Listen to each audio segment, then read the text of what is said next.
M Series is RRQ Hoshi, the Sang Raja. Looking for a trade as he finds the triple. Looking for the maniac. Reinforced by Sutsujin's lethal skill and led by Skylar, this squad of young stars is on a mission for global dominance. The Indonesian cavalry made a bold gamble by swapping their lineup with MDL rookies, uncovering gems like Fabian, the deadly jungler, a calculated roamer in Witty the Wise, and King Aaron Shiki, the next-level gold laner. Team Liquid ID rises as a new M Series challenger. To double, the Roy goes down one by one. It's a maniac. MPL PH Season 14 saw the debut of Aurora Gaming with rising gold laner Domeng and MSC 2022 champion Demon Kite. The Kite-Kite combo complements Aurora's methodical playstyle, leaving fans to wonder how will they fare in M6. Spearheaded by superstars in Kelra and King Kong, Fnatic Onic, PH made MPL PH history with a 13-match winning streak. Known for his insane mechanical skill, Season 14 has seen King Kong perform at peak confidence with aggressive and assertive plays throughout the season. It's a battle in the mid lane! Domeng for Kelra! While Kelra has proven to the world why he's the gold standard. Making his M Series debut and ready to shake the international stage once more is Selangor Red Giant Skies. Known for his signature fanny, Skies is able to switch it up with fighter junglers, enabling SRG to deploy many different playstyles to surprise their opponents.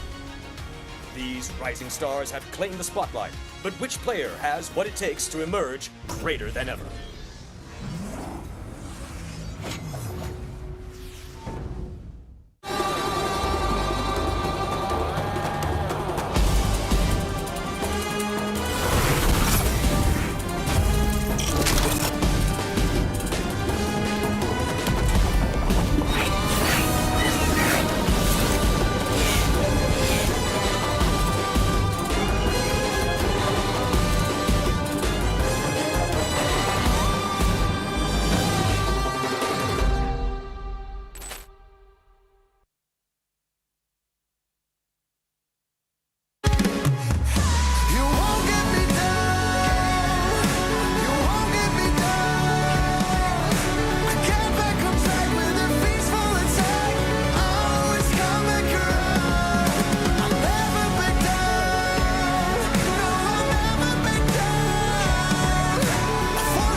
fight for ultimate glory starts now.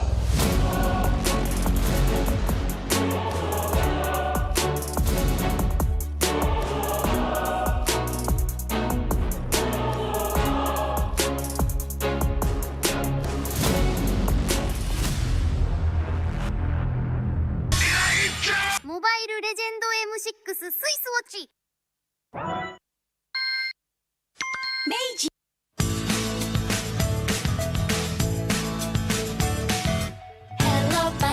Hello Panda semua suka biskuitnya biskuitnya enak isinya lezat rasa coklat dan strawberry Hello Panda semua suka biskuitnya biskuitnya enak isinya lezat rasa coklat dan strawberry Hello Panda biskuit isi yang enak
In MLBB, each of the 5 players plays a distinct role. Whatever it is you want to believe, yes again! But how do these roles work together on the world stage? Going Sons, who picks up the Mid laners and roamers are the bedrock of the team. looking for the knockup, not able to find a Sensu once more, takes him out. Whether it's picking beefy tanks, mages, or sustain, together they provide crowd control and damage in the early game, making space for the team to farm or secure objectives. Then we have the EXP laners, usually playing tanky heroes. They poke and zone the enemy to create opportunities, All right, let's see. Another fight commences here. Gear goes in. It's going to be a lot of damage played. while the roamers pick to fill the team's needs and support if needed. EXP laners must win their lane and protect their tower with aggressive, confident play, ensuring map control for the team. Ooh, final slash.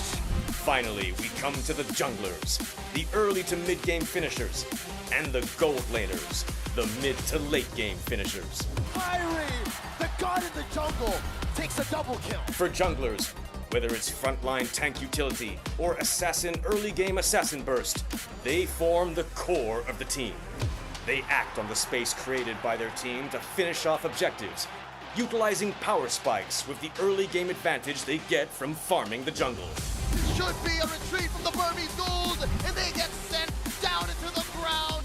Gold laners focus on farming for gold to become late game monsters. 1v3. They are savvy observers, staying out of trouble and positioning well to deal the most damage with their fragile heroes. CW on the leashing. Do you agree?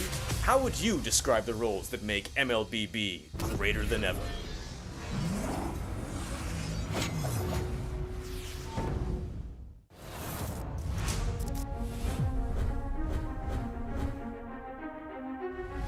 A new era begins at M6. But who are the rising superstars leading the way? In Latam, Maycam Evolve emerges as the new gem of the region. With Aurora's fierce adaptability and rookie sensation Super Nahuel, the Dynasty Enders made history, toppling the undefeated RRQ Akira after a 2.5-year reign. At MTC Turkey Championship, S2G Esports rises as a new challenger. Led by Sigibum's superstar performance at the gold lane, Pagu's playmaking, and Begin's rotation, they are ready to shine on the world stage. In their M-Series debut from MPL Cambodia, CFU Gaming is ready to strike. With M2 veteran Oppie and core members Detective, Z, and Wadu. Can the Sharks are primed to make waves on the world stage? Returning to the M-Series is RRQ Hoshi, the Sang Raja. Looking for a trade as he finds the triple. Looking for the maniac. Reinforced by Sutsujin's lethal skill, and led by Skylar, this squad of young stars is on a mission for global dominance.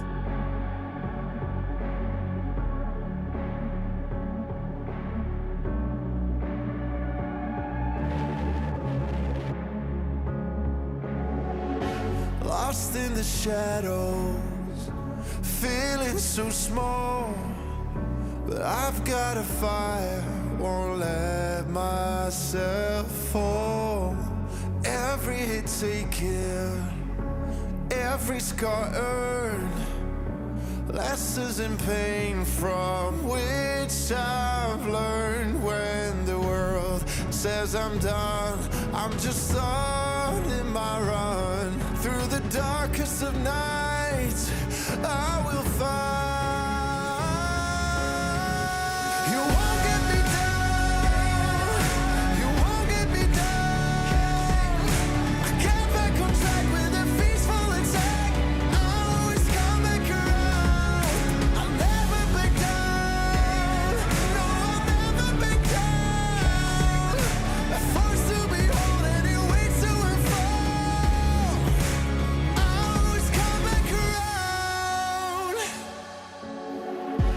When worlds converge and dreams ignite, there are millions to witness the champion arise. With every challenge, we push with all our might, for we have only one goal, the ultimate prize. When hope seems so far, I'll reach for the stars. In the heart of the storm, I am reborn, I am reborn. You won't get me down, you won't get me down. I get back on track with a peaceful attack. I'll always come back around. I'll never back down, no, I'll never back down. Force to behold and it waits to unfold. I'll always come back around. Battle, battle, taking the right, make it, break it, hit it, I shine. You won't get me down, no, I'll never back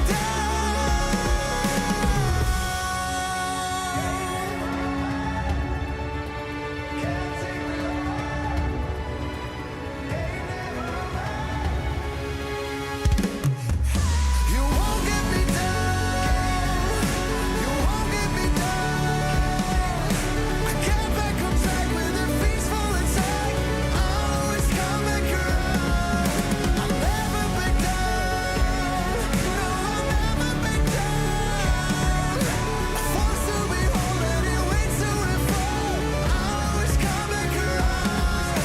You won't get me down, you won't get me down.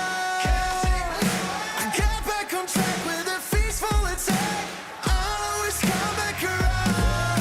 I'll never back down, no, I'll never back down. A force to behold and it waits to unfold. I'll always come back around, always come back around.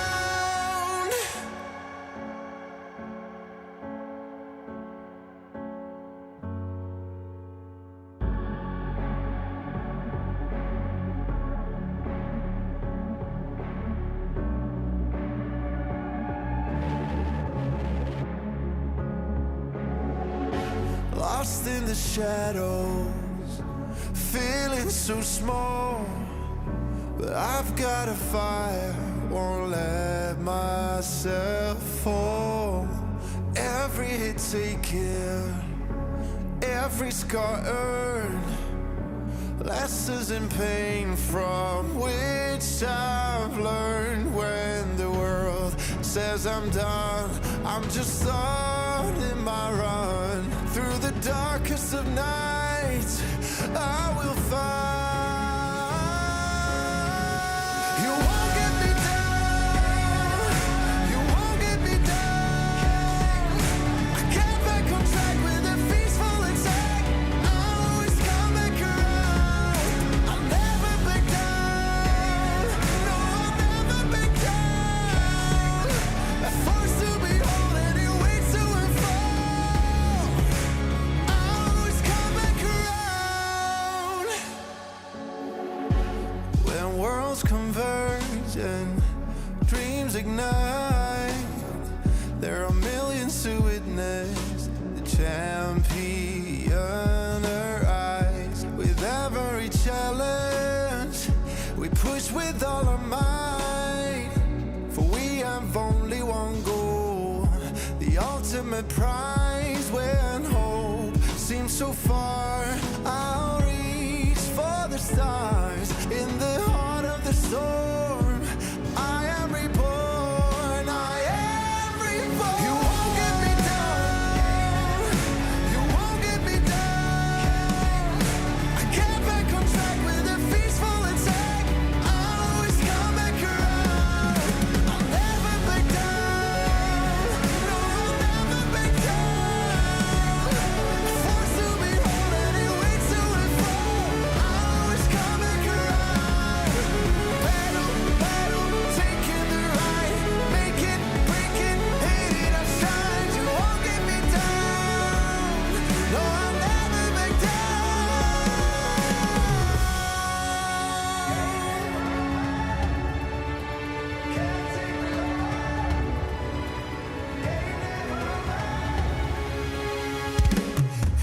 You won't get me down.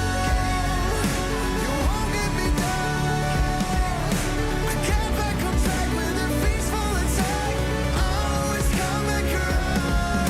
I'll never back down. No, I'll never back down. Forced to behold any way to and fall. I always come back around. You won't get me down. You won't get me down. I get back on track with a peaceful attack. I always come back around. I'll never back down. No, I'll never back down.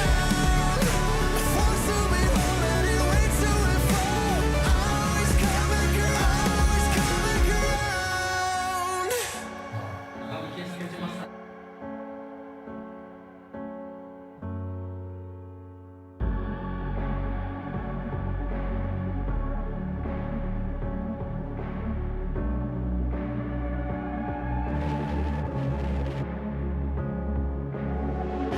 Lost in the shadows, feeling so small. But I've got a fire, won't let myself fall. Every hit taken, every scar earned, lessons in pain from which I've learned. When the world says I'm done, I'm just starting my run. Through the darkest of nights. 以上，那这一次呢，我也会作为我们 M6 全球总决赛的场边记者，为大家带来现场的直击报道。 Hello Malaysia dan saya Poji adalah side reporter anda untuk bahasa Melayu. Hello Michelle. Hello, Poji, how are you today? Fine, thank you. And now, how do you feel about M6? It's pretty excited here, and what we just said is all about we're gonna be like the courtside reporter for you guys during M6. But somebody maybe doesn't know about what we're working for, right? Yes, true. About side reporter, it's quite easy. Side reporter, we provide gossip. We provide insights of what happening behind backstage, and also we prepare gossip, lots of gossip for you guys, and many more. We're gonna go to you what you want to know about the stage. So now let's go on with over to the schedule. So today we're gonna have like 2 best of 3 and 2 best of 1. So like which matchup you're gonna be must be expecting for? For me personally, it's BTK versus Onyx because there's a history behind that. Zayn always lose to Onyx. Doesn't matter, M3, M4, or M5. And this time around, it's M6. And another critical series is gonna be like Aurora versus Uvener. Whoever lose will be eliminated. Oh my god. I have to say sorry for them. Yeah, I'm gonna be sorry, but who you think gonna stay on stage? Go on with our journey. I cannot say. I'm afraid it will be a curse. Yes, that was scary to see that, but we are much expecting for this.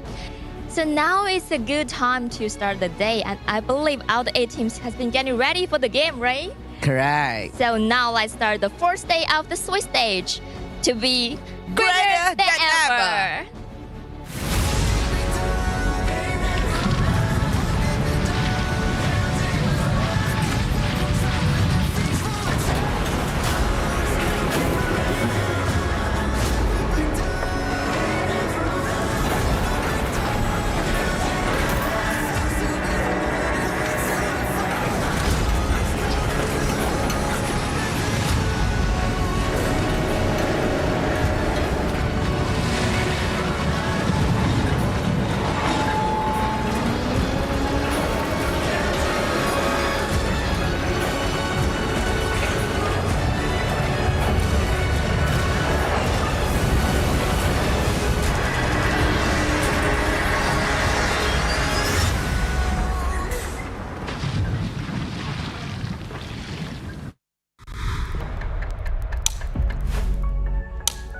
Imagine a world where 2 familiar teams who have long been part of the world stage now on the brink of elimination. Why is it always you?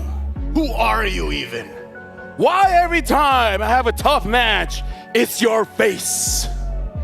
You never even win. I think we're getting a little bit too close here. No.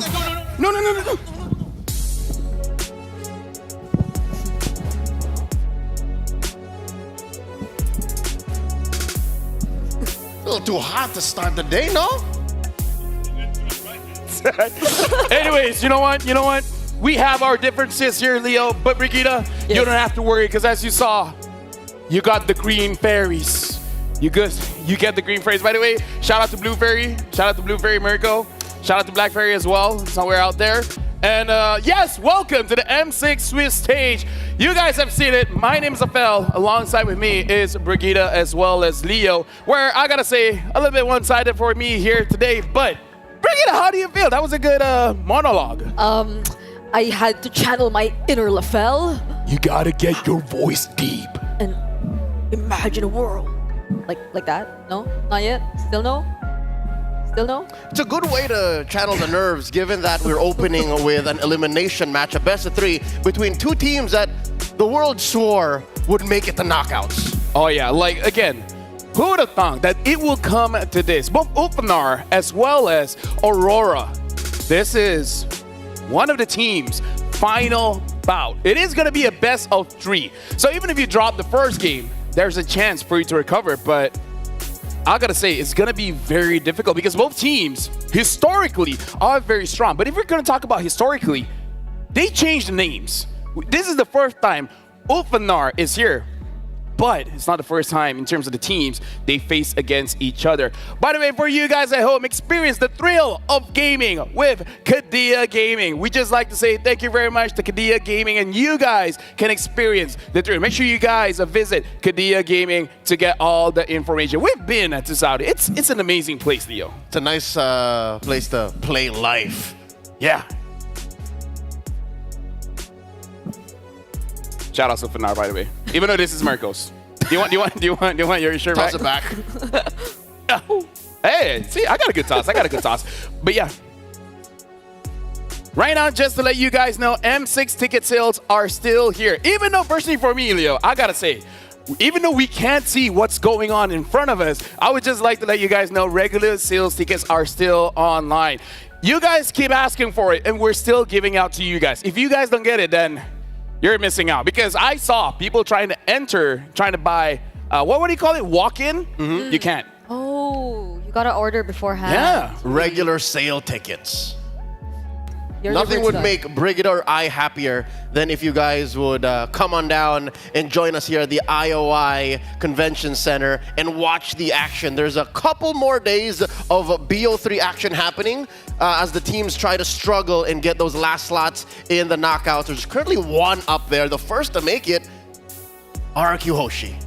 Can I just say as well, so far this Swiss stage has been amazing, has been mind-blowing. This is the first time, mind you, this is the first time we tried out the Swiss stage here in M6, and it hasn't been disappointing. A lot of teams are really struggling with this best of one. So adaptations, this is the real test for all the teams. I mean, even for regions who've adapted the Swiss format prior to M6, they didn't find it that easy heading into this tournament, even with that much experience, because all the teams, they just brought in so much surprises, and all those who we thought would come in super prepared also were taken by surprise by those teams.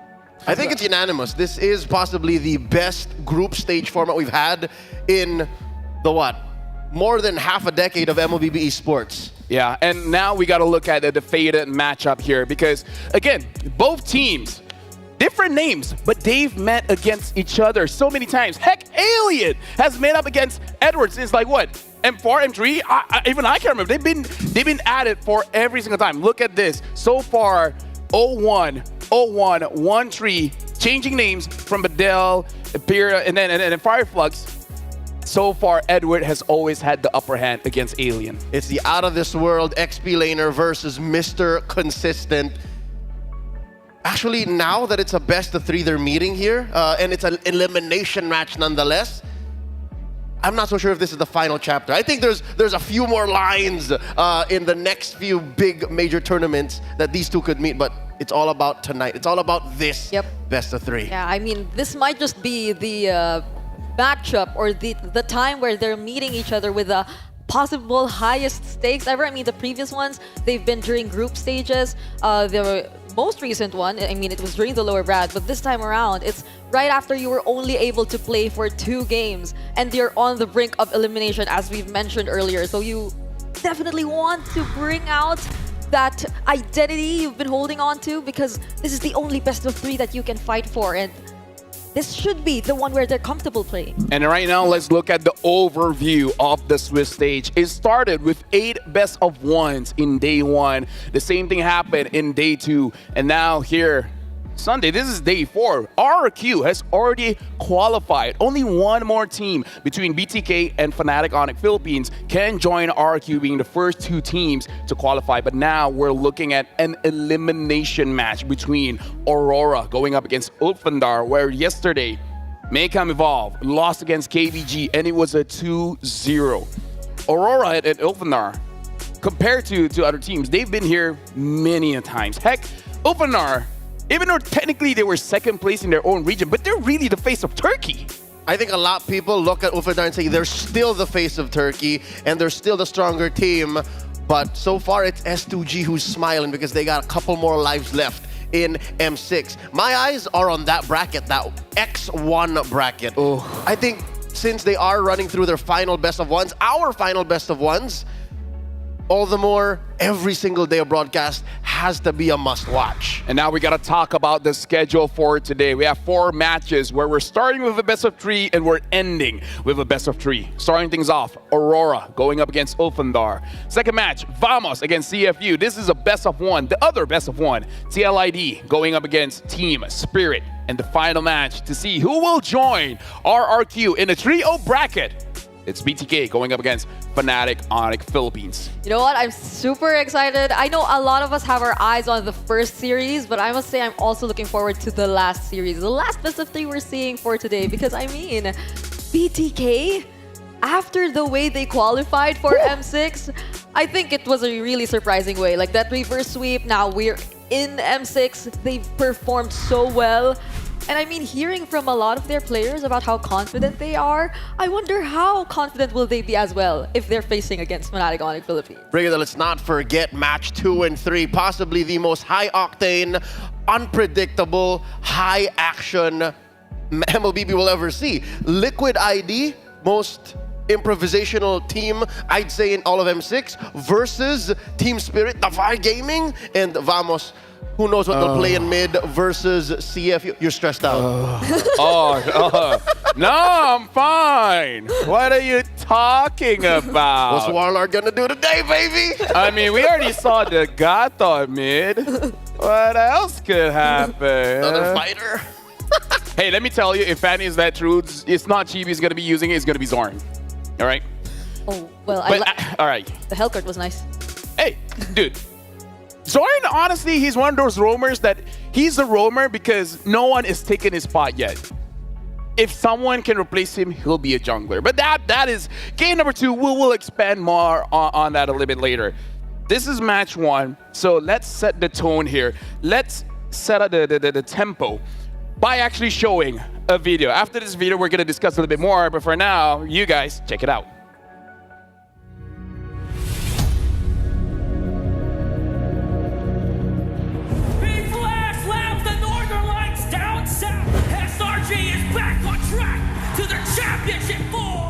Give us 2 months before M6 at Malaysia, we will beat them. The main thing, Filipino teams are good, is stalling the game up until the point they have the items enough and then they can perform good front to back team fight. That's it.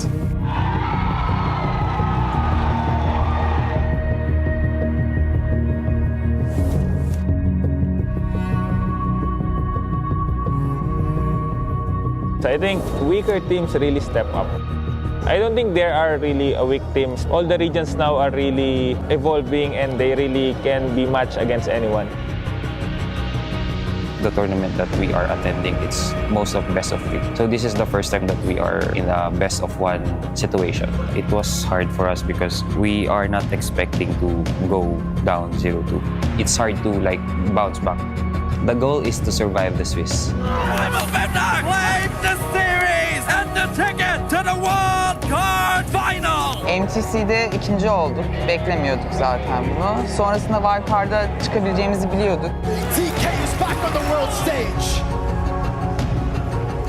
Şu an M6'da bizim için iyi gittiği söylenemez. Tek bir kaybetme hakkımız kaldı. Bilmiyorum artık. En iyisini göstererek çıkmaya çalışacağız yani.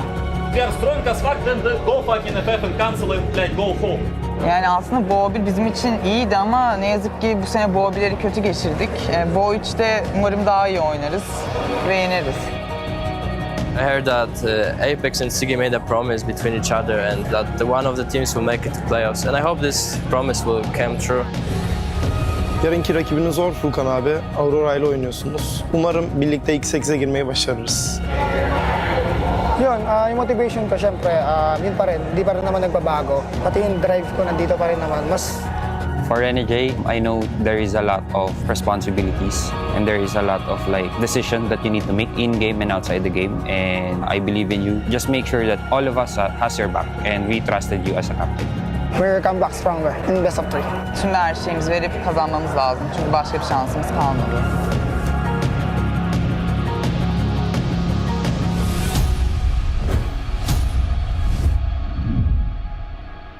Seni seviyorum Furkan abi. Annem bizi özlemiş ama mecbur biraz daha özleteceğiz annemizi. That last line, man, that really, let me just say the atmosphere here is heavy because this is the tough thing about competition. And it just happened that in M6, everyone stepped up. No team has really been lacking. And now we're at a point between Aurora and Ulfandar. Only one team can keep their promise. The beauty and the brutality of this Swiss rears its ugly head. And the layers in this storyline, the brothers, Sigiboom and Apex 47 promising each other, calling mom back home, hey, don't expect for us to come back just yet. We're still trying to make it the knockouts. The fact that Renegade came back, worked hard. What is this? Almost 6 months of your life. Yeah. Down the drain because of 2 best of 1s? Yeah. And we're seeing so many similarities in terms of these teams, in terms of what they're trying to fight for, in their the stories behind what they want to prove as a team here in the world stage. And I really feel like there are a lot of aspects between these two teams that are so similar, which might potentially clash as we head into the game later on. I mean, when Coach Osprey mentioned about how he thinks the specialty of Filipino teams is really about stalling the game, I was thinking, could that apply really to Aurora MLBB? Because we know for one that that's kind of Aurora's struggle. That might actually be the pain point, because right now, if you ask me what the strength of Filipino teams is, it's finding that one thing that they need to get and going for it, bar none. Just all eyes on that goal. Aurora and Fnatic Onyx, the Filipino representatives, that's what they're good at. And the fact that, was it just me watching those interviews? Please tell me if I'm wrong, there was a bit of a hesitation in the eyes and in the words of the Thorned Queen. Now, gentlemen, I have to put you in a tough spot. And yes, I called you gentlemen. No, she's a gentleman. She's one of us now. She's one of us. Yeah. Gentlemen, I'm putting you guys on a tough spot. In 3, we're going to show our predictions, including the score here. So I hope you guys got everything ready, because in 3, 2, 1, predictions. Oh, score. Yeah, even the score. Yeah, this is mine. Okay. I gotta keep it real. I brought the shirt in. I'm all for Ulfanar. I'm a 2-1 kind of guy. And looks like Brigida, Aurora 2-1. And looks like, at least we're unanimous by saying it's not going to be a 2-0 here. Every one of us is going to be a 2-1. But you guys are going for Aurora. I'm going for Ulfanar. And one of the things is that I really believe in them. I really think that they're strong. And I believe that losses make you stronger. Oh. I mean, honestly, mentally, if they're there, they can do it. Honestly, like, it's Ulfanar. They've been here for quite some time, right? Yeah. I feel like they just really were a little bit surprised by the sudden change into best of ones. But Aurora, it's different. It's a transition from best of one. Now it's just really best of 3. I'll tell you now, I think the worst part of being in a rut like this is when you're not sure of what's actually going wrong. Is it the draft? Is it the execution? And in my eyes, contrary to my prediction, Ulfanar have it cut out for them. They know what they need to work on. Their patience, the fact that they sometimes overthink their execution, and for Aurora, it's still up in the air. There's a lot that they need to work on. Now we're going to expand a little bit more on Aurora MLBB, but we're going to look at their team lineup first. One's playing today. It's going to be Domeng, Renegade, Yue, Demon Kite, as well as Edward. Yep. We knew for a fact that this is a new name that entered the MLBB competitive scene. They just debuted last season, but their chemistry, it clicked. It just suddenly clicked. But it didn't apply for the same when it came to their performance. It wasn't as consistent as we expected it to be heading into the season. So now, we know that Aurora tends to really take their time, but it's now or never that they're heading into this elimination match. Chemistry can only take you so far, and I understand what Matt said about having so much on the shoulders of the hitman Renegade. Over the past few days, the opening hours of the Swiss here at M6, he just can't find a hit, man. Oh, I see what you did there. But now we got to talk about their opponents. We're going to talk about Ulfanar, their team lineup here. And they have been impressive. They just haven't been able to close out games. Sunshine, Apex 47, Rosa, TNZ, as well as Alien. And might I remind you, Alien has gone up against Edward every year for the last 3 to 4 years.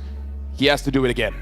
I think one of the biggest parts or contrasts between Aurora and Ulfanar, which we have to see, is really playing out the early game. Because I think it was previously mentioned by a lot of us that Ulfanar, they really do great in the early, but it just so happens that come mid or late game, a particular mistake in the objective takes or a slight miscommunication costs them the game. So it's really just maintaining that lead and not allowing those windows of opportunities to go into the hands of your opponent. 563%, I agree. I think TNZ needs to stay on point. And Rosa's shown us amazing moves all throughout the wildcard. Even in Swiss, even in the games that they lost, Rosa's moves are undeniable. But once you get past Turtle 2, once you get past Lord 1, TNZ needs the help of everyone on the team to maintain whatever momentum they have to start with, or get a better position so that Sunshine can actually shine. It's been so hard for gold laners these days to win, especially when the opponents get their hands on like a Bruno. That's another trigger word, I think, that Yeah, opens up a whole can of worms. Don't get me started, but panelists, I gotta talk about something here because we can talk about the draft all day, every day. But something, especially after that video, is we really gotta talk about the mental state of both teams. Yeah. Because might I remind you, Ufanar, after that win against Demfeng Yaguai, TNZ broke down. He was in tears. Like, he was happy, but at the same time, it does show that the games affect them really, really deeply. So in a game, if Aurora puts on too much pressure to the point where Ufanar does not know what to do, that might be their downfall. Yeah, but I hope Aurora themselves, they also aren't being pressured as much because they're in a really tight spot. And the past 2 games which they played, I didn't feel like they were really able to perform the way they wanted to. It feels like they were really held back. I really want to see a lot more options come in for Aurora MLBB, like their plan Bs coming into play, their plan Cs even, because for the past few games that we've been seeing them, it really felt like they had this idea, they came in prepared, but once it doesn't fall into place, it becomes so hard for them to look for another way to deal with everything. Yeah, and right now, as we're watching the ping test video over here, by the way, thank you very much to ROG Phone 9. Like, they are the one enabling the players to actually be able to do their very best on stage. You guys are witnessing the ping test here, but we heard the take coming in from Brigida. Now I gotta ask you, Leo, as a panelist as well, what are your thoughts on the mental state of both teams? Here's what's odd. A lot of Aurora's players, a majority of them, 4 out of 5, have international experience. Doming, the next standard, I'm not so sure, but a lot of pundits, a lot of critics say he's just not the same on the world stage. So if they can fix that here in this best of 3, then all should be dandy for Aurora. Ofednar, it's less about the mental. I do acknowledge that TNZ, whatever happened after that match against DFYG, that's real. Whatever's going on right now, that's real. It's just, that's less of a problem in my eyes. And now we have an M-chat with Osprey. We asked him, what did you learn from your recent losses? And then he said, we made some mistakes on the second turtle, which had led to a shaky performance. Because of this, securing the consecutive Lord or turtle became harder. Basically, we weren't able to execute the draft properly. Honestly, if they're referring to their game against Langore Giants, I don't mind saying this. I rewatched the game and I put it on 0.25 speed to see. I don't think they made a mistake. They did every single thing right. The only thing is, like, again, I'm being real here.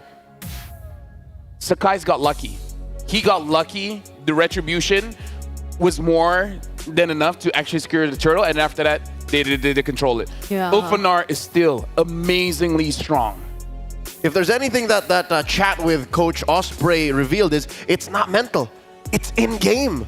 It's nerves. If that's what he saw in his players, then that's what they gotta fix. Yeah, actually. Even for the last time against BTK, wherein we saw that jump, that spatial migration from Shark on the Guinevere, I'm really thinking whether or not Ulfidnar really saw it coming, because it was just so, the timings were perfect, and it was just that one single play that really turned things around. But this is the real deal, Fel. I mean... Yeah, right now we're jumping straight into the drafting phase. The first draft of the day between Aurora as well as Ufanar. It looks like they already got a head start here. We're going to see, it looks like Aurora is going to be first pick. Ufanar will be second pick. Betting out the Hilda as well as the Eve really shows that they're aiming for getting an assassin or that alpha. They're really making sure that the jungle is open here. They're banning out the Hayabusa as well. Ufanar, the last ban. This is going to be very interesting, Leo. The fact that Blue did not ban Bruno means Aurora is setting up for it. It's usually there that you set it up. Cho is also open still. If Ulfednar does not ban that, then all the more this first pick power swing from Aurora is going to be difficult. It's going to be heavy. Yeah, and I'm also starting to think about how this Eve may also suggest that Aurora MLBB once more wants to get that Jushin probably for Yue, since Eve again is one of those heroes who play well against the Jushin, and for the past few games they weren't really able to get their hands on that Jushin. So it's either going to really be a trade. What will be the priority for Aurora? So much open. You mentioned the Jushin. That's a power pick for blue. High loss is also open, and there's the Cho. Now Aurora, it's on them. The Bruno is still up. Do they want the Jushin? What do they want? Bruno, Jushin, high loss, Suyo. I personally would say Suyo, it's okay for you to let go. After the recent nerfs, Suyo is still strong. Don't get me wrong. We've seen it work. You can still trade it for the Alpha. Exactly. Like, they already banned out the Hilda as well as the Eve. They could even still opt for a Joy. So I'm looking at the jungle being a little bit more open here. Yep. Aurora is taking their time. They're picking up the Jushin. Ulfanar. If they don't take it here, Aurora's going to take it. And I can see your reaction here, Brigitte. I feel like Bruno really has done quite a number on us. I already called my therapist, and she's like, I understand. High loss Bruno will be good. Yep. If they don't secure Suyo that, Bruno, Joy Bruno, Gatot Bruno. Gatot Bruno. Aurora does tend to really reserve like the Redigy here for last. I mean, they do often go for flex picks in the beginning, but I'm starting to think, will they really try to adjust this time? I mean, one of the most comfortable picks for Edward really is the Edith. So I'm wondering if like will they be considering it this time around? Not Because in the like first phase. recently, yeah, it hasn't been so Whoa, well for them. okay. But they did not get the Bruno. All right. I'm looking at the reaction of Mirko as well as Ingan, and even they're a bit shocked here. This is one of the few heroes who can actually make a beeline for the Bruno. Yes. We've seen it happen. Yes, Dax. Don't give me flashbacks, Leo. Don't give me flashbacks. You But yeah. still see Innocent falling now. But this time, Aurora, they can opt for more crowd control to deal with the Joy, because it's one thing to deal with the Joy and Bruno. It's the other thing just to deal with the Joy. The last time they actually reacted to the Joy and picked up the Kaja, No, it didn't don't really do go that. well for them. So I think they won't be as reactive as much. The Phobius is a soft answer. I think the Phobius is a soft answer. Because you're always going to have a beat on the Joy. Can we just say, I feel like Aurora won the draft. First phase. Yeah. For sure. Because they're going toe-to-toe. The trade for trade, right? And also, if worst comes to worst, and I'm not saying they're not going to ban it, but they could put a Ruby in the roam too. Oh. Just to stop that Joy. No, I'm hearing you. I'm hearing you loud and clear. They're picking up the Granger here. Production, if you guys are listening, can you guys work on the head-to-head matchup between Bruno and Granger? Like, I'm curious. I want to see the numbers here, Prod. Bring it down in game 2, game 3. I don't care. Bring out the numbers, Bruno against Granger. How is it actually looking like? But now we're looking at the bans here. Looking at Aurora, the ones that really is you can target is the jungler. And it looks like they're targeting the Fredrin. The Fredrin is good, mind you, against the Joy. So they're really looking to make TNZ shine. But that's not all. Fredrin also has an amazing win rate in M6 so far. Shoutouts to BTK, man. Shoutouts to Mobazine. Shoutouts to Sutsujin, the mercenary, the babyface assassin. Yep. And the Shoutouts to MLBB Sports. Shoutouts to MC. Shoutouts to my mom and dad. But at this point, right, like they even, I'm so surprised by Aurora deciding to ban both the Hayabusa and the Edith themselves. I mean, the Hayabusa, it's like one of the best performing assassins for Demon Kite, really, if they want to stick with that, since I think they'll need a little bit more of physical damage as well, heading into the second phase of the draft to really complete their lineup. But now they even took out the Edith. So really, I would argue I saw TNC play on that Haya.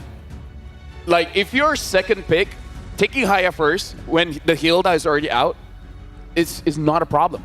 Yep. Right? Once you know, oh, there's no Hilda, what's stopping me from using the Haya? So actually, a little bit disagree. I kind of feel like the Haya is fine. Yeah, it's a two-way, it's a two-purpose ban. You're taking it out to, again, take it away from TNZ and to protect Doming. Yeah. Yep. Last ban here. It's just mostly the alpha, like the remaining junglers here for Demon Kite. Or the Gatot. No, jungler. Oh yeah, no, but bans for Aurora, I'm saying. Got it. Honestly, the Gatot is a pretty good man. But yeah, the alpha is there if they want to go for a bit crazy, but we've seen the Ling. Ban the Gatot, ban the glue. I think that's ban the glue. One or the other.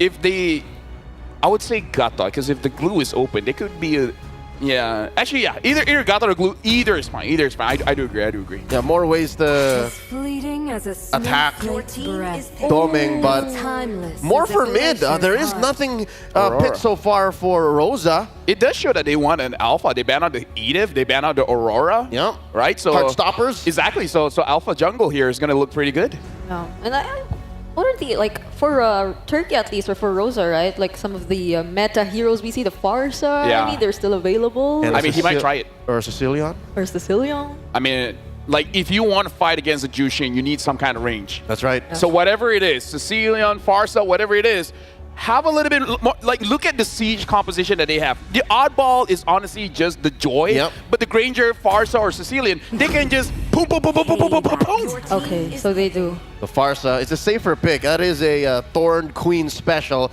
Now we're going to see finally what they put into the hands of Jan Cedric Scaranto, Demon Kite, the smiling demon. He's not smiling today. Not to start the day off. No, not today. It's a very tight face. It's intense. Everyone chose me to vanquish the Wait, shadow. that's the link. Suyo. Oh, no, it's a Suyo.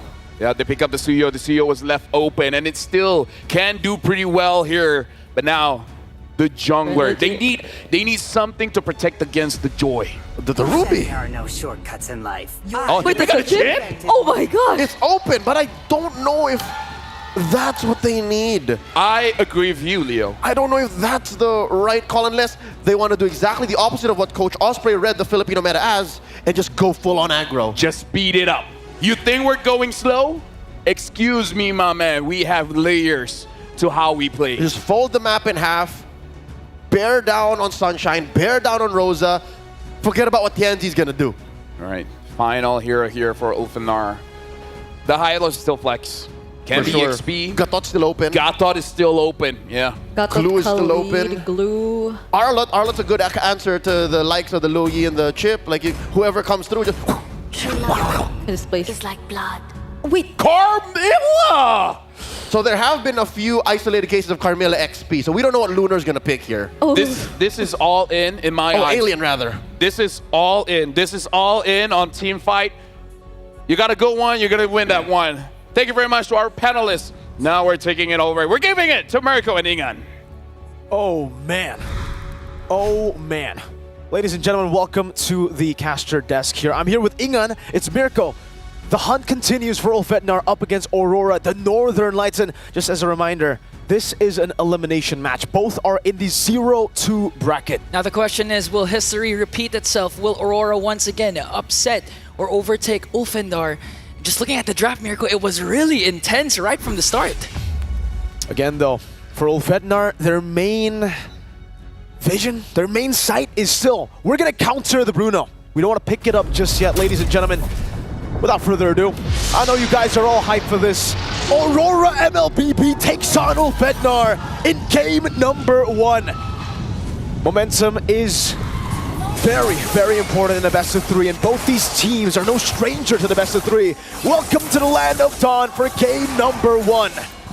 Tianzi and Demon Kite both starting on purple. Okay, so both of them are actually used to pressure, because if you can recall during MSC, Rosa actually said, and the rest of Ulfendar said that they always have a first game series curse where they always lose the first series, but this time they lost 2 already. And Aurora's used to climbing out of the lower bracket, so they're used to this pressure now. It's just going to boil down to who is going to rise above that pressure. Well, you guys can certainly rise in-game if you guys want to get, some cool skins for you, some actual exclusive skins too, like the Claude M6 Challenger Spark. Go ahead and complete all active tasks during the event to reach level 75 for free. Get amazing rewards, including the Claude Battle Emote too, and also that Glory Avatar Border.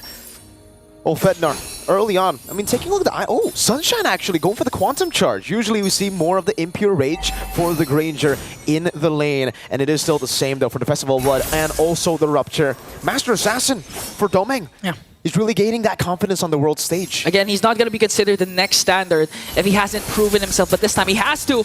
Okay, an early engage coming in from both of these teams. Of First Blood onto the Hitman. Not looking good, but Yue wants to answer, and there is the Revitalize, the Sustain coming in from Ulfendar. Great start to the game for Ulfednar. Good timing too. Despite the fact that Renegade here has gone for the Concussive Blast. The mid-prio still, Ulfednar was able to fight it off. And And unfortunately, they're going to have to wait a bit longer. Edward on the Brave Smite. It's all about sustain here in these team fights. And Edward with Yue, they'll both be able to get level 4. Apex 47 still level 3 with Renegade. And Alien's going to be delayed quite a bit. Fednar have to concede. And Aurora MLBB looks like it's going to be an uncontested turtle for them. But they still want to go for the clash. There you go. With the Cursed Blood coming down. Rosa in the back is free, hitting Apex 47, staying alive. Renegade falling. Apex picks up the kill. Yue goes in and brings down one more, but the counter-attack coming in for Fednar. There's the Feathered Airstrike to bring down Yue, and it looks like Aurora bit more than they could chew during that clash. They already got the turtle, but I think they got a bit of greedy. Oh, Domeng! Sunshine's gonna go and gun him down for a bit. He's gotta respect the damage. Tianzi! Okay, Tianzi. Very, very, very in a peculiar spot there. Got taken down once again from Aurora, so Aurora still, they're relaxed. They know that they can look for the trades that they're wanting for. They know their power spike, the capabilities of their lineup, so they're gonna try and be as disciplined as possible. But again, we know the playstyle of Ulfednar. They really rely on the mid trio, the aggression. They invade as much as possible, and they can do this with the current composition that they have. Again, they have the Joy. And at the same time, we've seen this yesterday with Ulfednar when they were actually ahead 4K gold lead in 5 minutes up against SRG. But for some reason, SRG was able to turn things back. So if Aurora managed to do that up against Ulfednar, they could take game 1. You got to be clinical in these initiations, though. We heard exactly what Lofel said earlier in the panel. Ulfednar, they played the game perfect up until turtle number 2. Even in turtle number 2, it was great. Apex stunned up, no pressure here. Apex will just take a bit of damage there. But Ulfednar's setup has been really, really good. It's just the fact that Skies got that crazy retribution in turtle number 2. So Aurora, can they do the same thing? They have a chance to do it. They have Suyo. Now they're going to try to look for a possible dive, but Sunshine's holding in this lane so well. Okay, so this is where the discipline from Aurora is showing once again. They're showcasing their discipline, their macro. They know that they can go for the over-aggressive, over dives that they've been showing for the past 2 days. They really want to play this as safely as possible because they have the Bruno. And again, looking at the stats, Bruno has a 72% win rate all throughout the M6. Both teams are hovering over turtle number 2. This was the spot that Ulfednar lost their swing, their gold lead. It swung back to SRG. We also heard from Osprey, the coach of Ulfednar, that the PH teams, they like stalling the game. And so far, I think Aurora has been doing a good job at stalling, despite the fact that they are 3 kills down. The gold lead is non-existent. Ulfednar neutralized. It's completely neutralized, that gold lead. And Aurora are actually taking things real slow. They're not rushing into the neutral objectives. Because again, they have the chip. That when it comes to those neutral objectives, the late game objectives, the Enhanced Lord, the Evolved Lord, they have the chip. And we saw what Twisted Minds did against RRQ Hoshi for game number 1. That chip was crucial for their macro play. That's why they were able to turn things around. Even losing all the inhibitor turrets, they were able to still win. And now Ulfednar wanting to get the higher ground on this turtle pit as Aurora MLBB looks to find a trade up top, get the turret instead. Granger is already very low. Renegade pops a shortcut. Okay, here comes a shortcut, but will they go there in time? Trying to go for Rosa. The Feather Airstrike takes there, plus the flicker. Renegade taken down. Alien brought back to the team. Edward going in front of pursuit. Tienzi gonna go on towards the turtle, but Demon Kite wins the red tree battle. Edward caught against 5, jumping in with front of pursuit. Alien knocked up and taken down by Edward. Now it's Domeng, who slide tackles forward, will be thrown back again, and Apex can't run away. Demon Kite severs his soul. This time perfectly executed for Aurora. We have to give a lot of Edward for forcing out the flicker out from Rosa when he casted that Feathered Airstrike, really displacing the members of Ulfednar there. That's why they weren't able to maximize the capabilities of their skills, and now they have an established lead of 1.5. Hey, look at Renegade on the back line, stopping Rosa's Feathered Airstrike once again. Yue with the lantern there. Here comes Tienzi, but Renegade is a bit too deep there, and Ulfednar will punish that. That was an interesting dive. I thought the crash course was ready together with the shortcut, but it turns out no. It was still on cooldown, so a bit of an off flank there. Ulfednar was able to just punish them. Apex wants to continue the charge. And charging for Domeng. Glorious Pathway is there. 3 members of Ulfednar might be able to take down the next stander. That was a good initiation from Ulfednar. And now it looks like they're giving Sunshine huge amount of space to work with. Renegade looking for the flanks. TNT catches him. Okay, does he have the shortcut though? Again, Renjade looks like he's gonna die, but he was able to cast a crash course right on time. Sunshine taken down. That's a killing spree for Edward. Tienzi's going wild in the back though as Edward gets isolated completely in front of Pursuit with a Crimson Beacon. It's a shutdown. Oh no, Yue! Looks like he's gonna fall down, but Demon Kite jumps in. Once again, one more kill will bring down Tienzi, but gets caught up by 3 members of Ulfednar. The answer is there, but Demon Kite escapes. Woo! Demon Kite, the smiling demon at the start of the game. He wasn't smiling, but I bet you he's smiling now. A clean escape, but still, it was Aurora losing in the trade. Ulfednar were able to clinically get the targeting down in the fight. And Renegade's got to be way, way more careful here. He's in the bush. Are they setting up for something? Let's see. Okay, they're chilling. They're chilling for now. Turn number 3 will spawn in the game. Sunshine spots him out, and Ulfednar have rotated Sunshine together with Domeng. Domeng's actually almost 2 levels ahead. Yeah, and so far, Aurora MLBB still holding on to this 2K gold lead. They're gonna approach this final turtle tick clinically. Yue just doing out his work, trying to zone out the members of Ulfednar with the Lantern Flare. On the other hand, Demon Kite working on the bottom lane. Again, they have the chip, so at any given moment, Demon Kite can be present in the clash, but they're going for Renegade! Renegade with a flicker route. Tienzi takes him down. Turtle not taken. Demon Kite looking for a trade in the bottom lane. That's a tier 2, and Aurora should be able to get, the tier 1 in the mid lane. Ulfednar set their sights on the neutral objective. Sunshine clears out the wave Apex. Here comes the glorious pathway. Domeng has to use the flicker out. And Edward into the midst of everything, just casting the Infernal Pursuit. They want to fight it out because Demon Kite is right on time. Goes for the damage, and Edward cleans him up. Now Yue popping Sunshine out. That's a flicker. And Ulfednar disengaged. They get the turtle and trade it for Apex and Alien. Tienzi, no, there's no way he goes for that. Just goes for the wave clear in the mid lane. Whew. We got some action here. I did not expect this game to go this way. Action-packed, 8-12 scoreboard, 8 minutes in. Domeng gonna safely get the turret up top. So that was a good play coming in from Aurora MLBB. They were also able to get the turret down below when Demon Kite was working on it. And the rest of the members of Aurora bought enough time actually for Demon Kite to catch up all the way from the bottom lane to the top turtle pit. That's why they were able to take 2 kills. Although they traded for the turtle, it was well worth it for Aurora MLBB. And now they're ganging up on Renegade. Electrifying beats. Tienzi looking for Renegade, gets caught. The immobilization. Tienzi goes to the back, gets pulled down by Domeng. Edward caught low. Edward was able to flicker out. Here comes the counter attack coming in from Aurora MLBB. Demon Kite onto the back line, gonna bring down Sunshine. Another kill. Alien as well will fall down. A double kill for the smiling demon. The demon smiling, all right, especially with that flank. A phenomenal play from Demon Kite to swing it again back to Ulfednar. 4 members down, and Domeng has that Malefit gun. Rosa goes in with a feathered airstrike to clear out and zone out the members of Aurora MLBB, saving the inhibitor turret down bottom. And now it's not looking good for Ulfednar. They have a 5.3k gold lead. Again, it looks like the meta is Bruno wins games. You have a 5.3k gold lead. You also have the chip, so it's not looking good for Ulfednar right now. You got that Malefit gun too, man. Ulfednar, they stuck to their guns by trying to counter the Bruno. Something that all of us kind of, reacted to already. Was like, oh man, they didn't go for the Bruno on second pick. Yeah, we thought it was Ulfednar's chance to showcase the Bruno, especially onto Sunshine, one of the best carries in the tournament. And if you know the rotation of Ulfednar, they feed a lot of their resources to their jungler and their gold laner, but this time around, it looked like all 5 of them are hungry for gold, are hungry for resources just to match up the damage and the sustain Aurora MLBB has over them. Despite the talk about the Bruno, though, I will have to say, the shining member of Aurora so far, it's been Edward and Demon Kite. They've been the one holding Ulfednar back. Now, First Lord going to be contested. Renegade goes in with a crash course. Okay, feather airstrike coming in from Rosa, but Aurora MLBB will safely take away the Lord and will be disciplined enough to back away, not force anything. They want to actually use the Lord to their advantage as Domeng picks up a Rose Gold Meteor. That's a Rose Gold, dog. A clean, neutral objective take for Aurora MLBB. 6,000 gold lead, and now we see the Filipino discipline. Now we see them take things slow. They were playing in the early game a bit aggressively, but now as they have that gold lead, there's really no reason for them to risk anything. Yue?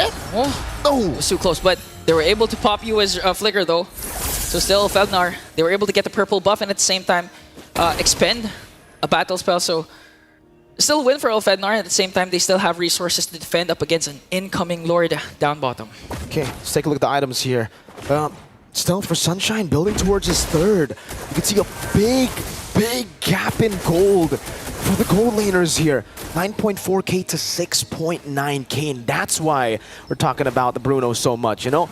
It doesn't look like in this game he's doing too much based on KDA, but in damage department and the fact that Ulfednar will have to save some of their resources for Domeng, like the feathered airstrike, it's kind of tough knowing that he can just outrange so many of Ulfednar's members. Good clear though for Ulfednar. They have a Farsa, they have a Granger, it should still be okay with First Lord, but man, Rora, they're gonna go in! Domeng just working on bringing down the bottom inhibitor turret. Now they're gonna transition onto the top lane. Ulfednar still has a lot of resources to expend for this defense. And the Aurora MLBB, no overextensions, even though Renegade was off to a shaky start. 2-3 early kills onto the Hitman. He's playing this disciplined enough. He doesn't want to be over-aggressive, even though he has the flicker. He's just playing it safe right now. The poke from Sunshine, though it is great, it's not great enough to actually throw Aurora away from the siege. Domeng Worldy. Look at the range. The poke from Aurora. They're the ones winning out of the poke battle despite the range disadvantage. And now we get to see the player head-to-head. Oh, plus 408 damage per minute, 226 gold per minute ahead as well. It's Bruno. Oh, Tianzi still gets that. Gets the retry down. Demon Kite doesn't want to commit that retribution. So Tianzi is still a threat that is growing. We saw just how threatening a Joy could be in the late game yesterday in the SRG versus Falcon match. But now it's a bit different. Yeah. Aurora have the Bruno. Yeah. Or at the same time, we could see a repeat when I believe it was Twisted Minds. I forgot their opponent, wherein there was also a chip on the opposing team and a Joy on the opposing team. And the Joy who was defending actually used the shortcut to their advantage to get a win. So who knows, we might see a deja vu moment for Ulfednar with the Joy. It's all calm now. It's the calm before the storm as Aurora look to utilize their lead again. You mentioned this, Ingan, early on with the chip. They're waiting for the late game power spike so that they can use the macro advantage, similar to what Twisted Minds did yesterday. And for Ulfednar, it really is fight or flight. They're gonna have to look for a fight one of these days here. Aurora can play it as slow as they want to. It's going to depend a lot on Tarosa effectively utilizing the feathered airstrike, because so far it always gets cancelled, or he always has to use the flicker to walk away because of the dives Edward is bringing in along with Yue. Yue almost all the time, Crimson Beacons in, flickers in, just to make sure Rosa doesn't capitalize on the utilities that they have, and Aurora MLBB again will successfully take an uncontested Lord. Now it's an 8,000 gold lead, and it's an enhanced Lord in the 14th minute of the game. Though Ulfednar have good defenses, is it enough to deal with Domeng on the Bruno? Just constantly shooting from so far away with so much utility. Yue, Renegade. We'll see in the siege. Domeng already sieging mid lane. Oh, Lord coming in. Rosa in an opposition there. Casted the feathered airstrike, but cancelled it right away as Ulfednar trying to save their mid lane turret. They will successfully bring it down, and Domeng! That's a goal! The Worldy connects Apex, 47 will fall! Domeng's going wild! Renegade onto the backline, they're going to bring down Alien, 2 members left! They're working on the Crystal! Domeng with a Maniac, and Aurora with a Game 1 win! The Northern Lights shine again! They start the tournament off 0-2. But this is Aurora. They always come from a deficit to defy expectations, to defy the odds. And in game number 1, finally, they get their first game win in the Swiss stage. For Ulfednar, this is a 3-game lose streak. The Hunt, what do they need to do? A few things. First of all, the Granger, Sunshine was already in the fountain and Bruno still killed him, still had enough damage to get that Maniac. Where do we even begin? Let's talk about Bruno Granger matchup. Looks like, looking at the numbers here, Bruno has won 3 times, Granger has won twice, but now Bruno has won 4 times. Okay, to be fair, the draft was sound because they wanted to open the Bruno, take it down with the Joy and the Farsa. And I guess the Granger. Sure, but it just did not pan out because they didn't attack the Bruno enough. Yeah, and there was a response to the chip even. Like, they weren't so limited in terms of options. Even for their very last pick, they were able to adjust it a bit and pick up the Carmilla, which I think Ilion was able to play and use the Curse of Blood several times, quite on point, but it seemed like Aurora really found their timings already. They weren't really shaken. They could just like, oh, wait for a bit until like the Curse of Blood's already baited out, and then that's when we go in. And Renegade could even position himself like appropriately. So I put it here, but I attack the other people. So like you don't have anything else to think of when you just go into the portal. Gentlemen, including Brigida, you're a gentleman now. You're a gentleman now. Honestly, when we're talking about this game, I want to look at the macro here. I want to look at the trades, because if we're looking at the draft, I agree with what Leah said. Honestly, the draft, they're looking pretty good. Both sides have their logic, have their win condition, has their losing condition, but the way Aurora played, you take the turtle, I take 2 turrets. I'm a numbers kind of guy, and I kind of feel like 2 turrets for 1 turtle. Heck, they didn't even get a turtle. Exactly. They still take it anyways. Yeah. And I think that's what made this win for Aurora so vindicating, so I'd say relieving for all of the people watching and saying, what's wrong with Aurora? Because for the first time, I think, in all of the Swiss, they're able to draft a lineup that has a straight line towards victory. Yeah. Talking about Ulfednar, let's look at the other side of the coin here. They drafted a lineup that can answer the Bruno. I'll tell you now, I think the way Ulfednar was thinking, they were still thinking of the Bruno even in the second phase. Yeah. And if you do that, you're already fighting a losing bout.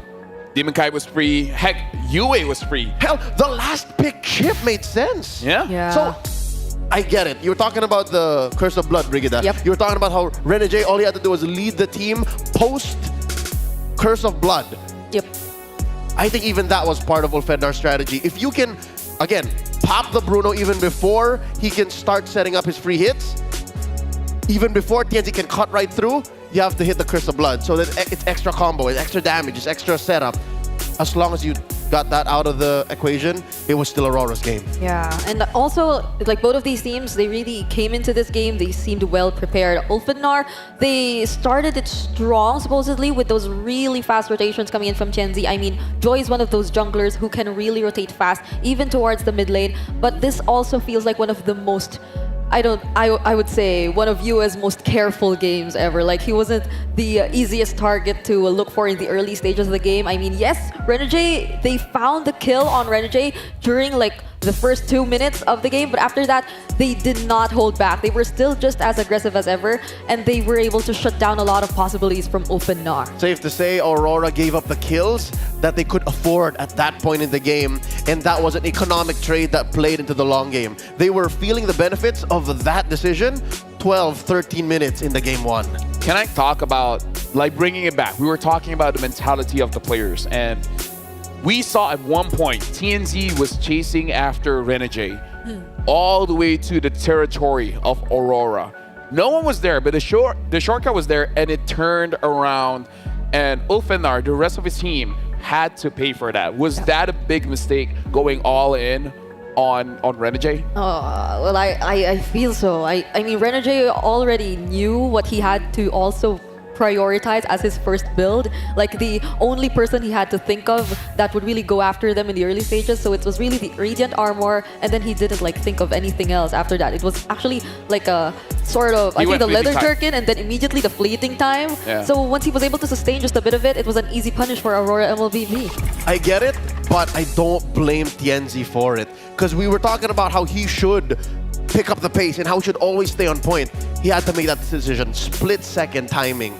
And if he didn't, well, the inevitable was going to happen anyways. Yeah, and now we have our MVP Domeng on that Bruno. 64,000 total damage. Mind you, we saw at one point of the game, the highest damage was Yue, far above everyone else. Domeng kept up. He's just like, okay, I got my items. I got my Malefic Gun. Heck, I got my Wind Talker. Now it's time to shine. He got a Maniac when someone was in the fountain.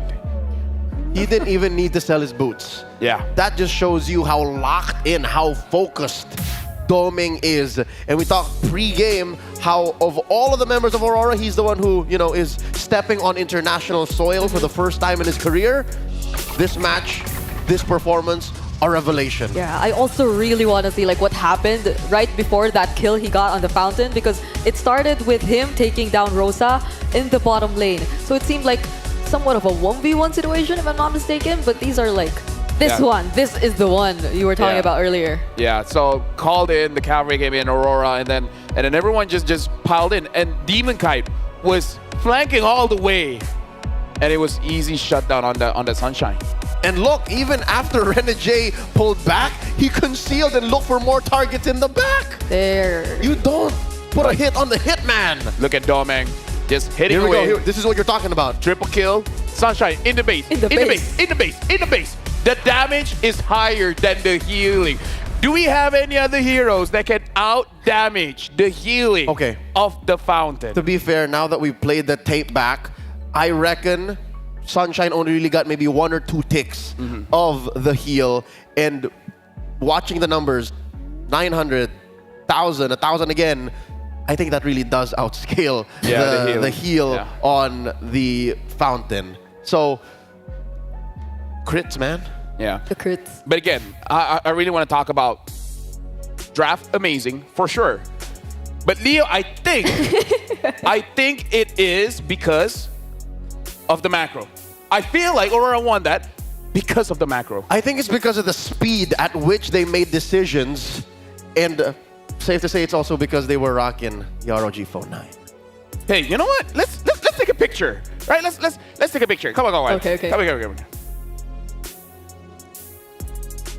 There it is. That's something that they actually worked on and improved since the ROG Phone 8 series. They made it more of a everyday kind of phone wherein you got good gaming, great gaming, got a good and great camera too. Unleash unmatched gaming performance with the ROG Phone 9 Pro. Mobile masterpiece. This is what it does. It creates memories. Because, Brigida, I haven't worked with you much, but now we get to keep the picture. Yeah. Right here. Come on. ROG Phone 9 Pro. If you have that, then you're not a disappointment. Get that phone. It's literally what they're using on a world stage, like the best of the best players in the world. Can I try holding it? Yeah, of course. I feel like that phone is the reason why Bruno is that strong. Because before this, we were just like, it's Bruno, it's whatever. But now, I would usually, you know what? No, I disagree. You disagree? I don't think it's the. I think it's the players. The phone is great, but I think it's the players. It's always you. Why do I? Whenever I fight, it's always you. What's wrong with you? You listen to me. Okay, You know I'm right. Let's take a picture again. Okay. You'll be the one to hold it this time. Okay. This is your phone, right? Yeah. No. All right. I can't take pictures when I'm hungry. No. Yeah. But I don't we like it. But we have this. Oh, thank you. Wait, what about me? Why does he get the Hello Panda and I don't? Brigida, what are you doing? Okay, wait, come on, let's open it. Let's dance Hello Panda, Hello Panda. Suka biskuitnya. It's semua suka biskuitnya, which translates as everyone likes the biscuit. For you guys at home, fuel your game with Hello Panda. Crunchy biscuits filled with creamy chocolate, the ultimate snack to keep you energized. Level up your day and visit Hello Panda website for more. I can take a selfie now if you want that. No, I'm good. Okay. I already got my Hello Panda, that's what I was saying. All right, switch your song. Did he give your phone back? All right, here you go. ROG's gonna hear about this. Hey, if they send me a phone, I'll love it. Me too. Brigida, you take this. Okay, wait, what's this? So, From the I've seen this 18th of correctly. November. From November 18 to December 29, you guys have to participate in the M6 Lucky Gift. So guys, join the draw for a chance to win Claude's new Epic Skin, Challenger's Flare, and Beatrix's new M4 Epic Painted Skin Lightseeker. Don't miss this rare opportunity to get Beatrix M4 exclusive and M4 Prime skins returning for a limited time. You finish it? We've been told by Prod, keep some of it. Oh! Okay, so that's one out. Okay. But you clearly see that there's... And Aurora is one away. I got it. You can... I think you can still... It ended up in your suit. You're fine. You're fine. Why is There it you slow-mo? We talked with Dexstar, by the way. Okay. In case you guys didn't know. We were able to catch Dexstar, and we got a quote from him. So now we have to see... That's really good, by the way, even though you entered a suit. We talked with Dexstar. Turning setbacks into comebacks. He said, since this is our last chance, we're fully committed for the upcoming matches In terms of drafting and execution, we'll go all in. Since our remaining matches will be a best of 3, we can adjust and adapt as the series progress. Unlike a best of 1, where we don't have a chance to switch the tables, I believe we will perform better under a best of 3. I think a lot of us would agree that Aurora, again, is really a team who takes their time. So, like, the best of 1 series, it felt like a struggle for them. So, I mean, it's a lot of pressure since from this point onwards, you're just on the brink of elimination. But, like, this might just be where they're most comfortable playing. The best of 1s were already them taking their time. I think the way they're looking at this is just an extended BO7. And we know that they do well in BO7s. For the first time in months, they were the only ones to really make the defending Filipino champion sweat in Fnatic Onyx. So I trust Dexter and them saying, this is it. Come the BO3, they're looking at it like an extended BO7, extended BO5. This is game 3, technically. By the way, small tangent. You know how every coach talks to the players and always tell them to have a best of 1 mindset? Yeah. Now we can see it's harder than you think. Right? Best of 1 is much harder than you think. So I believe after the Swiss stage, next time when the coaches say have a best of 1 format, they'll be like, we got it. Now we get it. Just last night, I talked to the very triumphant coach RC of Falcon Sports, right? After they took down SRG. I know the wounds are very fresh. Ouchie. But he told me the same thing. It took months of training to tell your players, play like it's a best of 1, even if it's a 3, a 5, or a 7. And it really just, it clicks. I feel like this is a wake-up call, Leo. Like, after actually experiencing a best of 1, it's like, okay, you know what, coach? Now I see it. Now I see it. And then the coach will be like, whew, thank God, it's been months. Yeah. Yeah, and the payoff is literally not having to fight for your life. Because that's what Ulfednar is thinking right now. That's stressful. Everything, once again, for them, once again, from now on, is a best of 1. I talked with my doctor. Doctor says stress is bad. This is not good. The makeup artist earlier found several white hair. And I thought it was stress. On your youthful head? On my youthful head. Brigida 16, by the way. I am? I'm not sure. Okay, you know what? now we can establish the lore. You're actually 42. Wait. That would be more impressive. It's one or the other. Can it be a little lower or something? No. It's either 42 or 16. You guys decide. All right. So it's this time Ulfednar on the play. They ban out the Cho. And maybe this time, Lafel, for your sake, maybe this time, they're setting up for that Bruno first pick. I don't know, man. Ulfednar, looking back at their games, I had a talk with Marco. And then he was like, we've seen plenty of times it was open for them and they refused to take it. And I'm unsure if Sunshine is unable to play with the Bruno, or not as confident on it, or the team is just like, we don't feel well with the Bruno. I don't know. Mirko, what do you think? Yeah, there you go. You guys can't hear what he said because he doesn't have his headphones on. But like Aurora has had a history of banning out the Bruno. Yes. At least here in M6. So yeah.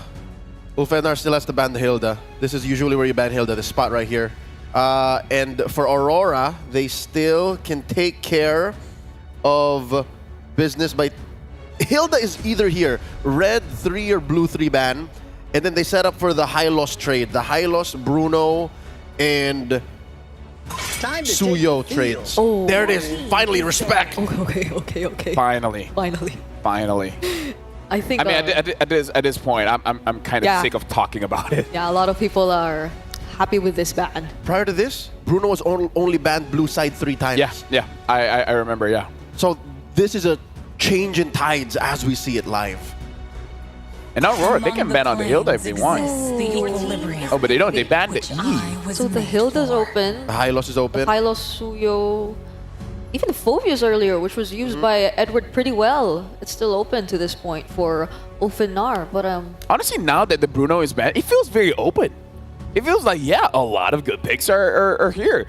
And yeah, Ulfednar, I kind of feel like this is kind of a tough spot where this, in my personal opinion, second pick feels better because you always have 2, right? You can pick up, say, okay, the Cho has been banned. Hylos, Gatot, maybe Hylos Suyo. Maybe Hylos. Yeah, up to now, especially after game 1, I think we're sitting at a 51-49 on the red side. Blue side. Oh yeah, red side advantage. So it's relatively healthy. There's the Hilda. And now, honestly, Aurora, they could pick up a jungler that kind of doesn't care about the Hilda, right? The Alpha.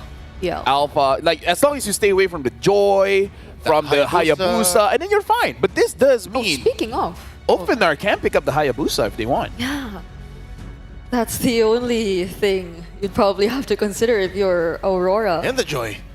Genji would be more comfortable. Now they have a lot less to think about, so would they go for the safer options right now? Is there a prio mid laner The here? Valentina, it's open Yep. for Yue if he wants to go with that. It's a little too early though. But then Not the only one. it seems like they are going for the Phobius Vexana. I mean, I was thinking picking up a mid laner here that can really dictate the flow of the game. Vexana wasn't in my radar, but okay, we can start to see maybe just move around a little bit more and having more bodies on the table. So I'm actually looking at Demon Kite, and maybe he does want something with a little bit more damage. Maybe he can play the Joy. Yeah, maybe he can play the Joy. Now that you have a Vexana, it's possible. After seeing what comes through in the blue 2-3. So you got to make sure, because Hylos is still at large. Yeah. And I'm really thinking about that Hayabusa as a possibility. Will they pick it up here? But then, If you don't pick it up here, it's going to get banned. For sure. though, I'm thinking of like all the possibilities here. If ever Aurora does want to still go for since the Hylos is likely going to Ulfwenar here, the Edith Vexana combination in the mid sounds nice. If ever Renergy wants to consider that, like against this lineup of Ulfwenar. But for now, they might want to like pick up something else because that'll reveal too much of their draft in the first phase. There's no rush. And they can even bait Ulfwenar to banning the Edith, and then they'll have more choices after. But now having the Luyi as well, Aurora really needs to make sure they have all the bushes covered. So whichever marksman or, well, yeah, whatever gold laner they pick up has to be something like a Beatrix, something that you can just shoot your shot inside of the bush just to make sure it's safe for you to move around. So that's something that you have to consider whenever you're fighting against a Luyi. Yeah. The Malefic Gun, like marksmen who benefit from the Malefic Gun. Oh, but they want the Moskov. Oh.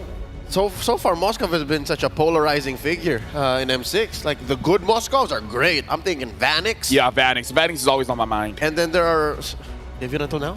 I think this is really Doming's super comfort thing. Like it's more comfort. So I'm guessing they said Red 3 is where we wait for Ulfwenar to respond. Yeah, especially because we were talking about in game number 1.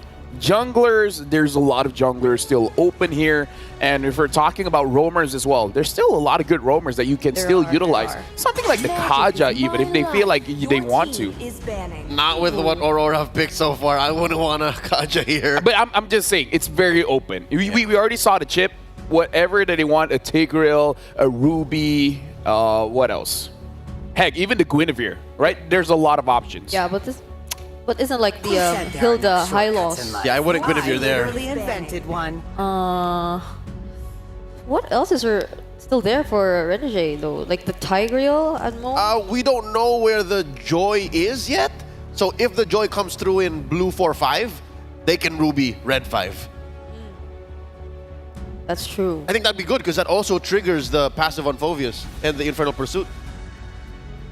So could like Aurora still target ban another gold laner at this point? I think like so, just to protect Doming, just to make sure he wins that lane. So like is it going to be the Grandeur? Honestly, it's a pick that we haven't seen so much. Honestly, the Irithel is pretty good. Irithel is just way too in your face these days for it to matter. Because imagine the lineup, the matchup between Irithel versus Granger, Irithel versus Bruno, Irithel versus Moscow. But at most, I think it's like against the 1-1. It's like mostly used against the 1-1. Oh, okay. Great read by Ulfwenar. They don't want cheese. They don't want cheese because it's so easy, especially with the open picks for Aurora. They could have easily picked the jungler and then suddenly the Angela. Yeah.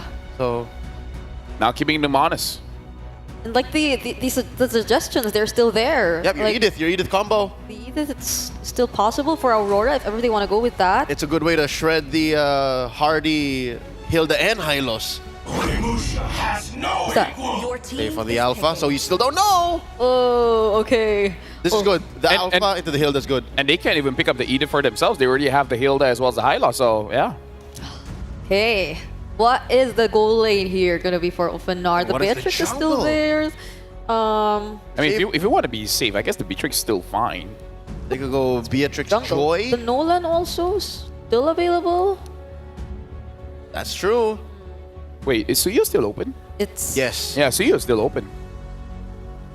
right. So I'd say Beatrix Mm-hmm. Suyo is safe. Very Beatrix safe. Suyo. if they want safe. Beatrix Nolan allows for you to play the map a little better. Yeah. So they go for either that or the Joy. Or If they want to go crazy, they can pick up a Claude with the Louis combination. I don't know if they want to go that local. okay. They go for the Joy, and they go for the Granger. It seems like Sunshine really likes that Granger. I mean, Granger is fun to play. Let me tell you that. Granger is fun to play, but one of the weaknesses of a Granger is closing out the game. That's just one of the things. Yep, Actually. and closing in on range. Yeah. Despite the Death Sonata being almost at an infinite cap, theoretically, that's just a finisher. Yeah. It's just an initiator. You really can't win fights off of that alone. You're technically a mid-ranged marksman. So it's really like Granger just chunking everyone down Yeah. and then letting Joy clean up shop. Yep. And does Aurora respond to the Joy? Like, do they react to it or pick a different option? Okay, I'd say okay. this is both a reaction and a proactive move. Yes. This is a I agree. Renegade special. Joy comes in. How is she going to run away from the implosion? Thank you very much to our panelists. And now we're throwing over to Mirko as well as Inga. That might be the end of the game.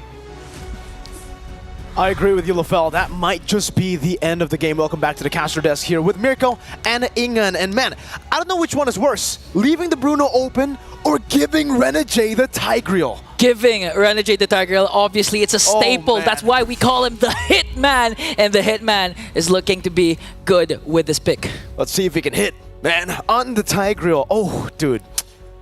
We haven't seen Renegade on a signature pick this Swiss stage at all. And now we get to see it, the Hitman on the Tigreal. Ladies and gentlemen, match point for Aurora. The Northern Lights shine brighter than ever up against Ulfednar, who must climb, who must try to equalize. Welcome to the Land of Dawn for game number 2. 1-0 to Aurora. And again, that signature pick with the Alpha 2 in the jungle against the Hilda. This is looking great for Aurora. You know, Aurora's really going to have a good time, especially if they don't get picked off, especially in the early game, because we know the power spike of the Alpha. Once the third turtle comes and they've secured it, it's going to be huge advantage. They can snowball and end the game early. And at the same time, I do agree with what Leo has been saying with the Granger. Although the Death Sonata is indeed a range type of attack skill. But the problem is when it comes to basic attacks, when it comes to pushing, it's not as wide as compared to a Bruno or a Moskov that could easily take down turrets without having to position themselves close to the vicinity of the turret. Okay, so Sunshine tried to go for the kiting route, you know, a bit more movement last time around with the Quantum Charge. Now it's back to the usual emblem for the Granger. It's the Impure Rage. Does seem like Domeng, though, will still stick to that Master Assassin and work for him. Great Terrify from UA just to provide a bit more poke. But also, this is a safer choice from Rosa. Usually we see a lot of low Yis go for the Lethal Ignition. Renegade trying to go for that. Apex reading it really well. Everything else, though, quite normal, except, wait, Alien! Revitalize, Vengeance is usually the case for the Hilda choice of battle spell. This is Sprint from Mr. Alien. All right. Yeah, I think they want to go for the chase. Want to really outmaneuver, outposition Aurora MLBB, and I do agree. Although Rosa's pick is quite safer compared to what we've seen him using, I think it boils down to the macro of what they can do. Again, this team loves the macro, loves to pick their fights. They know their power spike, and with the presence of the diversion, they can actually play the type of game Aurora MLBB is playing, which is dominate the macro later on. All right. Both teams taking it slow. First turtle spawns in. You would expect Aurora MLBB with the Alpha to just go in, but man, wait! They were just won out that skirmish against Alien up top. Has to regen. Now Demon Kite's on at both junglers, level 5. Edward walking in. Okay, Edward just trying to clear out the zone. Alien has to walk away quite low. Edward goes in with the Infernal Pursuit, forcing out the flicker, and Tienzi will get the turtle. But here comes the Spear of Destruction, but a Spear of Alpha. 2 spears connecting to bring down 2 from Ulfindar. Edward still on the chase with the Infernal Pursuit, forcing Rosa to recall. Yue, okay, try to go for the Curse Blast. Won't be able to find the range on that. The double spear from Aurora. It ends up being a trade. The turtle for 2 kills, and certainly I'm gonna have to say Aurora definitely got the value out of that trade. Way better than just getting the turtle. Tienzi though, now he's gotta be very careful when he decides to go in, because earlier, Renegade didn't have ult, bro. Yeah. He got 2 kills just because of the setup from Demon Kite, and that's what's so scary.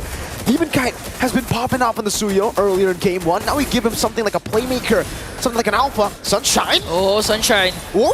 Okay, no more Death Sonata. Doming, although he got all the Death Sonata attacks coming in from Sunshine, he was able to out-sustain it.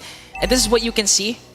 Why Sunshine is aggressive. Again, he has the Festival of Blood plus the Impure Rage, meaning he has a lot more sustain compared to Doming.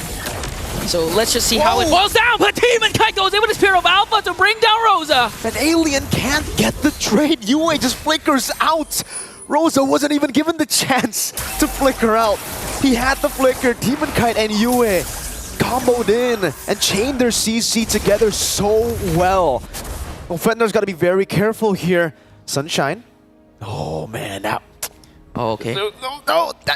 Okay, we're good. We're good. Man. Renegade. No flicker for Renegade, but he has the implosion, and IPX47 will spot him out. So looks like Sunshine, the sun is still shining. He's safe on his lane. All right, let's calm down here, right? 3-0 for Aurora MLBB. Currently, Sunshine gets that first item priority on the Hunter Strike, so a bit more movement speed, a bit more penetration as well. Ulfednar, though, they're running a bit low on resources to actually handle the neutral objective, I would say. You know, the Hilda, really good against the Assassins, but against the Alpha, I don't really think it's a tool to actually threaten the neutral objective at all. Demon Kite, Renegade, Edward, all these picks are so good at contesting, and that's why you see Demon Kite on it. Okay, X47 casting Glorious Pathway. Renegade just trying to zone them out. Alien on the other hand pops a sprint onto Demon Kite. Who's gonna get the turtle? Still gonna go onto you, and the clash is still going on. Electrifying Breeze from Tienzi gets knocked up. The Spear of Misery over to the back. Yue trying to go for the Kill Curse Blast. Barely hit it. Doming trying to chase for Tienzi as Rosa has to back away. Got hit by the tower. Here comes Sunshine to the rescue with the Death Sonata. And it seems like Tienzi will save himself from harm's way. Woo! Again, another close battle. And again, it's Aurora who walk away from it with the dub. The turtle secured by Yue. That was a Curse Blast coming in from Yue to secure it. And man, now it's a 1,000 gold lead for Aurora. Ulfednar somehow actually, I would definitely be thinking the gold lead would be a bit bigger here for Aurora. But again, they're all chill. They're still waiting for Doming to hit those power spikes anyway, right? For Ulfednar, I guess they can still play for the mid to late game as well. So the third turtle, I think that will really be the neutral objective to fight for and to determine who has the swing of the pendulum. Yeah, at this point, Ulfednar, although they have the diversion always ready to be expended, they know that it's not yet their power spike. That's why they don't want to make those crucial mistakes, those crucial overplays, those outplays. So we're just right now we're just really waiting for Rosa to be activated, make those right calls, catch Aurora MLBB off guard, eventually gain an upper hand, gain the lead, and stop Aurora MLBB from hitting their power spike. Okay. Sunshine gonna try to clear this wave. SOD? It's gonna connect onto Sunshine, but they're not gonna overcommit. They're not gonna dive deeper though. They just want control over the bottom lane. And they get the control over the bottom lane. The crab will be taken down. That gold crab has been a big priority for a lot of teams here. To try to get that gold crab, get your gold laner ahead. And Domeng, wow. They're actually going to give him so much more gold. Double laning at this point of the game. Turtle number 3, you can see how much Aurora wants the third turtle. They know how important this objective is, especially if they're able to get a winning fight. This might just be the game-winning team fight. Because Aurora, once they get that snowball, it's going to be real scary. Apex trying his darn hardest to keep it away from Aurora. But they have 5 members rotating there already, posturing up and now clearing up mid lane for Pryo. Okay, this might be a huge match. A lot of battle spells are here. Doming, though, has to walk away, coming in for the damage of Ulfednar. Renegade, important to note that he has the flicker plus the implosion play. Let's see who gets the setup first. Here comes the glorious pathway plus the infernal pursuit. Renegade to the Tenzi. Implosion now with a shove back. This is going to be the Spear of Alpha from Demon Cat, not connecting. Alien jumping in. Renegade falling. Turtle was secured by Aurora. And a double kill coming in from Rosa, and they're not even done. Edward goes in with infernal pursuit, but they might be able to out-sustain him. He's going to bring down Sunshine. All of a sudden, the tides have turned. 4 members are gone from Alpednar. TNZ is the only one left. A triple for Rosa, but a shutdown for Doming. Oh, man. Aurora. You see them take control of the fight, and it was Edward on a Phobius. Is this M3 or what? The last time we saw that kind of crazy Phobius carry the game, it was Air Edward, Mr. Man. Let's take a look at the highlights again. What the heck happened in that team fight? I'm not sure, and we have to clarify, but it starts things off with the glorious pathway coming in from Apex 47 as Renegade goes in with the implosion to try and zone out TNZ. But this is the good thing, Edward just dishing out the damage, being the sandbag at the same time, keeping Ofenar at bay, enabling Doming to just burst down Sunshine. And a huge play for Doming also to cast that Spear of Destruction, and it connected to the backline. That's why they were able to chase down Ofenar and get 4 kills of their own. That Spear of Misery landed on 3 members, I think. That's what enabled Edward to do that. Edward just constantly going at it. Rosa still respawning. Renegade there. Oh, SOD? No, it's just to zone them away. They're going to get a tier 1 off of this.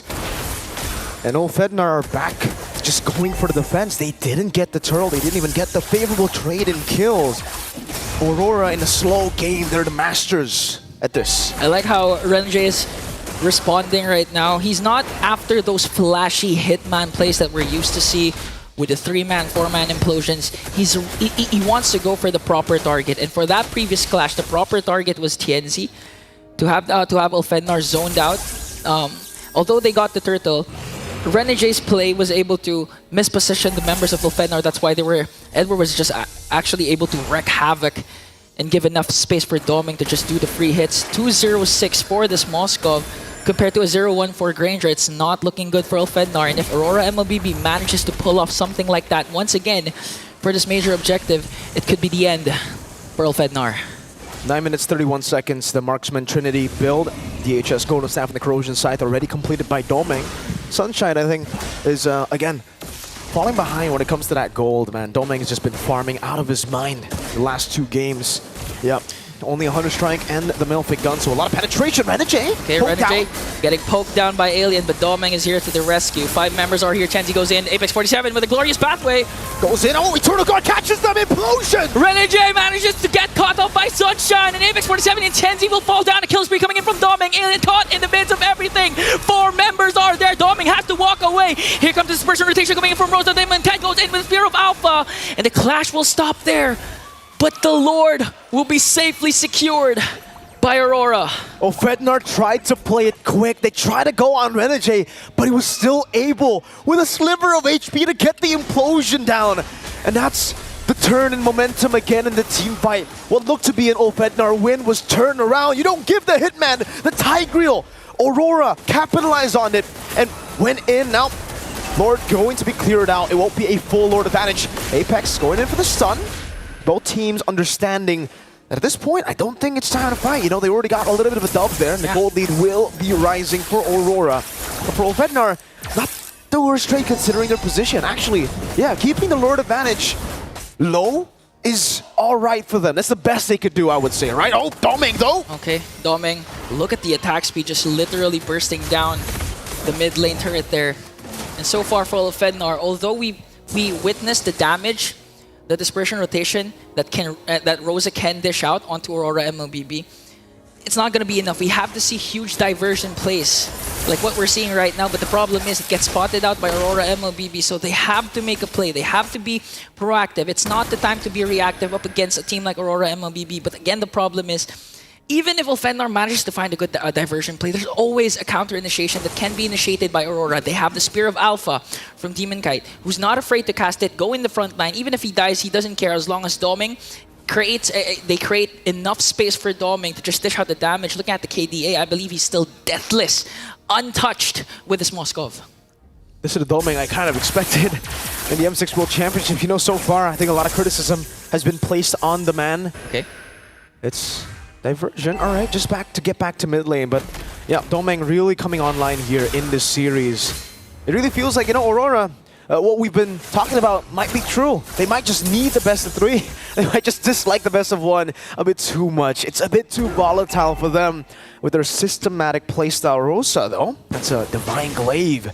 So if you've already seen the damage that Rosa can actually throw out against Aurora in these skirmishes, now you're going to have to be extra careful against Rosa with this Impure Rage. He can constantly just dish out damage, especially with Impure Rage. I think sustain too, right? I mean, like, you're in these fights for such a long time, it could act as good poke, but I do feel like Ulfednar, it might have to come down to the diversion, not necessarily the damage from Rosa. They need the diversion to be clean. They need to somehow catch Aurora off guard, because if they don't, it's looking like an Aurora 2-0. Yeah. And I mean, it's not just Rosa that needs to step up. I believe it's also Alien. Alien really needs to zone out the damage dealers of Aurora MLBB. Try to go for the backline.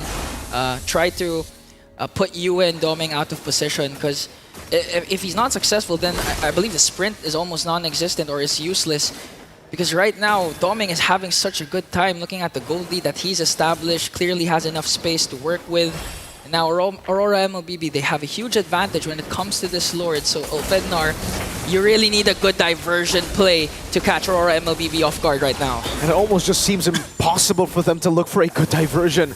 Aurora are occupying all the bushes that the diversion could come through, and that's why maybe Ulfednar are so shy to use the diversion. Every single... Oh, that was a good shot over to Domeng. Good poke. Aurora, they've occupied the bushes enough. They have the pressure. TNZ zone, a glorious pathway. They'll just bait the resource. Conceal from Renegade. Okay, 18,000 HP for this Lord to conceal.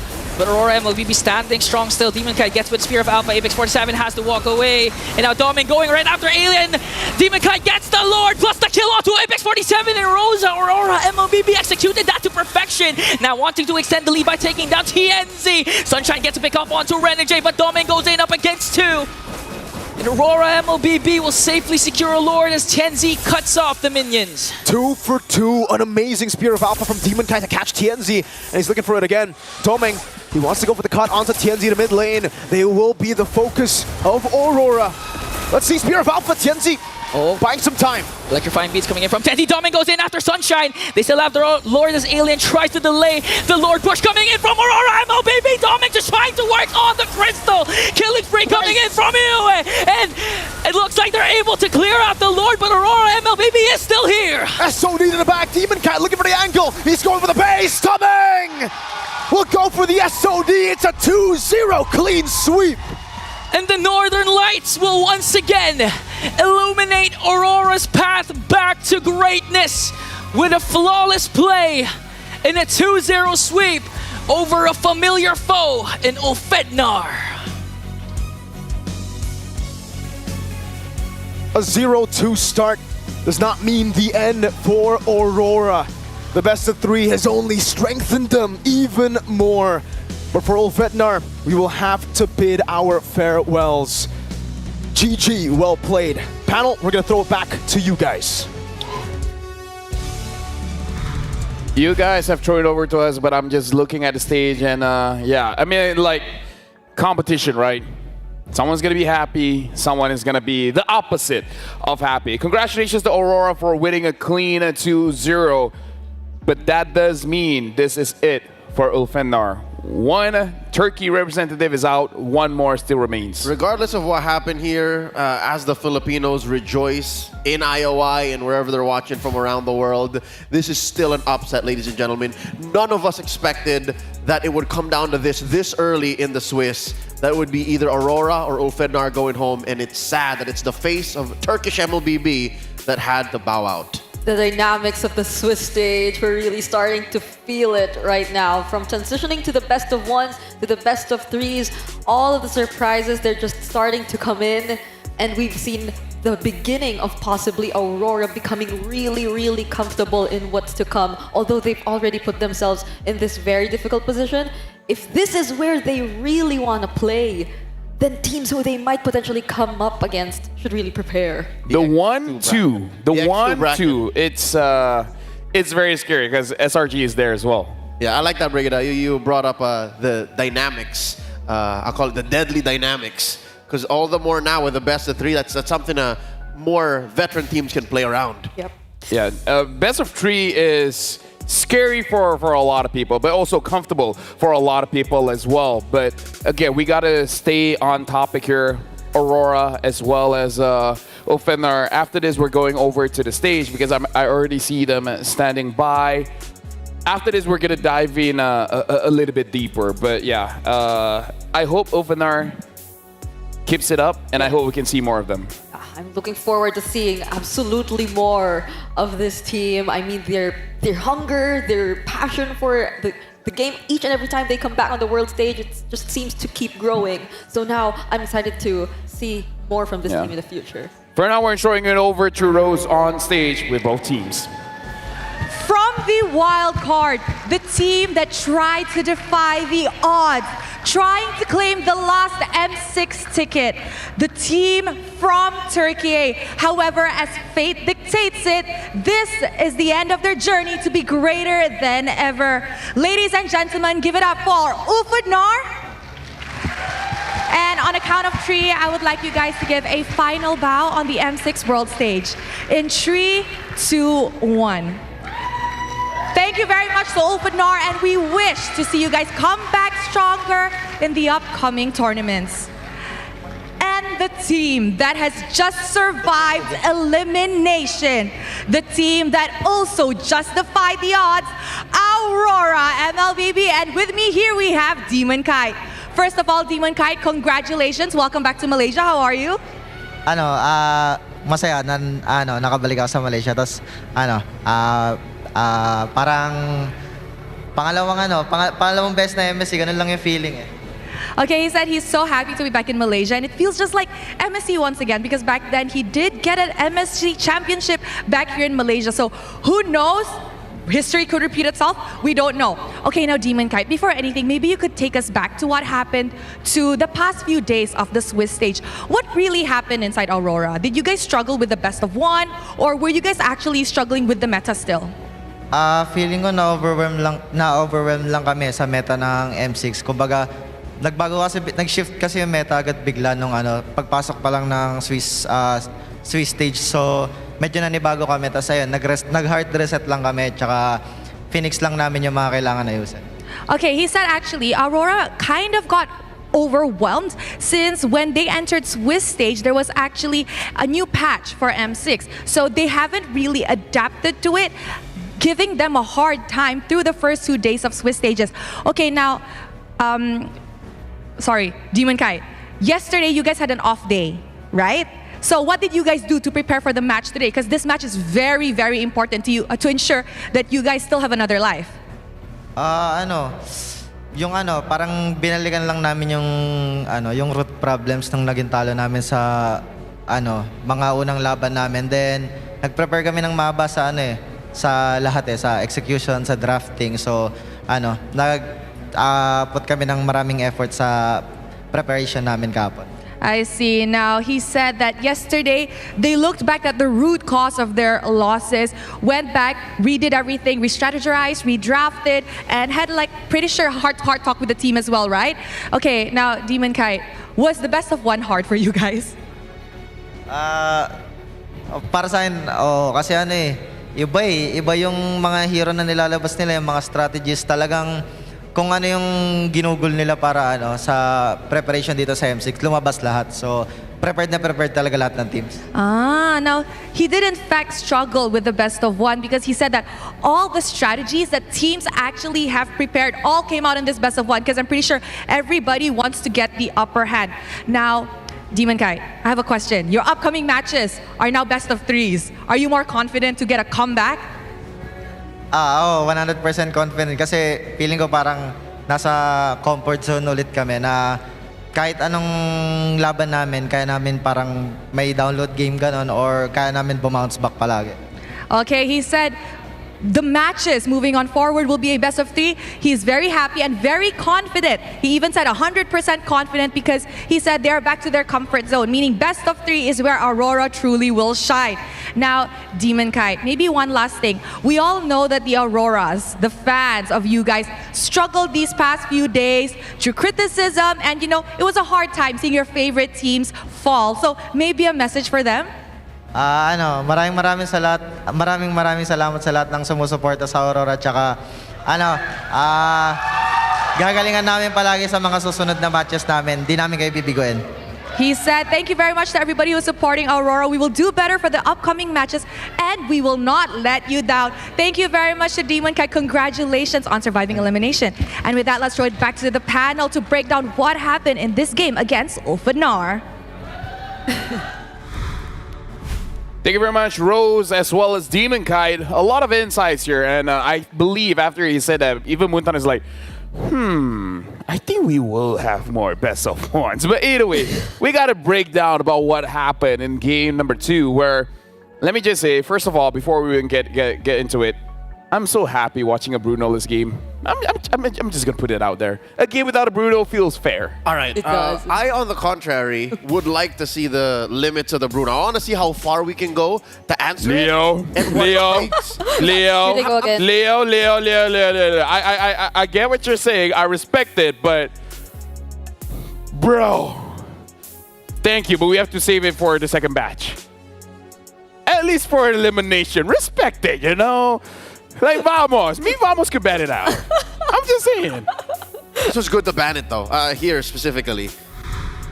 Now let's look at the itemizations here. Ulfanar going up against Aurora here, where again, the idea was there, but again, the execution coming in from Aurora is very clean here, Brigitte. Yep, and I think majority of the fights, it was really Aurora who started it all. Like even during the first turtle where the implosion did not necessarily connect. It slightly missed, and it wasn't as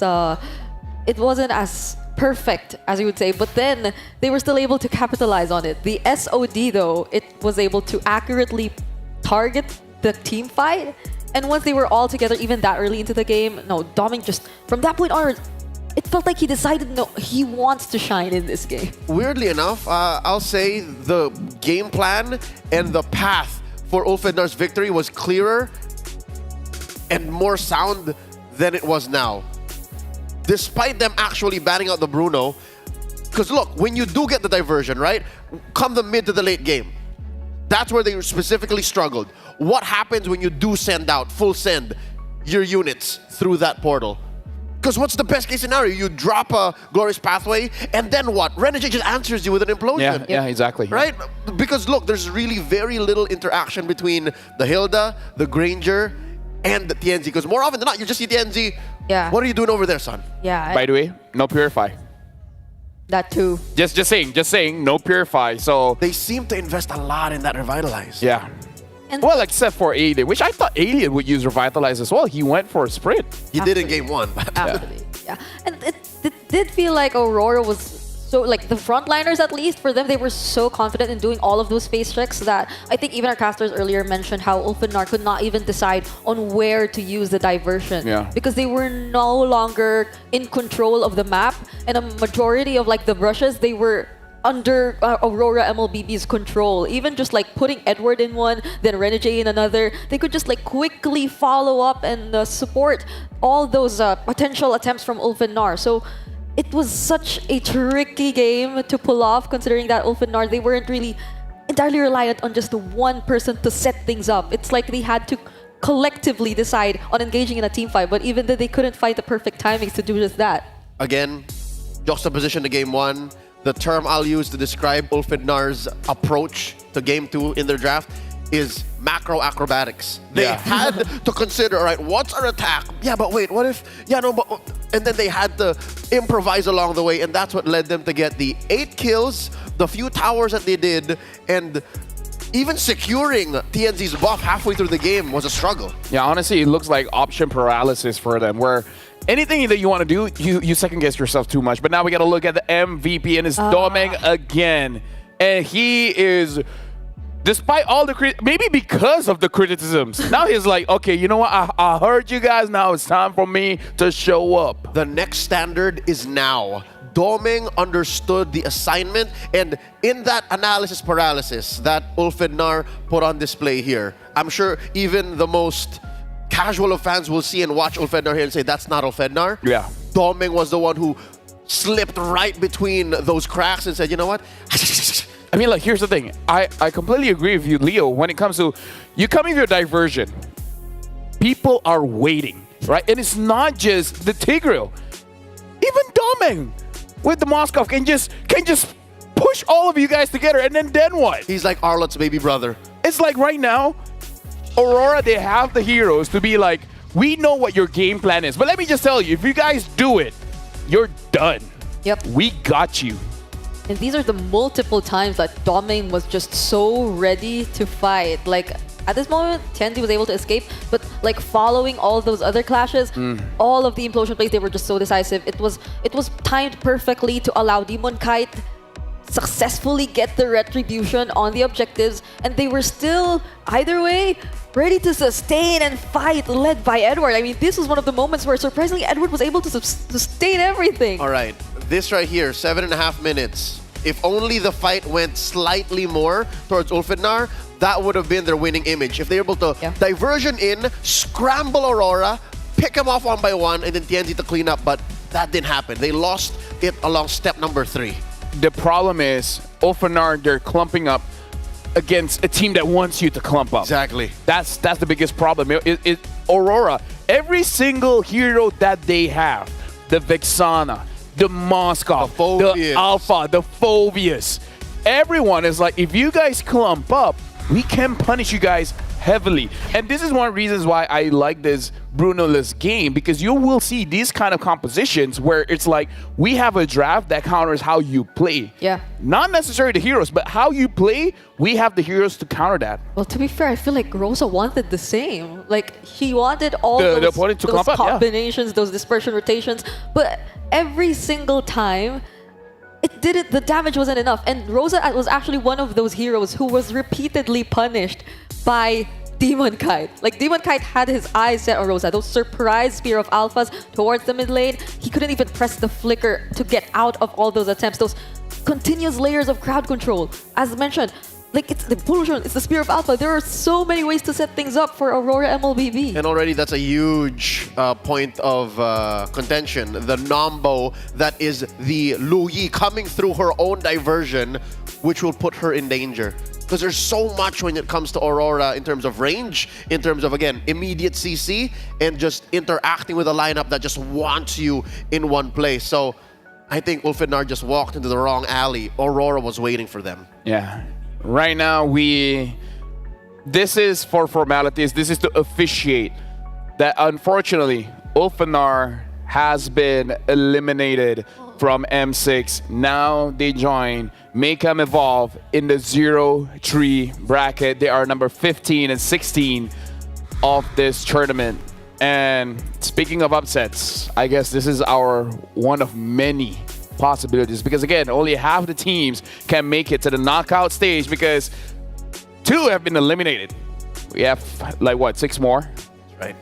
The casualties of the new and I'd say much needed, but still brutal Swiss format. 3 is really the number to watch out for. Like, you get 3 wins, you're in. You lose 3 times, you're out. I remember how, like, Kid Bomba tried to say it in a way. You just get so surprised. One day you're 0-1, another you're 0-2, and then you're 0-3. You're so embarrassed. Like, yeah. It's just really how it goes, because you have so little chances in the Swiss format with a best of 1. Now the next match. The next match, it is Vamos going up against CFU from Cambodia. And let me just tell you guys, CFU is very strong. I don't know how you guys are feeling. I'm here for it. I'm expecting... Oh, you are? I'm expecting high octane, balls to the wall action. Me too, me too. Yeah, you too, yeah. I am so excited for this. Great match. Wish it could have happened sooner, you know? For sure. Not elimination match. But whoever loses goes into the 1-2 bracket where Aurora is there, Selangor Giants is there, KBG is there, so yeah. You kind of don't want to be there. Fighters in mid, baby. Fighters in mid. Okay, they've used the Khalid, they used the Gato Kacha. What's next? Arlet? Don't laugh! No, because those are such exciting picks. I mean, I want to try casting one. Yu know? Zhong in mid? Lapu. What I need is time. I'm gonna give myself time. As the host, I'm dictating. We're going to a break. After this, we'll watch Vamos against CFU.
starts now.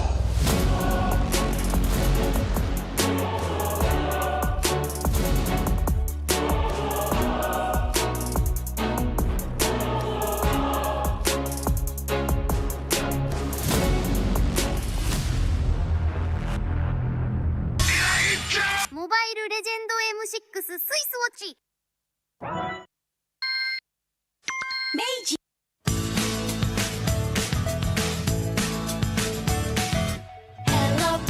Hello Panda, semua suka biskuitnya. Biskuitnya enak, isinya lezat, rasa coklat dan strawberry. Hello Panda, semua suka biskuitnya. Biskuitnya enak, isinya lezat, rasa coklat dan strawberry. Hello Panda, biskuit isi yang enak.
In MLBB, each of the 5 players plays a distinct role. Whatever it is you want to believe, again! But how do these roles work together on the world stage? Go, it's Sans, who picks up the... Mid laners and roamers are the bedrock of the team. Looking for the knockup, not able to find a sense who he wants for. Takes him out. Whether it's picking beefy tanks, mages, or sustain, together they provide crowd control and damage in the early game, making space for the team to farm or secure objectives. Then we have the EXP laners, usually playing tanky heroes. They poke and zone the enemy to create opportunities. All right, let's see another fight commences here. Gear goes in. It's going to be a lot of damage played. While the roamers pick to fill the team's needs and support if needed. EXP laners must win their lane and protect their tower with aggressive, confident play, ensuring map control for the team. Ooh, final slash. Finally, we come to the junglers, the early to mid-game finishers, and the gold laners, the mid to late game finishers. Irie, the god in the jungle, takes a double kill. For junglers, whether it's frontline tank utility or assassin early game assassin burst, they form the core of the team. They act on the space created by their team to finish off objectives, utilizing power spikes with the early game advantage they get from farming the jungle. It should be a retreat from the Burmese gold, and they get sent down into the ground. Gold laners focus on farming for gold to become late game monsters. 1v3. They are savvy observers, staying out of trouble and positioning well to deal the most damage with their fragile heroes. Do you agree? How would you describe the roles that make MLBB greater than ever?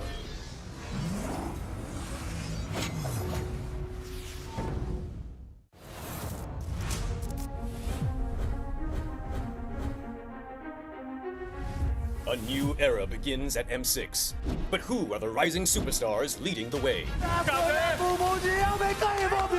In Latam, Maycam Evolve emerges as the new gem of the region.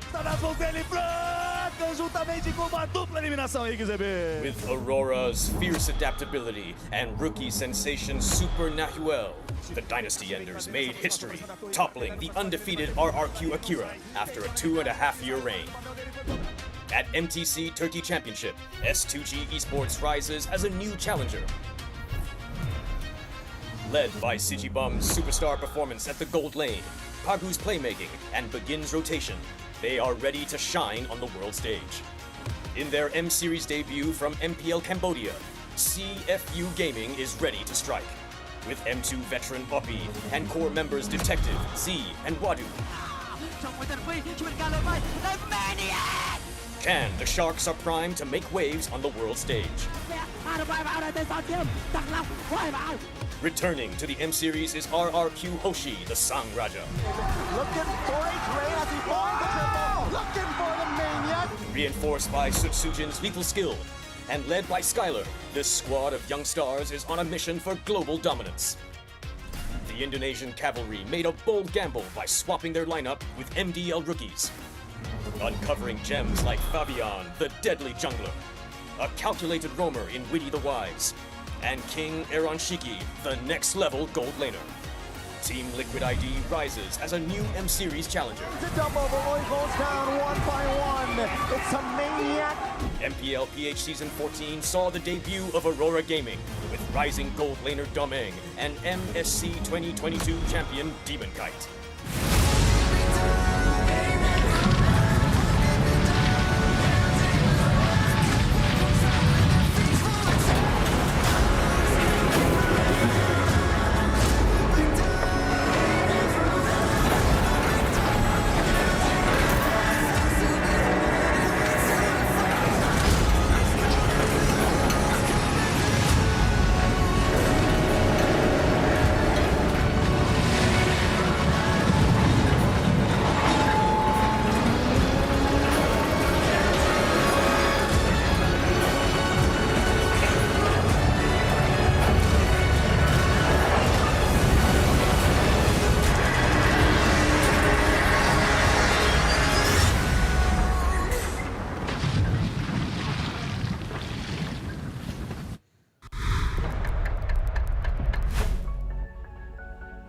Yo, the Phil. LaFell, we're live. Come on. I don't care.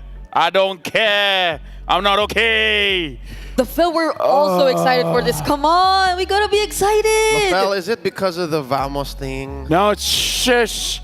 I'm not ready. Okay, give me 5 more minutes. Give me 5 more minutes. It's the best of one. It's not elimination, man. I think it'll be fine. Yeah, but if they lose, what would happen if they lose? You're not doing the draw anyway.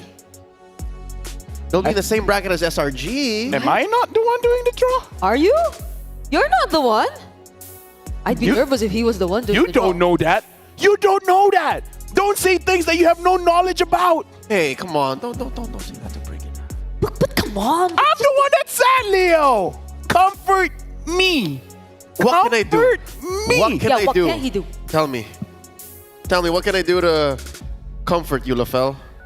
Well, we can first talk about Qiddiya, if that's okay with you. Can I take you to Qiddiya to discover the beating heart of Qiddiya City, the gaming and esports district, the world's first real-life gaming hub, and a beacon of gaming futures where you can play live.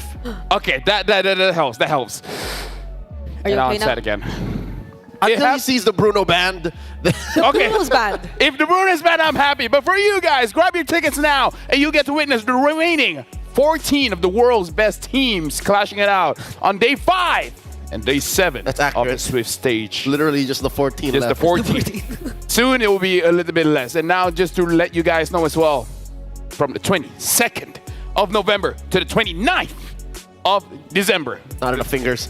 Yeah, I M6 support chests will be available for a limited time. Purchase the support pass for 50 diamonds, which, by the way, 50 diamonds is also one of the tasks that you can get. Anyways, to get a large amount of pass EXP with a chance to obtain a basic M6 pass, use that basic M6 pass to instantly activate the M6 pass, unlock additional pass rewards, and immediately get Claude Challenger Spark. How much am I? I think I'm 40 something now.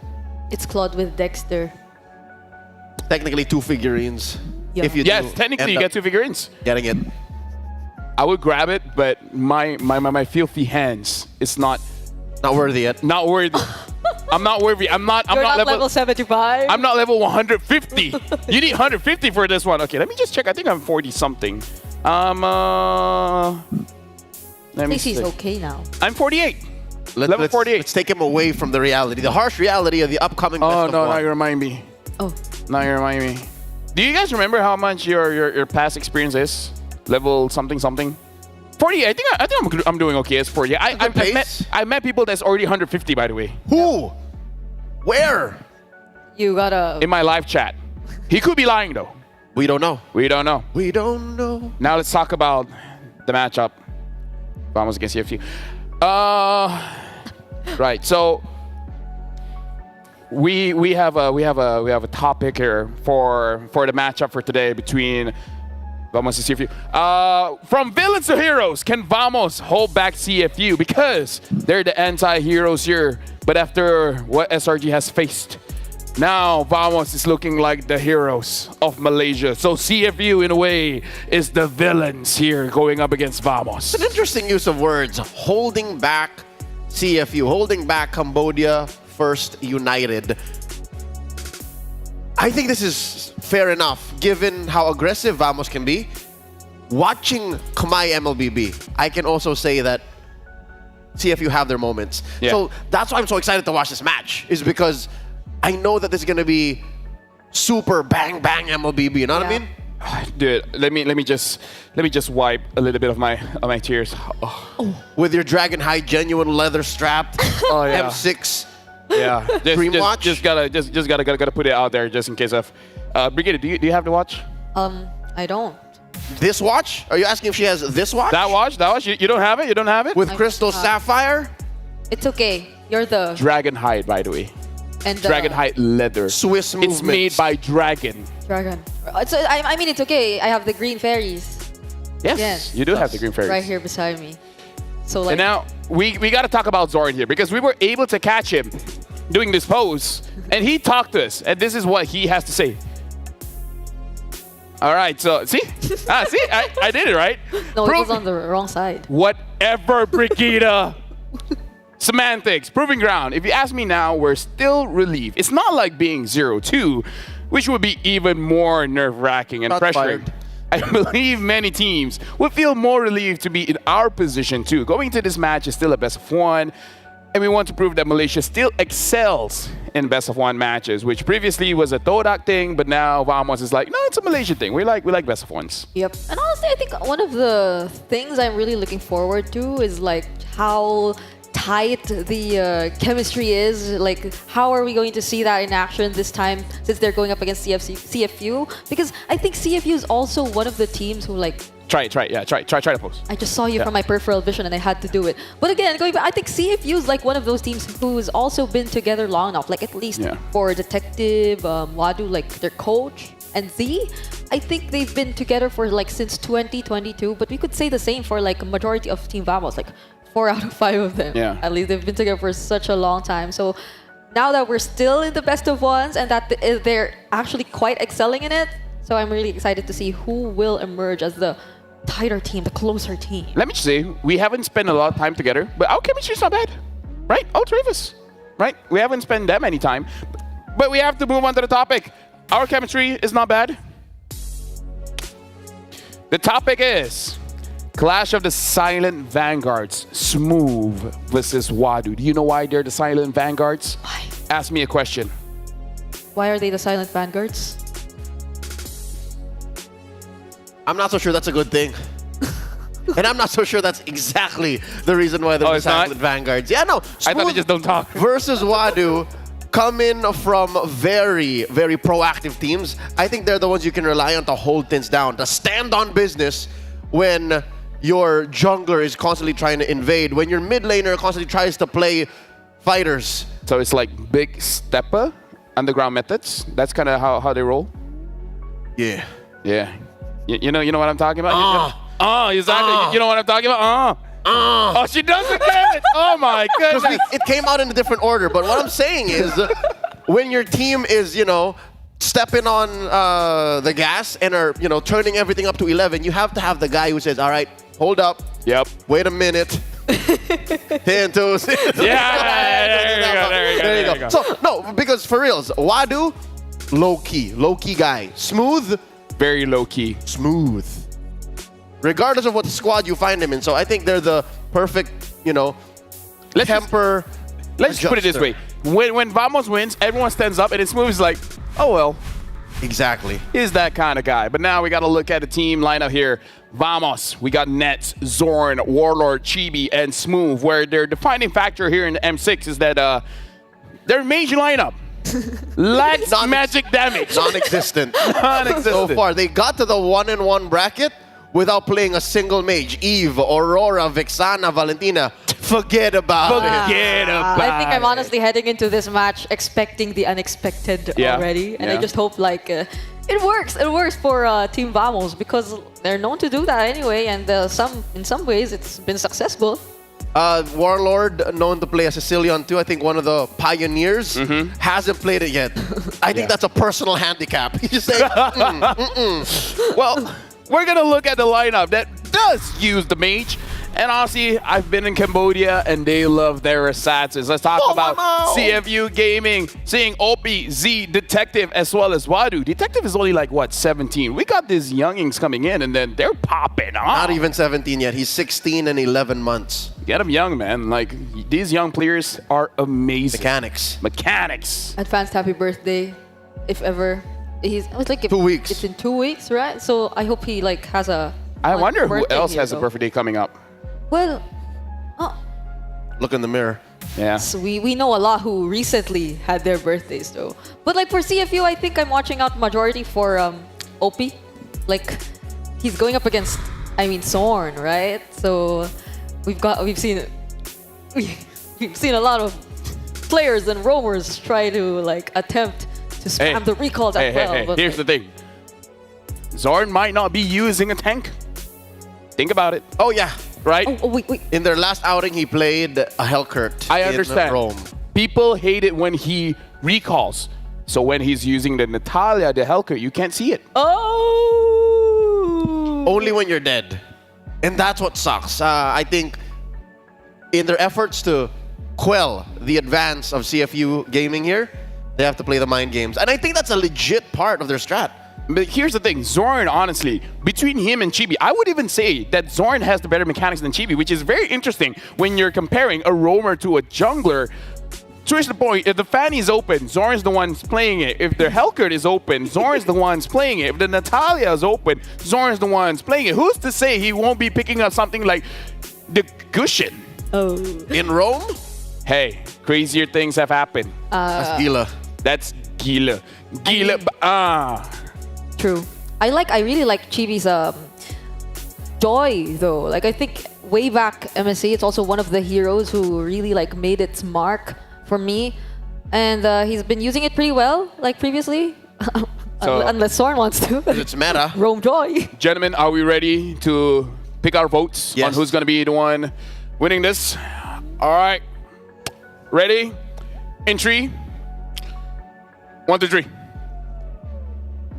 What's yours? Wait, what? What's yours? Is this? Wait, are you doing what I think you're doing? Did you get the? Oh no! I picked CFU Gaming. Oh no! Whatever shall I do? Well, oh well. This is mainly with the caveat of them playing so out of meta that CFU's aggression won't work anymore. That's why I'm saying Vamos. Yep. I'm also watching out for Zorn, like how he's going to set the tempo against a hyper-aggressive or a team who wants to be hyper-aggressive. Because if they do just that, then how are they going to work around it? So I pick it because it's a shark. And Vamos is supposed to be a snake. Just follow me on this one. It's supposed to be a snake. Is it not a symbiote? Snake. Let's just call it a snake. Okay. Okay. I've never seen a snake eat a shark. Technically, I've never seen a shark eat a snake, but you know what I mean. Can sharks eat snakes? We need a marine biologist in the house to figure that out. Do they even like meet each other? Aren't they like underwater? There are sea snakes. There are sea snakes. We know more about snakes. No more about snakes. We know more about space than the ocean. That's true. The ocean is very, very deep. Deep. The known universe, though. Yeah. We can travel this season. We chose no. We're going up. We're going to space. Neither here nor there. So that's why I picked CFU. They're underwater creatures. That there's multiple movie franchises like jaws. Well, it has been scientifically proven that tiger sharks will eat anything, even highly venomous snakes. They don't distinguish between that. So thanks to Manny for covering that. Are these venomous snakes though? I think they are. They are. I think there's a level of cheese and poison that Vamos comes in with. Can see if you overcome. So, Grok Venom skin. Gushin Venom skin. Angela Venom skin. Hey, you know what? Harley Rogue. Harley Jungle. Harley mid. Harley mid. Warlord picking up the Harley. Ooh. We have an M chat here. We're talking to Zorn. What was the reason behind Vamos' defeat on day 1? He said the main reason was that our communication was really poor because we were nervous. So on the second day, we worked on that, and as a result, we managed to secure a victory. Now we feel comfortable on stage, and we're confident that we're 100% ready for this match. That's extra gila. Because even hometown advantage doesn't help with the nerves. It doesn't. It doesn't. And it was against I'm nervous. Twisted Minds. That was their first game, right? It was against Twisted Minds. Could you stop talking about history? Could you like move forward? Thousands of miles away from home. And Thousands of they're miles. the ones. They're the ones who are comfortable. Hey, let me tell you, man. Temperature does a lot to you. Oh, for sure. For sure. I would know. And now we're jumping here in the drafting phase. Game number 1, the only game, because this is a best of 1. And we'll see which one will be the first pick. Oh, I hear the Khalid ban. CFU banning out the Eve. Just in case. Banning out the Khalid. Vamos! Ban out Bruno! I hear claps. And they did. I hear claps in the audience. They're like, thank you for banning out the Bruno. All right. You know, now they're heroes when the Malaysian crowd is clapping for a ban. I hope he What does a the change. And it's Zorn who asked for the fist bump. Oh. Because he's like, you know what? I don't care. I'm banning out Bruno. Coach, do it. Coach, do it. Coach Babs, Coach Ballybird, do it. I wonder. I've never heard a crowd cheer for a ban. Oh, yeah. There you go. There you go. Vamos is looking to open the show. Leave open the show. Yeah. And Zorn's like, guys, relax. It's just a ban. It's just a ban. Fine. Yeah. Honestly, CFU, they draft pretty standard.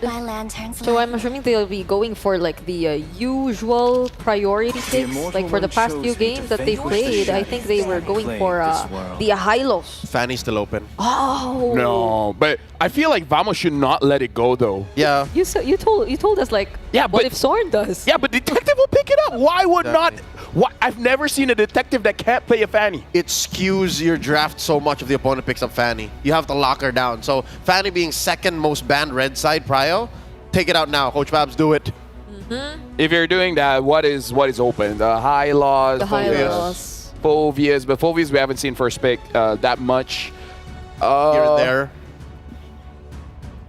It's just really mostly the Hylos. The Cho, maybe the Cho is Cho. open. Cho, maybe you can trade for that. Suyo just got banned there. Oh no, they banned the Hylos instead? Yo, Fanny. The Fanny's open. Wait. Is Vamos planning to fight against a Fanny with a fighter mid? Is that what we're going for? That's possible, actually. Oh my God. That's another way of locking down the Fanny, because usually there's very few mid-lane mages that can do that. What if CFU doesn't pick up the Fanny and calls their bluff? And they see it coming from a mile away? Wait, what's that? Oh, That's the Cho. Not giving it to Zorn. Not giving it to the man. That's the Cho. Not giving it to Raja. Recall. Okay. So what do they get for themselves? Here's the thing. GB can't play the Fanny. I mean, he can play, but you know, like against the best of the best. It's not a go. It's not a... Yeah. So if we see a Fanny, it might be Zorn, unless behind the scenes they've been practicing. Gata, we don't know where this Gata is going. Literally. Joy. Okay. And they reveal the joy. This is a tell. Having magic in the jungle makes a mid-lane fighter for Warlord all the more possible. This could be a mid Gata, it could be an EXP, it could be a Roam. Oh. Valentina picked up. I won't hold my breath just yet, because they usually reveal that fighter mid in the second phase.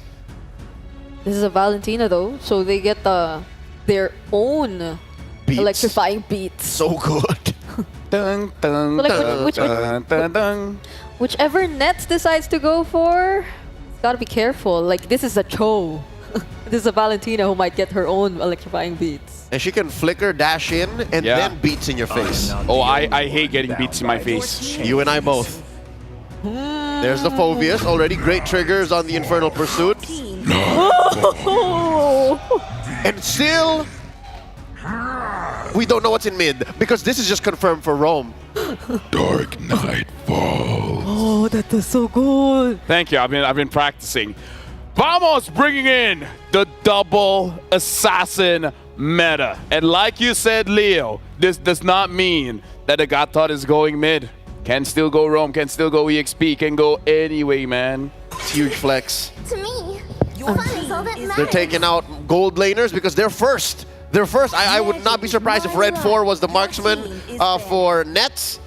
And then we go from there. Probably some physical damage. Coach Taimigo. Coach Taimigo is forcing Pabs and Coach Paui to say, okay, we're taking out the gold mages. Reveal what Warlord is gonna play, because that's another tell. If there's a mage in the jungle, a mage in gold, then more so fighter mid. Exactly. And at this point, why we have to talk about double assassin here? Because Zorn is gonna be the one farming. He's gonna, which is very interesting because I watched the game. Zorn takes the jungle of the opposing side, but you know what's interesting? His farm is never above Warlords, which means his roam keeps on triggering as he's farming. So Vamos have figured out some kind of rotation that allows the roamer to pick up farm, but still has that roam passive activating. And that's why all the more what Coach Pab said about their communications being on point, day 2 onwards, made more sense. Hilda banned out. They needed to take out the Hilda if that's the plan, because you can't like afford to revert to a jungler who really has to farm slow if you need to keep up with all the pressure that Vamos would potentially put on the table. So yeah, they go for a physical marksman in the gold lane. They're sticking with the Moskov for nets. So what jungler would be the safest option now for CFU? Will you like still risk it, even though? Something a little bit tanky, because all of a sudden the Helker can be in your face. And we have a fun fact for the 16 years, 11 months, and 14 days. Detective is the second youngest player in M6. Yep, second only to Hiko, of Team Spirit. All right, talking about the junglers, what's available for Detective? Again, the Alpha's second here. youngest. Alpha. Alpha's good, maybe even a Fred, but that's not enough damage. Double farm slow. Oh. They go for the Hayabusa. It's gonna be tough. It's an assassin versus an assassin. Sword's gonna play man-to-man. Nathan, but I don't know. Damage from CFU, no? I'm just worried that the Hellcurt can have a field day. On both of them. On both of them. Final pick for Vamos. Will this be the time where they're like, kidding, we have a mage? Or more of a tanky presence? Because I don't know if that's enough peel and that's enough of... Fredrin mid. Few's done it. Few has done it before. JP Brent's Few's done it. Terizla. We've seen Rosa do that. A lot of things have happened in our careers. Bane under Drian. Yep. Have we ever seen a Benedetta in mid, Badang in mid? Lapu. We've seen Lapu in mid. Lapu in mid. And IP Flashes, Turkeys, he's done that. The Fanny's too. Hold it, take it easy. Oh, Glue! Wow, okay. Still don't know. I still don't know. Hold on. Warlord's holding on that Gatot. Warlord is saying, muscle of iron, bones of steel. That must be it. All right, now we're going to pass it to Bovingan as well as Mirko to cast for this one. A mageless Vamos. Hey, man. Lofel, Brigida, Leo, thank you so much. But did you really expect a normal mage?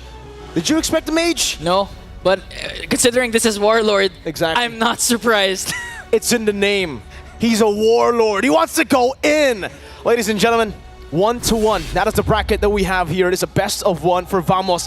The villains of Malaysia, that might just be the heroes by the end of this. CFU trying to shut down the Malaysian hopes here of qualifying to knockout stage. But ladies and gentlemen, let me hear you. Vamos and CFU Gaming go head to head. We're gonna dive straight in to the Land of Dawn for our second match of the day. You know, from right off the bat, CFU, we know that CFU is a disciplined team. That's how they beat NIP Flash. If you're gonna go back to the very first day of our Swiss stage, they were able to turn things around in the mid-game. because they were punishing the over-aggressive plays of NIP Flash. This time, we all know how Team Vamos plays. They're going to go all in all the time, dive as much as possible, and CFU might have a slight advantage. It's just pure damage, and if you guys want pure damage in your games, go ahead and get these battle recalls, these rewards, man. It's phenomenal. Claude's battle emote, M6 Glory Avatar Border, Baksha's battle emote too, and the new special skin, Baksha Dauntless Shield, all for free. You can reach to level 75 actually all for free. So go ahead, get your games in and get that M6 pass. To CFU, they're looking to pass through the 1-to-1 bracket over to 2-to-1 with this crazy aggressive composition. Speaking of aggressive though, I don't know which one is more aggressive here, if I'm being honest with you. Clearly Team Vamos, they're going right after Detective. Chibi is already level 4, electrifying beat to bring down Detective. The second youngest player in M Series has fallen down in the hands of a veteran. That's uno kill for Team Vamos. They gotta get the Dos Tres very soon, man. But it's all about the aggression. Like we said earlier, they gotta just push the pace with this kind of composition. Everybody can fight. The glue can go in. Warlord, he's a Warlord. And Nets, very early on in the first hurdle, I think he can be online much earlier compared to Sing, right? Yeah. It's a good matchup for Sing, but he needs to farm up. Vamos can constantly just look for 5v5s around the neutral objectives, and that's gonna create a very scary threat for CFU Gaming, especially for Detective. He's not level 4 just yet. That means it's a 2-level lead right now, at least, for Chibi. And Opie, he ain't gonna take that. There's respect. Yeah. The right call for CFU Gaming might be just to give away the Lord for Team Vamos and just wait for the power spike, especially since they have an ultra late game gold laner in Sing with the Natan as Team Vamos successfully gets the turtle. So right now they're starting out strong with the way they expected it to against a glass cannon type of lineup. Although they have a tanky mid laner, when it comes to the late game, things could turn around and go for the favor of CFU Gaming because they have a much more balanced lineup. So, the early aggression from Vamos is working really... Ooh, that was close! Nets almost just sniped it down. Warlord level 4. Seems like Zorn is 2. Detective still fallen behind compared to Chibi when it comes to the farm department after losing that early fight. Opie won't really be able to push in, but man, Chibi!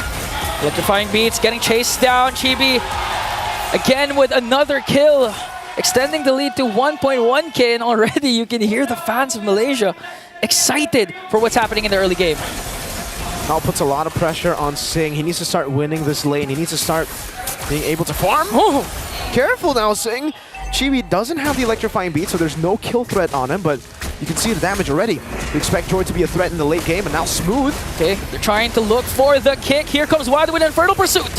Warlord caught in the midst of it. Oh, great kick to cancel the AOG. That's a good response finally for CFU Gaming again, but look at Zorn! But a beautiful knockup! Jit can do combination for OP to save the remaining members of CFU. They're gonna commit the AOG, wanting to go for Zorn, but Zorn will safely evade.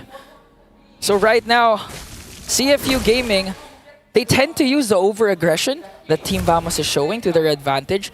But again, once we reach the mid-game, once Zorn gets a lot of items, he can easily burst down anyone, even by himself. So CFU Gaming, the clock is also ticking for their side. You can definitely see Z going for the Brave Smite, going for the Tenacity. That really helped him. If it wasn't for the Tenacity and Brave Smite, I would definitely confirm a death there, right? With Zorn jumping in. Also, this is like, the way Zorn plays the Helcurt is a bit different compared to Mr. BBB that we know in MPL Indonesia. Up top, SOD, It's gonna be a 1v1 entropy, and who's gonna get the first kill? And Sing! Sings his heart out to bring down Nets. Warlord tries to answer with a chase of the AOG, but CFU Gaming again using the over-aggression of Team Vamos to their advantage. Wow, the 1v1 of the Natan. They're gonna group up here, Natan in the bottom lane, looking for the fight. Opie! Detective goes in with a Wiki Shadow kill. Dark Knight falls for Zorn, and Zorn gets a kill onto Opie!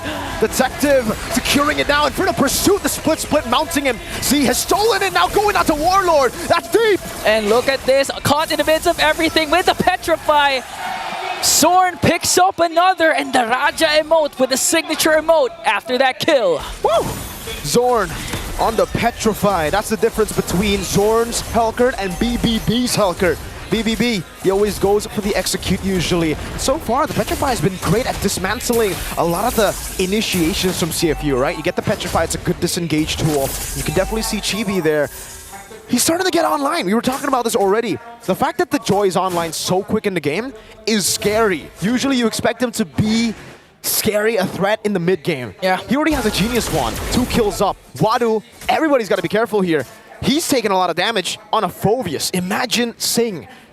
And we know that the Natan can be dove on by Zorn plus Chibi, so he's got to be very careful. Wadu gets caught. And speaking of dive, they're trying to go for Wadu. 3 members of Team Vamos. Wadu trying his best to out-sustain, but you cannot do that against a 3-member Team Vamos.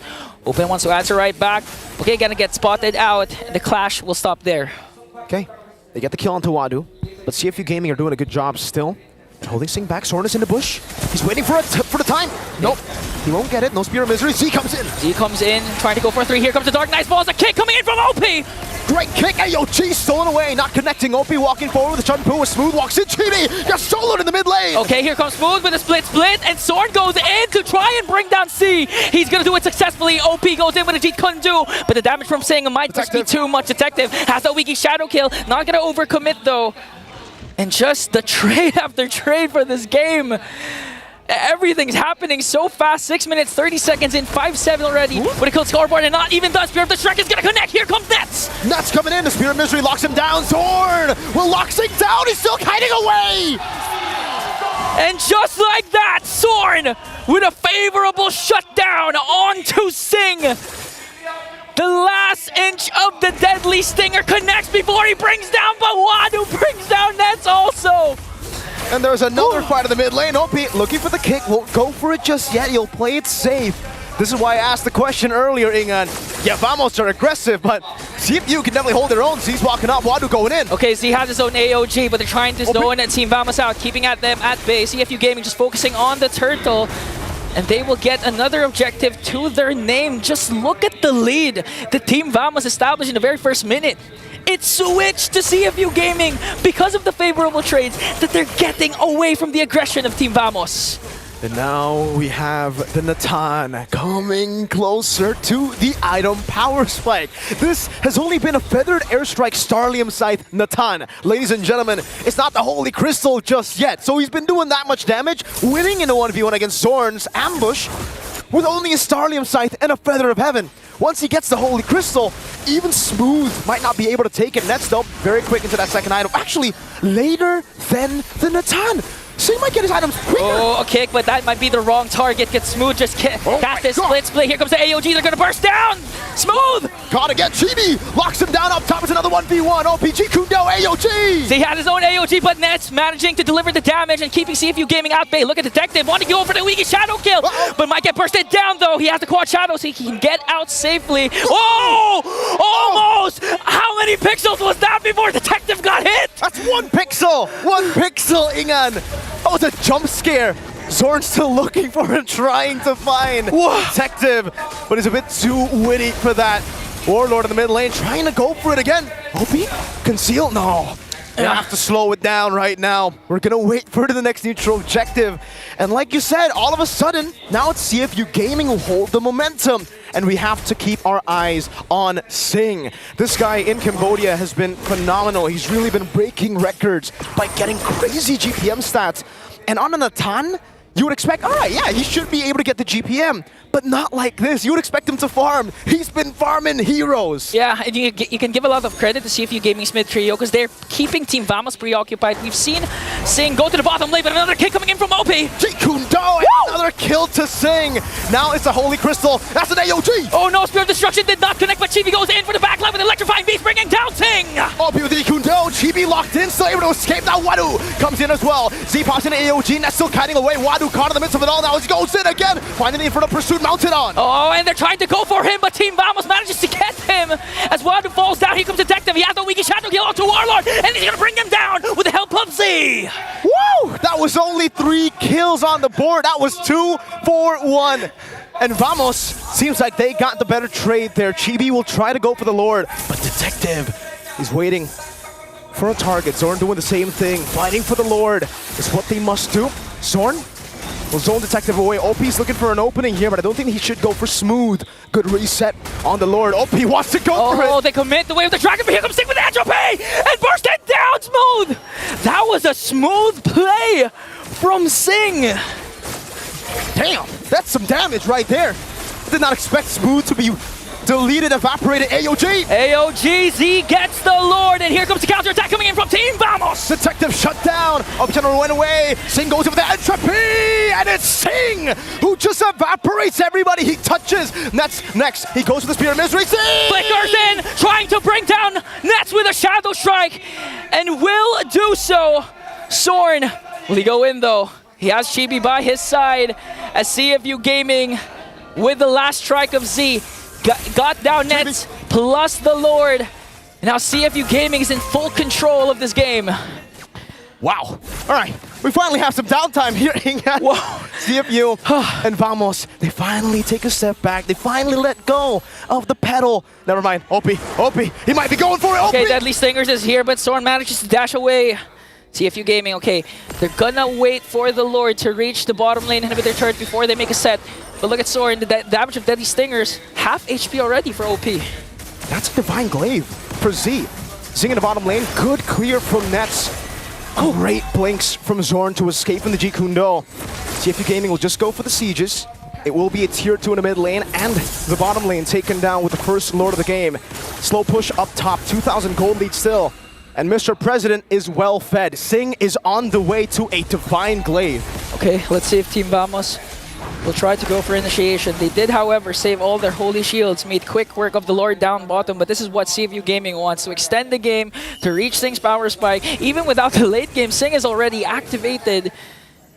And that's the gameplay of CFU Gaming. They're unbothered, unfazed. Even if you're very aggressive towards the early game, you get a couple of kills. But they don't care. They know the power spike of their team. That's why they are patient, they are waiting, and certainly they are protecting Sing from the aggressiveness of Team Vamos. And for the first time in 12 minutes, we don't have a fight. It's all chill. It's all calm. But usually, when this happens, it's only a build-up for a big play. OP, he's trying to look for that big play. He knows that he can kick anyone. That's what's scary for Vamos now. Usually, you have a glue, you have a Gata, then you can be like, all right, you can kick one of us, and then you're going to be the one punished. Okay. Sing, entropy, defensively. Okay, AOG coming in from Warlord. OP though manages to kick someone, Sword from the backline, and AOG for Z himself. OP's immortality will be popped, but Detective working on Warlord right now. Still in the midst of it all, OP gets the G Kundo. Wadu in the back, getting the in front of pursuit. Warlord is next, falling down. Wadu gets 2. That gets the kill, but Sing goes on a killing spree. A 3-for-2 trade for Team CFU Gaming. They have a clear advantage right now. They also have Sing in their presence. They can actually take down an inhibitor turret against Team Vamos. Base turret number 1 worked on. Nets looking for the play. He's got Rose Gold. Oh, but is it enough? Oh, Entropy in onto Smooth. Smooth with a split. Just trying to delay as much as possible. Detective going on for the backline to Nets. Even on the base, he gets down Nets. And CFU secures the win. CFU Gaming will not let Malaysia parade in Malaysia. What a performance with a Natan. They snowballed with a Natan. They went through Vamos. Vamos were supposed to be the aggressors, but CFU will prevail. Oh no, Nats was saying at least they're not 0-2, but right now they're 1-2. So Team Vamos in a crucial position in the standings. What a performance. What a game. Panel, break it down.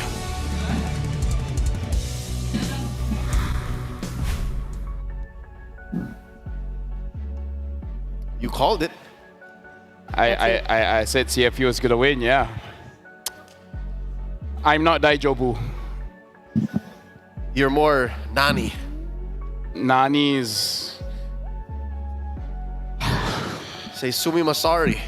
He's actually sad now. It's a reverse curse.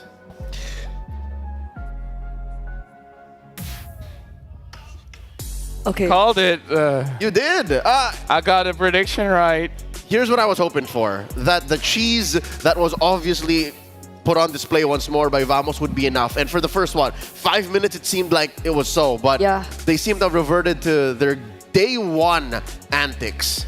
They were so stable. I mean, if CFU foresaw that this is going to happen, that their jungler was not going to have the best time, their gold laner was the complete opposite. Sing was just so stable in his lane in the 1v1 matchup, and they were able to seemingly funnel everything into Sing, and he just did the rest for his entire team. Like, even when it came to a point where Vamos already knew, oh no, we gotta look for Sing.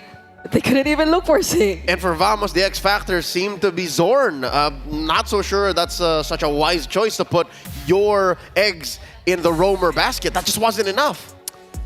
Let me just say, shout out to Secret Lab, man, because I don't think I can be sad on any other chair. Because here I can lie down, I can tilt my head back, look at the ceiling, contemplate, and comfort, and not worry about anything. You know, shout out to Secret Lab. It's not their sponsor time yet, but I love the chair, man. These are it allows. It's better to be sad in the Secret Lab chair than on the floor. You can actually tilt it a little bit more, right? I know, but I need to look professional. These are the M6 Titans. They're specifically built for miserable moments for Rafael like this. Is the interview ready yet? I mean, yes. CFU is prepping up on stage, and we have to ruminate on the fact that Vamos have now fallen into the same bracket. They can meet Aurora as SRG and Aurora and KBG. But we don't know yet. KBG, they're in a. I don't want to do the draw. They have a best of 3 lifeline. You're not gonna do the draw. You don't know that. You don't know that. Stop saying things like they're for sure. Just so that you won't think of it yet. You're not helping. I'm trying to help. Regina, you're not helping. There's an interview. Throw it over to Rose. Rose is on stage. The Cambodian team that has just taken down the hometown hero Vamos. Give it up for CFU. And right now, I am with Detective. First of all, Detective, how are you after that intense game? Normal. Normal. Okay, now, Detective, we know that Cambodia is not new in the international scene. It is, however, CFU's first time. So, are you guys nervous and feel extra pressured? No, since it's out. It has been a long time, and now we've finally given a chance, so we cannot be nervous. Cannot be nervous. Now, what would you say be the reason that you guys are playing better than ever? You guys are super close to knockout stage. It's the trust I have in my teammates and the confidence I have in myself. Oh, that's so cute. So do you trust your teammates a lot? Yeah. Does your teammate trust you? Yeah. I like that. So that makes you more confident, right? Yeah. Okay, now that you guys are like one match away from knockout stages and you guys will be playing a best of 3 from now on, are you more confident? Of course. Do you like best of 3s? Yeah. Because best of 1 is so 50-50. Yes, best of 1 is so 50-50. I agree. Okay, now that M6 has a new patch, kenapa? Yes? Yeah,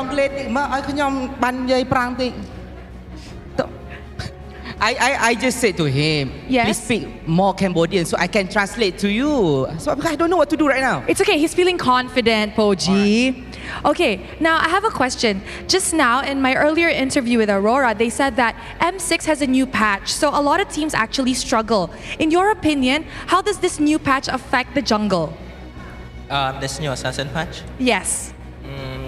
I'm quite happy with the patch because I can finally play assassin, and ever since our team was great, I always play tank. What other assassin do you want to play on the M6 world stage? That's a secret. That's a secret. So I guess more high mechanic, fast-paced assassins is about to come up then? That's a secret. That's a secret. Okay, I like this kid already. Okay, Detective, just last one. Since you guys are one match away from knockout stages, who do you want to meet next? Okay, there is Twisted Minds, Falcon, NIP Flash. Now, either Team Liquid Indonesia or Team Spirit. Who do you want to meet? I want to meet Liquid. Why Liquid? I want to face Fabian because he look like me. You want to meet Fabian because you guys look alike. You think you look alike? Yeah. Okay, you want to see you guys look alike, but who plays the jungle better? What? You want to see you look alike, but who plays better? Is it? We will see. We will see. Okay, I am looking forward to that matchup. Thank you very much. Okay, do you want to close? Do you want to throw it to the panel, Poji? It's alright, I'm sad already. You're sad already. It's alright. Thank you very much to Poji and to Detective. And with that, let us throw it back to the panel to break down what happened in this match against Vamos. Thank you. It's okay, Poji. You're not the only one that's sad. You know what? I'm going to speak some Khmer on behalf of Popoji. Akun in Homoy Mao. To all of the Khmer fans watching, that's CFU moving up to the 2-1 bracket. And Let's not talk about the other one. Moving to the 1-2. Let's talk about the game, shall LaFell's we? sadness knows no limits right now. Even if they banned the Bruno... Zing was good. Then the Natan, man, choke kicks anyone, and then the Natan's like, pop, gone. So fast. The draft was sound, truth be told, looking at Vamos Well, setup. as sound as it can be, you know? Sound as cheese can get. Yeah. But at the end of the day, you always have that cap. And I think that cap ran its course at the 6-minute mark. Let's talk about the difference in goal between Zing and Nets. And how different was the experience of playing this game? It felt so hard for Nets, honestly. I think as a MPL Malaysia mainstay, you would agree that Nets is not a laner. Yeah, he's not a laner. He's not a laner. And from minute 1 to minute 6, it was already clear. Yeah. And when we had hope of Nets crawling back minute 7 to minute 10 or 11, he kept himself safe. Yeah. I think you should have switched that up. He should have switched up the tempo and kept himself safe from the very start. So maybe it's also why it slightly felt like they weren't able to really get a grasp of what they wanted to do, because all of the fights, they came at the most chaotic timings and they were just happening all over the place, wherein you couldn't really project or dictate when you wanted to go in as the Moskov. You would ideally get to prepare a little bit, get a little bit of information, drag the map, and all the fights. Every time he goes in, he just dies. It didn't happen. 5 times. 5 times to be exact. Everybody saw that. The world was watching. And it did not benefit Vamos that CFU had a one-track mind. Get farm on Zing, detective cleanup. Everyone was playing to that end. Watching Vamos on the map, it was clear. Smooth dead lane. Everyone else, that's the thing. Do what exactly? Zing did 84,000 damage. No one from Vamos scratched 50. Stop laughing. Brigitte, be sensitive. Even if you put Nets and Chibi together, Zorn and Chibi together, doesn't come close to Zing's damage output. That just shows how a one-track mind, a good plan, goes towards a victory. And speaking of Zorn, I think it was OP from who we saw the recalls and all that hyper-aggressive plays and setups on the Chu. To be fair, Zorn was invisible, so even if he did, we couldn't see it. But we were on spectator view. No, we were not. Let's look. Ingan, are you okay? All right, all good. Zing, MVP. I wonder why. 84,000 damage. And let me just say, he got his items fast, boy. Quick. We were wondering, did he have to build a Divine Glaive against Warlord? Because of all of the members of Vamos, it was only really Warlord who had struggled killing. Even Smooth, once he clicked split, was easy pickings. So that last slot that was actually built, the Blood Wings, was going to be either that. I think this last item would have been a Divine Glaive either way. Yeah, he had so many ways to also survive and just escape all those threats from Team Vamos, which came at separate timings. It wasn't like it wasn't like an attempt to work together. It was like just Zorn individually trying to jump in, and then we see Warlord attempting to go for the follow-up. Chibi trying to make his own play, so he could reserve his Purify in the most crucial moments. LaFell just died a little inside. I died a lot inside. I don't know what you're talking about. It started off with Zing winning that 1v1. After that, winning multiple team fights, and OP, the caster said it. OP can legit kick anyone. The toughest of the toughest. Zor gets kicked, Smooth gets kicked, Warlord gets kicked. Here you go. As we're seeing Zing's highlight, we're also seeing OP's highlights. Yeah. And I think that's the worst of it. The fact that any kick that OP can find is a valid kick. And that made that first pick show all the more worth it. They worked together so much that we didn't see it from Team Vamos. The amount of teamwork we saw from TFU Gaming, it was the exact opposite of what we saw from Team Vamos trying to make their lineup work. And so they get the win, and LaFell seems... I'm okay. Okay, he seems okay. I don't know what you guys are talking about. So this proves that even if you ban out the Bruno, there's a checklist of things you have to follow through with, and still, a sound plan goes a long ways in confirming a victory. this is something that Vamos has to look back to as they go back to the drawing board, going into the 1-2 bracket. After this, we have more coming up for you guys. It's going to be a best of one between TLID against Team Spirit. It's going to be a very interesting one. It's going to be great. It's going to be great. It's going to be greater than ever. Marker here. Luckily, you no longer have to call this match. You can wallow in your sadness. Yeah, you have all the time. You're off for the day. What are you writing? Oh. Big L for LaFell. Big sads. L for LaFell. It's sinking in. I think he's ready to like. Leo. Cut it now. Would you mind closing? Of course. Let me take care of business. I need some time. As LaFell goes ahead and takes off his headphones, we'll wrap it up here, set it up for the next set of talents. You guys are still watching the M6 World Championships. We got a couple more matches. Stay with us.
ultimate glory starts now.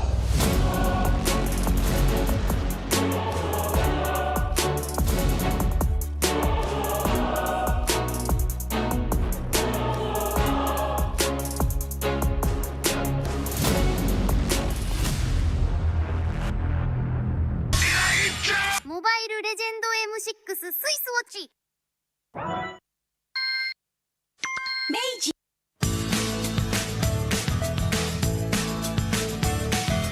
Hello Panda, Hello Panda, semua suka biskuitnya. Biskuitnya enak, isinya lezat, rasa coklat dan strawberry. Hello Panda, Hello Panda, semua suka biskuitnya. Biskuitnya enak, isinya lezat, rasa coklat dan strawberry. Hello Panda, biskuit isi yang enak.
In MLBB, each of the 5 players plays a distinct role. Whatever it is you want to believe, again! But how do these roles work together on the world stage? Go and Sons, who picks up the Mid laners and roamers are the bedrock of the team.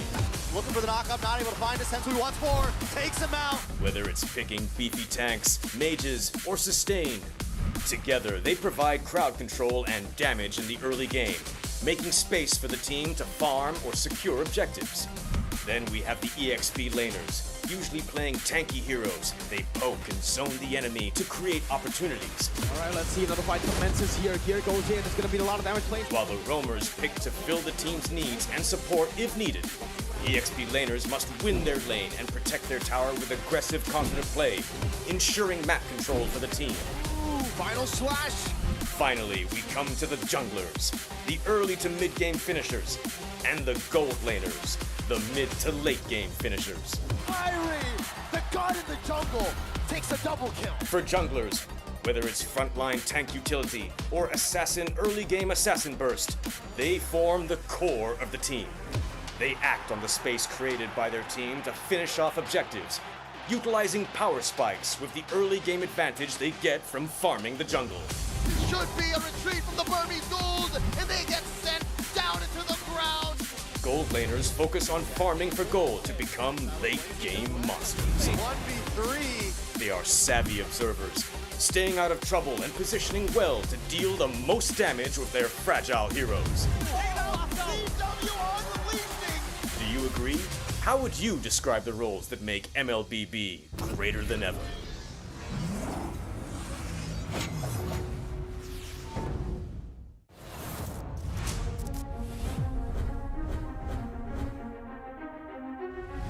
A new era begins at M6.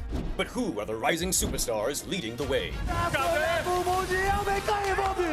In Latam, Maycam Evolve emerges as the new gem of the region. With Aurora's fierce adaptability and rookie sensation Super Nahuel, the Dynasty Enders made history, toppling the undefeated RRQ Akira after a 2.5-year reign. At MTC Turkey Championship, S2G Esports rises as a new challenger. Led by Sigibum's superstar performance at the gold lane, Pagu's playmaking, and Begin's rotation, they are ready to shine on the world stage. In their M Series debut from MPL Cambodia, CFU Gaming is ready to strike. With M2 veteran Poppy and core members Detective, Z, and Wadu. Can the Sharks are primed to make waves on the world stage. Returning to the M Series is RRQ Hoshi, the Sang Raja. Looking for a trade as he finds the triple. Looking for the maniac. Reinforced by Sutsujin's lethal skill, and led by Skylar, this squad of young stars is on a mission for global dominance. The Indonesian cavalry made a bold gamble by swapping their lineup with MDL rookies, uncovering gems like Fabian, the deadly jungler, a calculated roamer in Witty the Wise, and King Aaron Shiki, the next level gold laner. Team Liquid ID rises as a new M Series challenger. It's a double, but Roy goes down one by one. It's a maniac. MPL PH Season 14 saw the debut of Aurora Gaming with rising gold laner Domeng and MSC 2022 champion Demon Kite.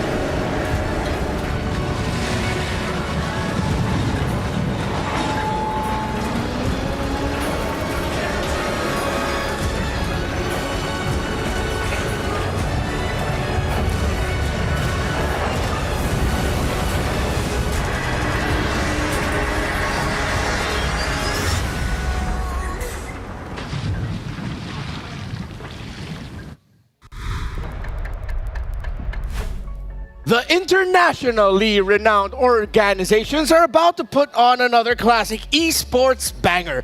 Team Liquid, Team Spirit, they are going to fight off in the land of dawn here for the M6 World Championship. My name is Renmar Santa Cruz. Welcome back to the panel. And of course, I'm joined by Gideon and Naisu. Anyone else freaking out that we're having a Team Liquid versus Team Spirit in the M6 World Championship? Look, me and Naisu, we were able to do at least host the draw. We, with bossing him, and I mean, he called it. Yeah. He called what he wanted, and we got exactly what we were expecting here today. Yeah, it was a little weird. You know how accurate that he was with the draw, and we got to witness that. And this is where we now find ourselves. I think either way, though, Renmar, based on what we've seen today, maybe this is going to be an upset. Maybe it's a surprise, but I love to see it because both the teams have showed great things up to this point. Yeah, be an upset for who or happiness for whom we shall see. By the way, if you want to relate with me and know something a little bit upsetting, let's put a little tight focus on our two gentlemen over there. Let's look at Gideon first.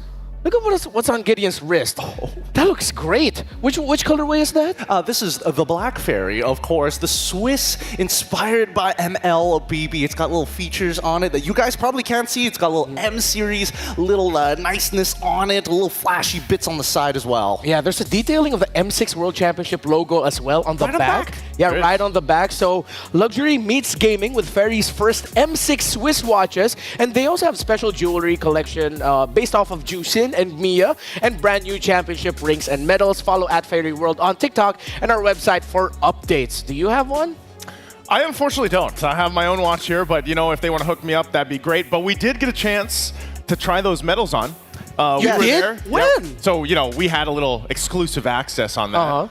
And I specifically put on the Mage. Was it the championship medal? Medallion? Yeah. It was super heavy, but obviously I had to try that on because, Gord made. Oh, all right. So I want to mess with Naisu's macros. So add a little bit more sugar, protein, a little bit of fiber as well. Take a nom-nom out of that Hello Panda. Go for it. Oh, you want me to actually eat it? Yeah, eat it. Let me get I got to get my tracker out. Yeah.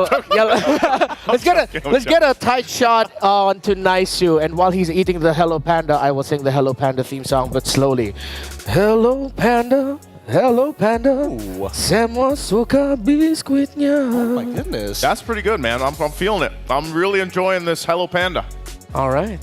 You can keep enjoying it if you want. Okay, you guys, you can take over. And look at him not sharing with you. Right? I mean, it's as expected. Yeah. Trex There you go. does it, LaFell does. Oh, thank you. Wow, that's a little different. Very caring. He's not giving me the whole box, that's for sure. Yeah. Fuel your game with Hello Panda, the crunchy biscuits filled with creamy chocolate and the ultimate snack to keep you energized. Level up your day and visit Hello Panda's website for more. But this panda is saying hello to our next matchup. Again, it's Team Spirit versus Team Liquid Indonesia.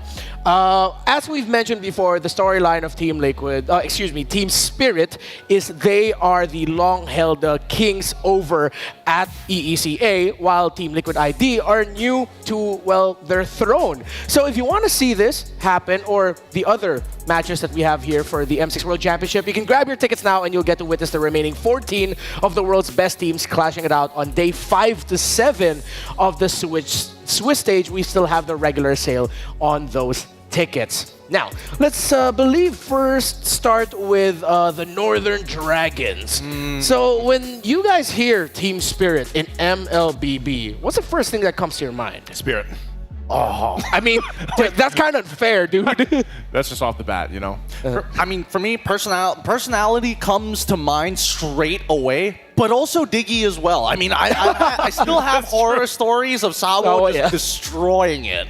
Oh yeah, the Sawo Diggy from last year's World Championship too. I mean, even the year before and the year before that. Oh right, it seems like every World Championship he's brought it out at least like once or twice just to mess with everyone. Has it showed up yet? No. Not yet. Not in this one. Hopefully, like, we get to see it. Because I feel like against a team like TLID, someone like Diggy might actually be able to help control the Stampede. What's the first word that comes to your mind when you hear TLID, Team Liquid in MLBB, Naisu? I'll tell you what. It's the fact that I've been saying cavalry wrong this whole time. Wait, what? And you know what? I just was surprised because I've always said Calvary instead of cavalry. Oh, so you mixed up the L and the... I mixed it up, but that's the first thing that comes to mind. Oh. Pronouncing it correctly. All right, so you were a proud member of the Cavalry. Yes. Now you're a proud member of the Cavalry. Let's hear from the coaches, if I'm not mistaken, of both of these two teams. I know Coach Shane DeLucas also brought something up. Yeah, it's the two coaches. So let's start first with Team Spirit. There's fun in building up veterans. You will meet great individuals with high ego because of their experience. While for Coach Shane DeLucas, he actually prefers to work with the rookies because it allows him to develop the young talent a little bit more. That's interesting that these two teams have such a different perspective on it. What do you think about it, Gideon? I think it's very varying, right? Because again, I would say that at least from a friend's opinion, yes, it's good to have, smarter players that actually show you a different perspective when you're inside the game, because I think that's the biggest problem with some of these coaches who haven't been in that professional scene. They don't know what it feels like, if not the perspective when you're on that stage. Yeah, I think for me, I think both work great because even for Coach St. DeLucas, you work with the newer members and you kind of fill that bottle of knowledge. It can actually really help build that up. And then, of course, I think that's why you usually see some staff have both those dynamics filled by both coaches and their squad.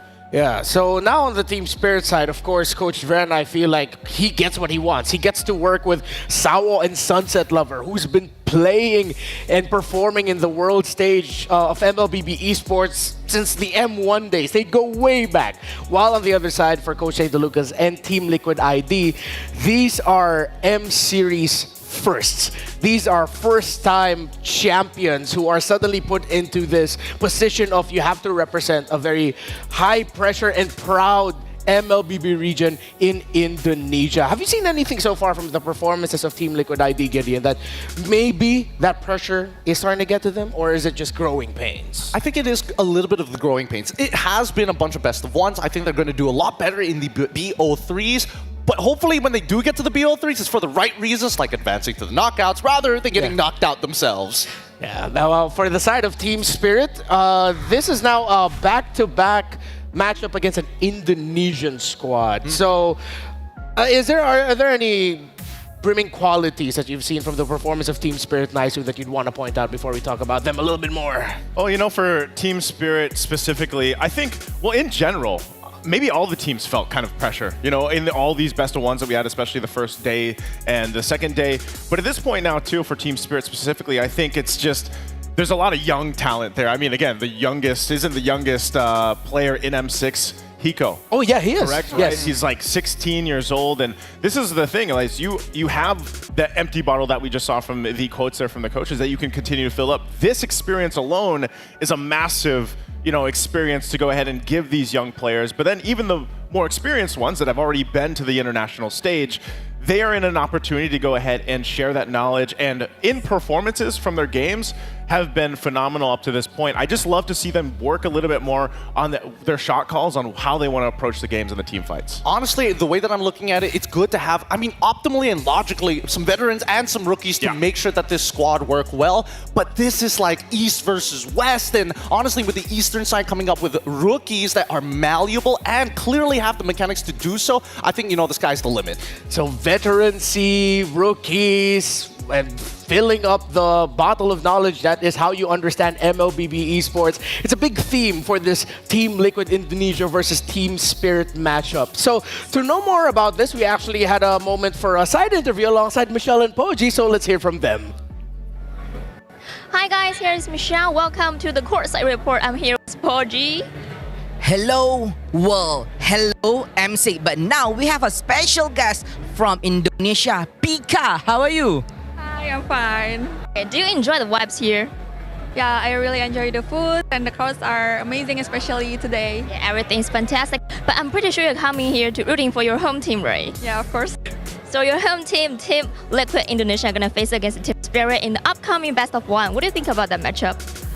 I'm confident that Liquid will win this one. Yeah, you are confident about your team, right? But now, so far, RRQ secured a knockout slot. How confident is the ID community that Team Liquid ID can also go to knockout stage? I'm pretty sure our Indonesian community is very confident because they already seen RRQ already qualified to the knockout stage, and now Liquid also gonna face the Team Spirit, and I think Liquid will do so much better today than yesterday. Sure, your fans has got the buff on them. And let's quick talk about the players. You think which player in your home team, Team Liquid Indonesia, gonna cut our eyes through the game? I think Fabian will do well today. Okay, Fabian should be. Or any suggestion to your players? You think they need to pay attention to each player in the Team Spirit? They need to pay attention to Weedy. Really? Yeah, it's a big threat for them, right? Alright, so before the match begin, any words to the players before the game start? Okay, I wish you guys good luck and hope to see you in the knockout stage and also in the grand finals maybe. Or maybe you can do it in Bahasa so all the Indonesian fan can feel the hype, can feel the spirit. Yep, sure. Okay, halo guys semuanya, aku Pika. Jangan lupa buat dukung tim Indonesia yang lagi bertanding di M6 sekarang. Thank you, Vika. Hope you enjoy your stay here, enjoy your watch. So now it's a good time to steer it back to the panel. Panel, back over to you. Makasih, Pika, Poji, and of course to our lovely side reporter, Michelle. Now I think it's time for us to talk about predictions because Pika got to touch on some key figures for Team Liquid ID, especially Fabian. So keep that in mind. So gentlemen, I think the predictions are ready for y'all. Gideon, I'm excited to actually see yours first because I'm wondering where you hit it this time. Hopefully it's somewhere we can show. Well, I mean, calm down here for a moment. Obviously, people are seeing a little bit. They know where it's going to be, but I need people to understand that this has been a difficult prediction. I love Team Spirit, and I also love TL as an organization, ID or PH. Doesn't matter to me. My call on this one, I'm going to have to say it. It's a 2-1 victory going in for TLID. All right, what about you, Mr. Calvary? I didn't know you could stick it like that. Don't you touch this logo. It's close to the chest for a reason. All right, well, you know what? I'm going to go ahead and I'm going to put it up here for the Cavalry. Wait, the Cavalry. Yeah, there we go. The Cavalry. I'm going to go ahead and say, wait, what did you put? It's a best of one. Yeah. It's a best of one. You know what? So why was it? Did you just? Oh my! Did you put up 2-1 just to mess with us? Yeah, of course. That and also because the way that I think about this is more so if this was always going to be a best of 3, we have expectations already set. But it's always prime time for anybody to shake things up in the best of 1s. That's true. Mine, it's simple. It's 1. Just to be clear, and then it's team spirit. Okay. Yeah, this one is a little bit harder to decide, but I don't know. For some reason, I woke up today, thought about it for a few minutes, and I was like, you know what? Yeah, maybe team spirit is gonna take the cake. Something about it. Maybe it's because of what we were talking about earlier, you know, veterancy and all that. I mean, of course, but it's just one of those games where it's really difficult to tell in a best of 1, right? As much as I want to believe that this is a best of 3, I think that at this point of time, we've seen the adaptability of a lot of these players coming in from both TS and as well as TL. Yeah, so adaptability, your ability to adjust and of course adapt to any situation. Gotta adjust those predictions too. And you gotta adjust those predictions too. It's flipped for me and Isu, but yeah, totally agree.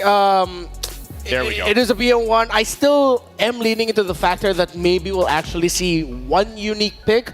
Maybe not necessarily something we haven't seen before, but something we're still not completely used to seeing. The Akai.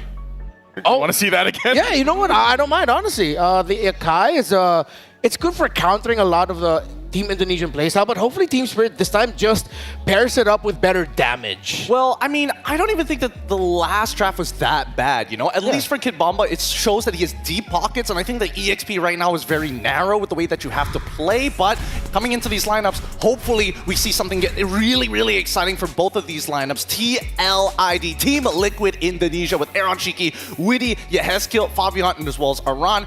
I mean, obviously I want to point out Witty, but even yesterday, the day before yesterday, we see that Yehezkiel is showing off why he is a pillar for this team. And even Aran having a good game, it just goes to show that the draft has many different ways to attack, whether it be Angeling or, hey, Aran, win your lane, give me info, we win the game after that. Yeah, I love the thing too. You know, most of the time, I think even watching their journey up to this point in M6, a lot of the eyes have been also on Witty, what he's able to do in the roam, especially if he gets one of those power picks like the Cho, for example. But also, maybe we see them test that limit of the hero pool that they have that they can bring against this matchup. Specifically, the fact that it is a best of 1, we know weird things can happen here, and this team right here, exactly the team to be able to do it. It's Hiko, Sawo, Sunset Lover, One Shot, and Kid Bomba. And I like what Gideon said, you know, part of this too is the XP lane, honestly, it needed some shaking up, you know, and what better player to do it than Kid Bomba? Yes, the Akai didn't work, you know, the way that he probably wanted it to, but maybe you go with a little more experimentation for them this time, or again, there's a lot of flexible things that can happen here. The other whole thing about it too is gold lane. There's been so much discussion, and I know our previous panel already talked about, you know, extensively what's been all said about Bruno right now.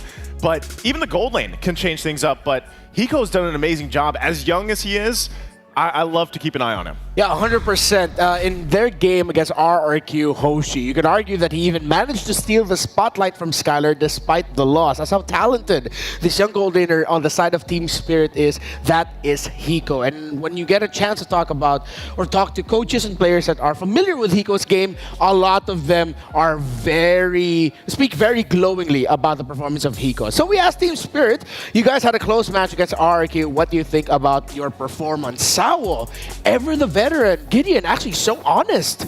He's very honest. I mean, if we could hear them in the player room, the way that he hypes up his boys and the way that he also criticizes his boys, you'd understand why Sawo is like that. But of course, personality still shows with Kid Bomba, who's like, honestly, we did better than MSC. You know, I have to agree, because Akai isn't exactly one of the more straightforward picks. It's not as honest as Hilda, and he still played it at a very high level, coming up with some incredible creative angles. Yeah, so now for Team Spirit, I think that's a good way to, actually that little chat is a good way to understand what they are as a team, their personalities, their blood, they're honest, they're straightforward, and that straightforwardness in their personality, maybe that's how they can bring out those not so straightforward picks and make it still shine in difficult environments. This is the draft, Team Liquid versus Team Spirit. Question is, the Ling, Angela actually even gets taken out by Team Spirit. So even though it didn't fare well against Fnatic Onyx PH, they're respecting it. I mean, we say that Angela, yes, it is dangerous in the hands of TLID, one of their signature combinations, but that opens up the draft so much more, right? Again, we're not seeing the Jushin. Bruno, also a big question mark in everybody's minds. We've seen a couple of answers to it with the Granger and the Beatrix, obviously, but even then, it just takes one bad fight, and I'm concerned specifically about Cho. Yeah, I'd love to see them actually contest the Cho. I think that's going to be the big thing, and same thing can be said too. Now that the Bruno's out of the picture, what does that gold lane matchup look like? I was actually glad that or even earlier today, we got to see the Natan pick. You know, that actually came through. Yeah. There's some things happening, but one thing we haven't seen too much of, aside from maybe what the Harith, I think, is those magic gold laners that have popped up previously, even in other tournaments throughout this year. And, you know, I'm still expecting at least Moscov's to come through. Please no. Else. Yeah, I know you don't feel good about it. Please no. That's the reality we're in here, Renmar. Okay, so with Team Spirit taking out the Eve, I feel like this is them saying they still want to continue with their line of thinking against RRQ Hoshin Indonesian teams. We will still do our best to dance with them in the fights. So a little bit of a background check on the draft pattern of Team Spirit so far in the M6 World Championship. They pick at least one core in the first phase, especially when they're on the blue side, a mid laner, and then one flexible pick. We talked about adaptability, Gideon. I feel like I agree with you now. The flex pick coming up in the first phase for Team Spirit will be a big thing. I'm hoping that it's going to be a big thing, but Fanny is wide open, and this is one shot's moment. He really needs to live up to his IGM for his namesake. Yeah, he needs to be able to accelerate this game really, really quickly, because I'm not seeing a Cho ban either, so there's still a lot of ways for TLID to completely shut down the Fanny pick, and Moskov, one of those few answers. There it is. You know, that Moskov coming through, the Phobius too. We've seen so much of this pick right now. I'm still wondering if they go with what I like to call the purple trifecta. You know, at least go that way.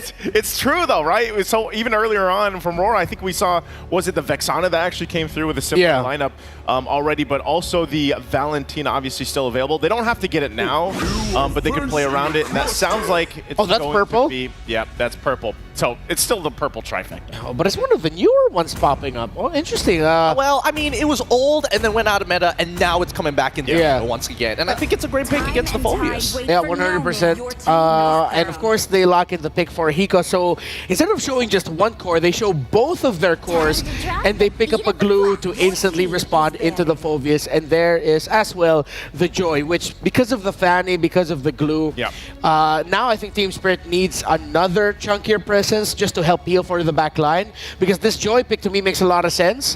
The two other picks paired with the Beatrix right now looks like they might actually leave the Beatrix alone, making it easy for the Joy to pop off against Hiko. Well, I mean, we got to start thinking about answers towards the Joy, right? And I think that from TLID's perspective, it makes sense if you want to pick up the Tro on your side. It is more on Team Spirit's prerogative to get rid of it. But even then, yes, get rid of that Loyi, get rid of the global presence. That's so good. I actually thought that maybe Team Spirit might want to go for a let's fight very tight together, like a Ruby Loyi last two picks for Team Spirit. Especially because of the fact we saw how good the Ruby worked against those, those heroes that do get away, or even the Cho, for example. They're still going to kind of focus down on those counters into a Fanny, the possibility, because that was my next question, how do you protect this Fanny? How do you allow that Fanny to have that, freedom to get the buffs that they need? Because you guys know it's always the same. When Fanny is picked up, it's such a high-risk, high-reward hero, and eventually if you fall behind, you don't even get a chance to really see your purple buff, because there's just so much pressure. So I think part of it too is, what do they use to actually protect this and make it the best case scenario, where then again you can also shift things as the game goes on and then rely on the Beatrix later on? Well, I've got the answer for you right here, and I think this is why Team Spirit showed their cores really early on. Well, not cores, they're side laners, right? Beatrix can force priority. Glue has a winning matchup against Phobius, but can also force priority at the cost of a little bit of health. When your side laners are able to collapse towards that purple buff side of the map, the only thing that Team Spirit is missing right now is how do we get mid to push out just as fast? So whatever the roam mid combo for Team Spirit is going to be, it needs to be something that clears minion waves fast. We're not going to, you know what? Yeah, this Fovis is probably going to go into the EXP lane because, again, one of the off-kilter ideas we've seen in the past that has worked. Roam Phobius? No, glue mid. Oh, glue mid, yeah. To get that quick level 2. So that when you can invade right away afterwards. But yeah, most likely because of how we've seen glue against Phovis in the past, they're just instantly going to put it there. Oh, there it is. Bones of Steel. Wow, interesting. Interesting. Out of all the picks, they wanted to go for God Dodge here when they could have gone for Cho. And now Team Spirit going in with the Belleric on top of that? This might actually be a Belleric EXP, something that they've shown in the EECA. Yeah. No, but then they've got, wait, then Glue goes as a means to an end? Concussive Blast Glue as a roam support? Yeah. Could be. You know, we were talking about leading into this, guys. We were saying, you know, this is a time, the best of one. This is the last best of one, at least for the Swiss stage, for the most part, right? Yeah. This is the last one, so why not actually go with something a little more flexible if they do that? Again, this is all kind of theory right now, also depending on what this last pick's going to be. But if it might be enough to go ahead and test that limit against TLID, there's the Valentina. Really, really great stuff coming in from Coach Vren here. He's looking at it from many different angles because both Belleric and as well as Glue, well, sorry, Glue specifically, even if he goes into the support against the Gatot or even the Phovius, doesn't matter which, that Glue is going to beat up these tanks. Yeah, and honestly now, I'm looking to see just how well Team Spirit is going to be able to play around this Belleric. It's quite hard to read the interactions right now. Yes, the Phovius might actually get taunted. Moskov might not be happy. Joy maybe because that'll proc the passive of the Belleric. Hey, don't you laugh? That's accurate. That's accurate. I'm having a hard time reading it. I can agree with you because we don't get to see Belleric very often, but it's about counter engage. It deals well with the Phovius if he gets into your backline. It deals with the Joy. It's a huge deterrent. As long as you hold on to the Wrath of the Dryads, TLID has to think twice about going into your back line. All right, real quick, name me a team. Who do you think it goes to? I'm going TLID. TLID. Yeah, the Belleric's too crazy a pick, but we'll see. Husky, Trex, what about you guys? Thank you very much to our esteemed panelists, Renmar, Gideon, and Naisu. You got Trexky here on the table. Team Spirit against Team Liquid Indonesia. It's a second encounter with the Indonesian team for Team Spirit. I'm liking what Team Spirit has brought out because I have an affinity for Kid Bomba, but we're also looking at the rookies from both ends going up against each other as we are about to head into the land of Dawn for this best of one. Yeah, I mean, it's going to be definitely exciting as we jump in. I like, you mentioned the rookies. We got Hiko, we got One Shot, but One Shot gets the Fanny, which is even more hype. I mean, it's definitely going to be exciting, but take us in, Husky.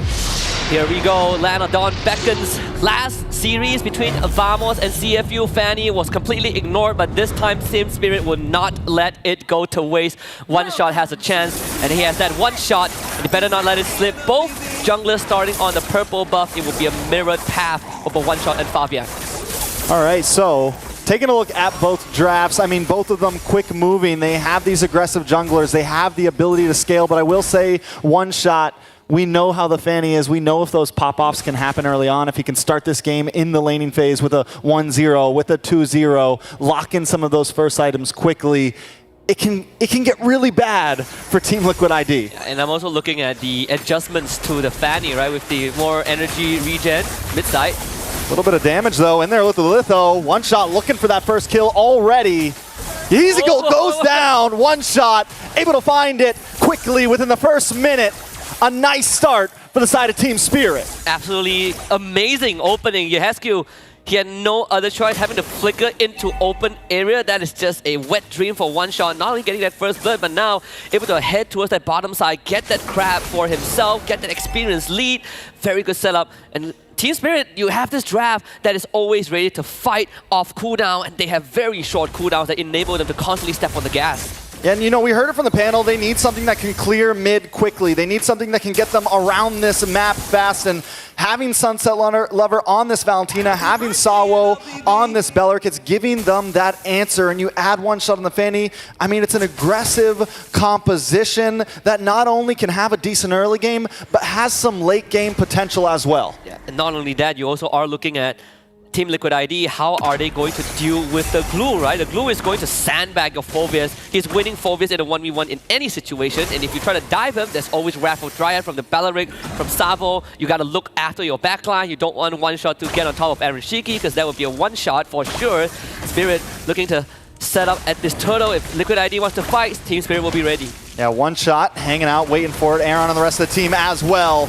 In comes the taunt, a lot of damage. Guardian comes down, and Fabian able to pick up the kill on a Kid Bomba. Easygle in trouble though, one shot trying to get the finish, but he just can't do it. Turtle still up, Sunset Lover in trouble as Aaron fends him away. Now Fabian still able to steal it. One shot now on the run, can he get away? Aaron with the Demonic Force tries to get the last hit, but he can't quite do it. Fabian does find a kill on to Sunset Lover. Witty taking the kill. One shot down, the game quickly turns into the hands of Team Liquid ID. Very unfortunate for Team Spirit. They had the right idea, but Kid Bomba hit. The rest of his team were not ready to respond, so he ended up taking way too much damage before Team Spirit arrived to help him. Kid Bomba going down means that front line for Team Spirit collapsed. Sabo couldn't hang on all of his own. He got the Raffle Dryad, but your damage dealers is in the back line, and not being able to take down your Heskio is just icing on the cake, at least if you're a Team Liquid ID fan. I mean, I feel like at this point, we're going to have some of this back and forth, right? They already want to kind of kick things off aggressively. Team Liquid ID has a little bit of something back into their hands. They get that first turtle, but the gold is still essentially nil. It's only 650. It could still go any way. But do we think Team Spirit wants to maybe slow things down now? And does Team Liquid ID want to match that, or is this the time that maybe you press on the gas a bit? I think if you're Team Spirit, you probably have no choice but to slow down. Like that first turtle fight is going to decide whether the pacing remains, right? But if for Team Liquid ID, I don't think you mind playing slow. You got pretty good late game scaling, but if you are Fabian with a 2-0 lead, you're going to be looking to fight every objective. And so at this point, this game really, I think both teams really kind of start hitting major spikes around First Lord. Maybe nothing too early, both with marksmans that need a few items to really start popping off. Yes, one shot can maybe get some cheeky kills here and there, but other than that, the rest of the team needs some time to scale. Both teams taking it slow. Yes, we had some action in the beginning, but next turtle's going to be up in about 13 seconds. I think FC both XP laners now moving to turtle area. Aran will arrive first, and he does have a minor lead over Kid Bomba. Here we go. One shot, looking for an angle, decides not to go. Aaron Shiki at any point can knock him back, create that little bit of space, but down comes Bennett's Rage. A lot of damage to the backside. AOG unable to connect onto anyone. One shot trying to make his way in. The Hero's Passion finds the target. Fabian drops. Witty drops. Sunset Lover picking up the kill. This should translate into a turtle. And that is the ideal environment for Team Spirit to fight. Don't Team Liquid ID, they do lose the objective, but you have Aaron Shiki just feeding off of these gold, these free platings on that bottom side. Kid Bomba will try to match that lane to try and stem out the bleeding, but Team Spirit have found an equalizer, and now they can start pressing that advantage on the top side. One shot here again. Ooh, one shot's getting aggressive. Aaron on the run. Aaron goes down. In comes Fabian. The SOD able to connect. Hiko falls as well. Fabian decides to back off. It's back and forth right now. Prime time in the Land of Dawn. Because the Spear of Destruction landed, Aaron Shiki gets a free lane swap from across the globe, all the way from ID.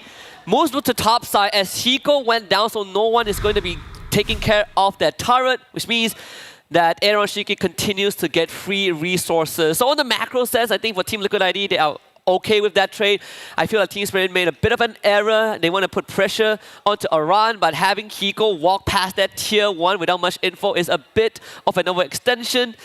But man, Trax, we got a pretty exciting game, yeah, right? 8 kills in 5.5 minutes. We had to take the pause. We had to throw a little ice. It was getting a little too hot there. We needed to chill out for a second. Does look like Team Spirit needed to raise the hand. Sawo. So we're going to take a second till we jump back into the game. But at this point, it still feels down the line. One Shot is looking for those marks nonstop. But the thing is Team Liquid ID is doing such a great job at responding, at quickly recuperating, finding those aggressive moments that Team Spirit tries to bring, like what we just saw when he went after Aaron. But then in comes the Spear of Destruction, and they quickly counterattack. So it doesn't seem like Team Spirit is ever getting anything for free against Team Liquid ID. Yeah, you are always forcing a trade, and that is why even after a turtle fight and even after taking out Aran, Team Spirit never really got too much of a goal lead. I would even argue it's even, right? It's like a 400 net worth lead doesn't really mean too much right now, and that's kind of what the Moskov gives you, that macro advantage. You can always join a fight cross-map as long as you land that SOD, and you can always rely on Aaron Shiki to arrive on time. So Team Spirit, they have gotten a taste of what makes the team fight tick for them. You know, having Sabo and Kid Bomba in the right place and just funneling everyone from Team Liquid ID into this tight space for Hiko to kind of dish out the damage and one shot hit the backline. They gotta keep replicating that, and at the same time also watch out for Witty. So the battle spells from Hiko, that flicker is ever important, because if Witty ever gets on top of Hiko, I think Liquid ID can just take him out. Yeah, if they can target down Hiko, it's going to be a big problem. If they can slow him down as much as possible, make sure Aaron Shiki is well ahead, locks in that Holy Trinity a little bit before Hiko can get his third item in, then it's going to be major. And another thing to point out is the Fanny's going to do good, right? The Fanny, it's going to do great once they get to that mid game, but towards late game, I would say the Joy is going to pack a bit more of a punch. Going to be a little bit easier for the Joy to dash through and get to some of those backliners to be able to find Hiko.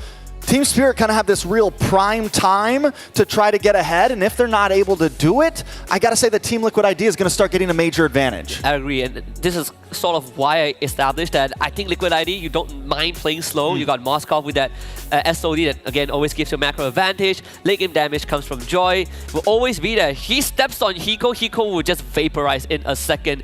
I think if you're Team Spirit, you're also looking at Sabo. If you're ever planning to go late for whatever reason, Sabo is the guy that has that instant crowd control to keep Fabian in place. But then what's next, right? How can you take down the Joy? The solution isn't really clear cut. It comes back to Hiko again, because one shot will be busy dealing with the backline. So I think if you're Team Spirit, you can go even up to a certain extent, but once Hiko gets that second item, third item, you gotta start speeding it up. Yeah, so something to point out with Hiko, in a previous game in this Swish stage, when they were up against a Bruno, though, Hiko rushed the Malefic Gun, right? And this time he goes straight for BOD. Now, do you think the Malefic Gun rush is only when you're up against a Bruno, or do you think it could have been good here? It is a very expensive item to go for Blade of Despair. Now that he's seen this death, it could set him back a little bit.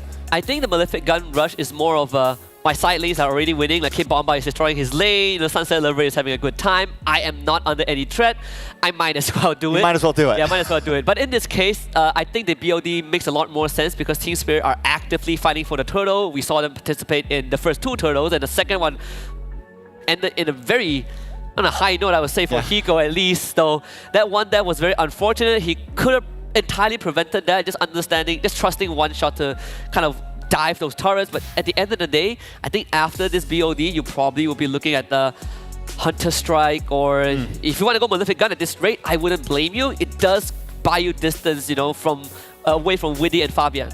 Yeah, definitely can help a lot. You get to switch over to the Bennett, you get to have that distance, you get to have that little bit of damage with the Bennett and everything, but still, now on to the next topic is, when I take a look at these deaths, when I take a look at the people that have gone down, and I look at Team Spirit right now, all their damage dealers are hurting. But when we look at Team Liquid ID, Aaron Shiki is feeling good right now. It's 1-0-1. He's deathless. So, I mean, at this point, Team Liquid ID definitely seems to be feeling very comfortable in this game, at least. Yeah, I mean, they have some time to kind of think about what's going on as we continue to troubleshoot the problem. We're going to hand it back to our panel to discuss more about this ongoing game. All right, so we're around 5 minutes and 30 seconds into this game between Team Liquid Indonesia and Team Spirit. We're back here to break down a bit of the madness. I think it'll be a good point to start off with the Belleric first. One by one, how are we feeling about the Belleric performance so far? Personally, for me, I think that the Belleric is a really interesting nuclear option, especially when you're thinking about like TLID wanting to go into the backline, right? With the Wrath of the Dryads, and especially with Hiko on this dangerous, very, very dangerous ult-dependent Beatrix, the combos can be very clean, and we already witnessed it prior. Yeah, we did, and I think, you know, when we looked at that early game, and I was saying, you know, as long as they get one shot going, getting the momentum going on a Fanny, he did. Then they actually got punished a little bit after that, and then they readjusted. So I think we got a preview of that combo that we're seeing here from Team Spirit. But so far, I think that's the biggest question mark for me. I'm actually not sure if I'm feeling the Belleric just yet. I know we already talked about this even when we, you know, threw it in game on how useful this ultimate is going to be, how useful this hero is going to be from a lineup that Team Liquid ID brought to the table. And maybe it will work out, you know, especially when we start getting to the Lords later on. But for now, we just have to see the previews when all the turtles are taken and how this works out for them. Yeah, when we were talking about it behind the scenes, we were thinking that for the Belleric, it's actually quite a great pick into the Phoveus and into the Gatakacha. And we saw that in that key team fight where it was Team Spirit that won from a big combo. It was a perfect area near the purple buff. There were a lot of walls. It'll be easy for one shot to get cables off. Where in the moment you get the Phoveus and the Gatakacha to enter, once the Wrath of Dryad comes out, they're there for a while. Yeah. And then if they can get free to finally rejoin and deal some damage is the question.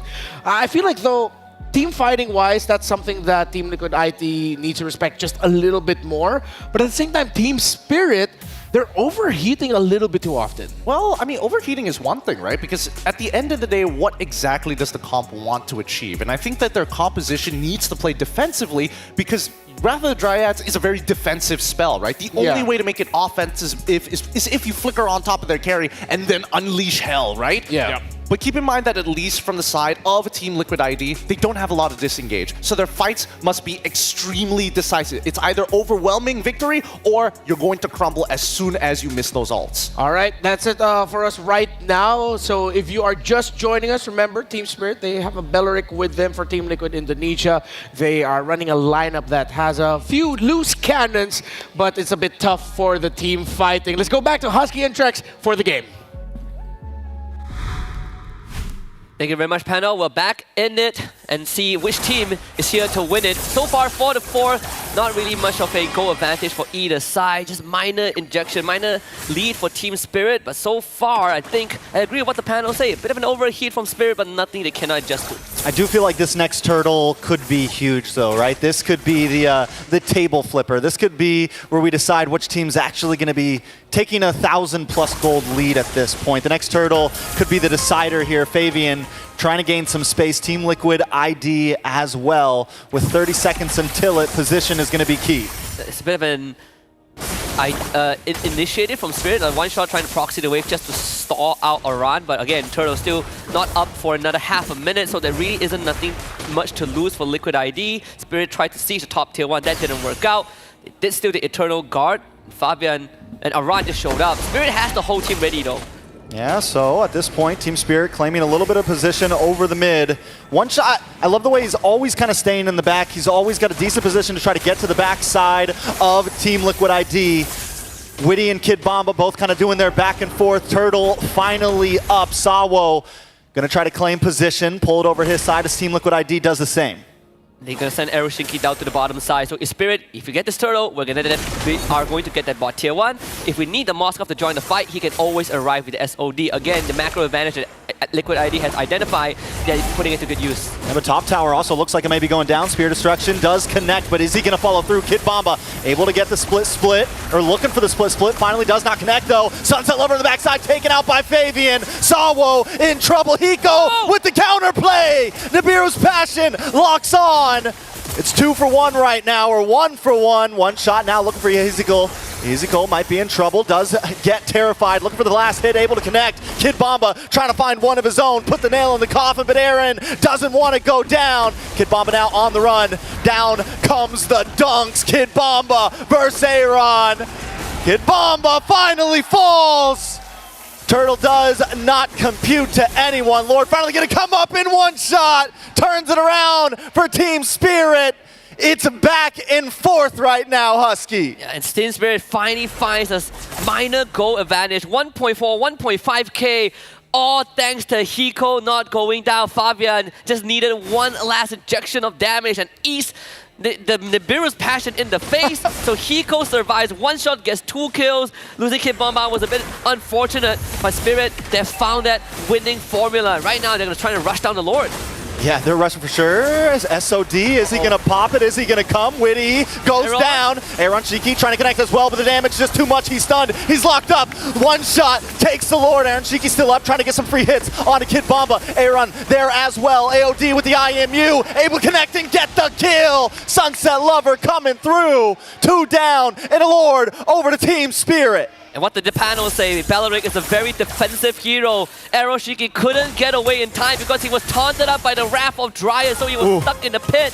Now this Lord for Team Spirit, one shot will be fine. That bottom tier 1 will be traded down. Big fat wave in the top side that Team Liquid ID needs to deal with. Team Spirit just found a 3k gold lead, and this composition is incredibly scary when it comes to sieging Liquid ID. They're gonna somehow try to defend as much as they can. All right, they're going to try to smash down into this tier 3 on the mid side, claim some ground in the land of Dawn as Lord encroaches on the top. A nice full wave split. Look at one shot on the boss side as well. Team Spirit doing very well at syncing everything and making all lanes pressure at once. And you kind of take away whatever advantage that Moscow gives Liquid ID. Now it is the playground for one shot, right? Fanny loves it when the enemy has no vision on the map, when the enemy has no control. One shot. One shot doing a lot of damage. The anime battle we all wanted, and one shot wants to try to finish it. Not able to do it, but Hiko takes the tower in the top side. One shot's got to back off. Team Spirit stays to stick around, maybe sticking around too long. They're finally going to back up. It's not time to end it yet. Not just yet. Play patient. 5k goalie. Spirit in the driver's seat. If only one shot was rocking that lethal ignition, Fabian would have died for sure. But still, Spirit got the control off the side lanes, and this is where one shot that Fanny is going to excel at, right? Controlling side lanes. You can always force Team Liquid ID to react to that macro play. Lord still has a lot of time before it comes up, so if Spirit can get this mid tier 2, they're going to be in a very comfortable position. Hiko just needs to stay safe at this point. He did finally get the Malefic gun in. It was his second item after that Sea Halberd, and that's why we're seeing him rock the Bennett right now. He's able to shred down these towers at a distance.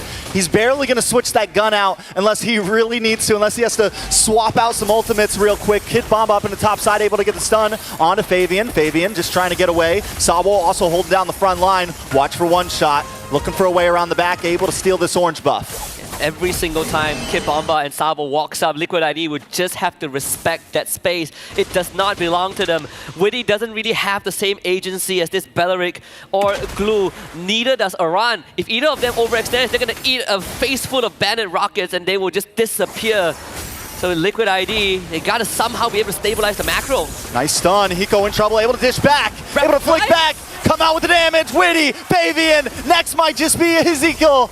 One shot, does get knocked up, has to back off. Team Spirit though, the counterplay continues to be key. The idea is there for Aeroshiki, but they just don't have the goal or the resources. We saw Sabo just needed to press one button. One Wrath of Dryad, K-Bomba shows up, ties all of them down. Spirit feeds them, Banner's Rage, takes 2 kills. This Lord open for business. Fabian is still dead for another 10 seconds. Liquid ID, they're not going to make it in time. Spirit can just run it down, take the Lords, and start looking for inhibitors. Yeah, this should be a free Lord, easy peasy. Luckily, Aaron, I like the SOD almost. We both puckered up for a second there. It has happened before. So they do get a little bit of pressure on the bot. He doesn't get that tower though, so at this point Team Liquid has to defend. They do have some siege capability. Having Aaron Shiki, having the shredding ability, having some front line, they should be able to melt down this Lord and hopefully only lose a little bit. Unfortunately, Team Spirit didn't really sync out the wave that well, so this Lord might not yield the value that they are looking for, but Prestige is still there thanks to Hiko with the Bandit.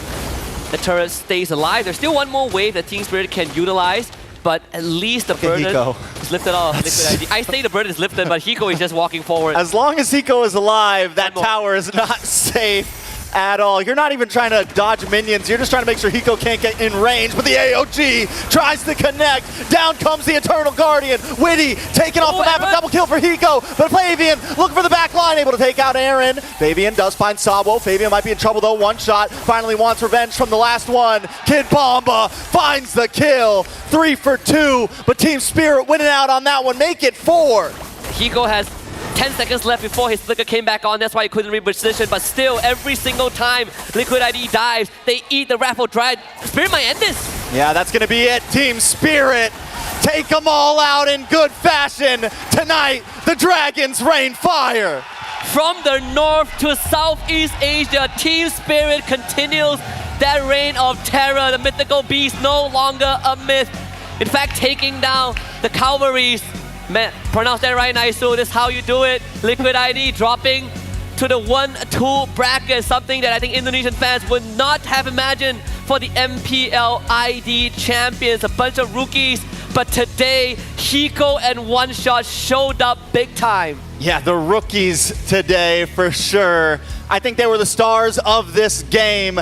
I gotta love the pop-off from Kid Bomba as well. Excited for it. We're gonna throw it back to the panel to break down this game. In classic Kid Bomba fashion, I just gotta do this. Huh?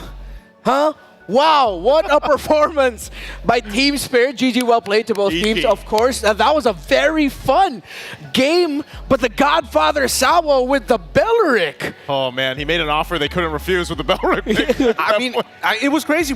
Everything that we explained on the panel happened perfectly. And I think, you know, as the game started to progress, you noticed that lead never really fell back into TLID's side. It was just a compounding interest slowly building up for TS. Yeah, that's a great way to put it. Everything just compounded little by little, and just the presence alone of every time the Gata Gacha Phobius would want to enter, and because their engagement gets messed up, Aaron Shiki barely has any time to deal damage. It was so good too, because just even all the way from the beginning to the end, I would say fantastic pick right off the bat. The Fanny, you know, that was the priority. They put full confidence into One Shot, and he did it. You know, he made it work, and there really wasn't an answer to deal with him at all throughout the game. Yeah, it looked like Team Liquid ID were hoping for a tight formation to potentially help them out. The Cho was open, but I could tell why. The Cho was a bit hesitant on the side of Team Liquid ID. Actually, Gideon has a good point about that we'll share later for the deeper analysis. But first, let's go on over to the stage with Rose, with members of Team Spirit.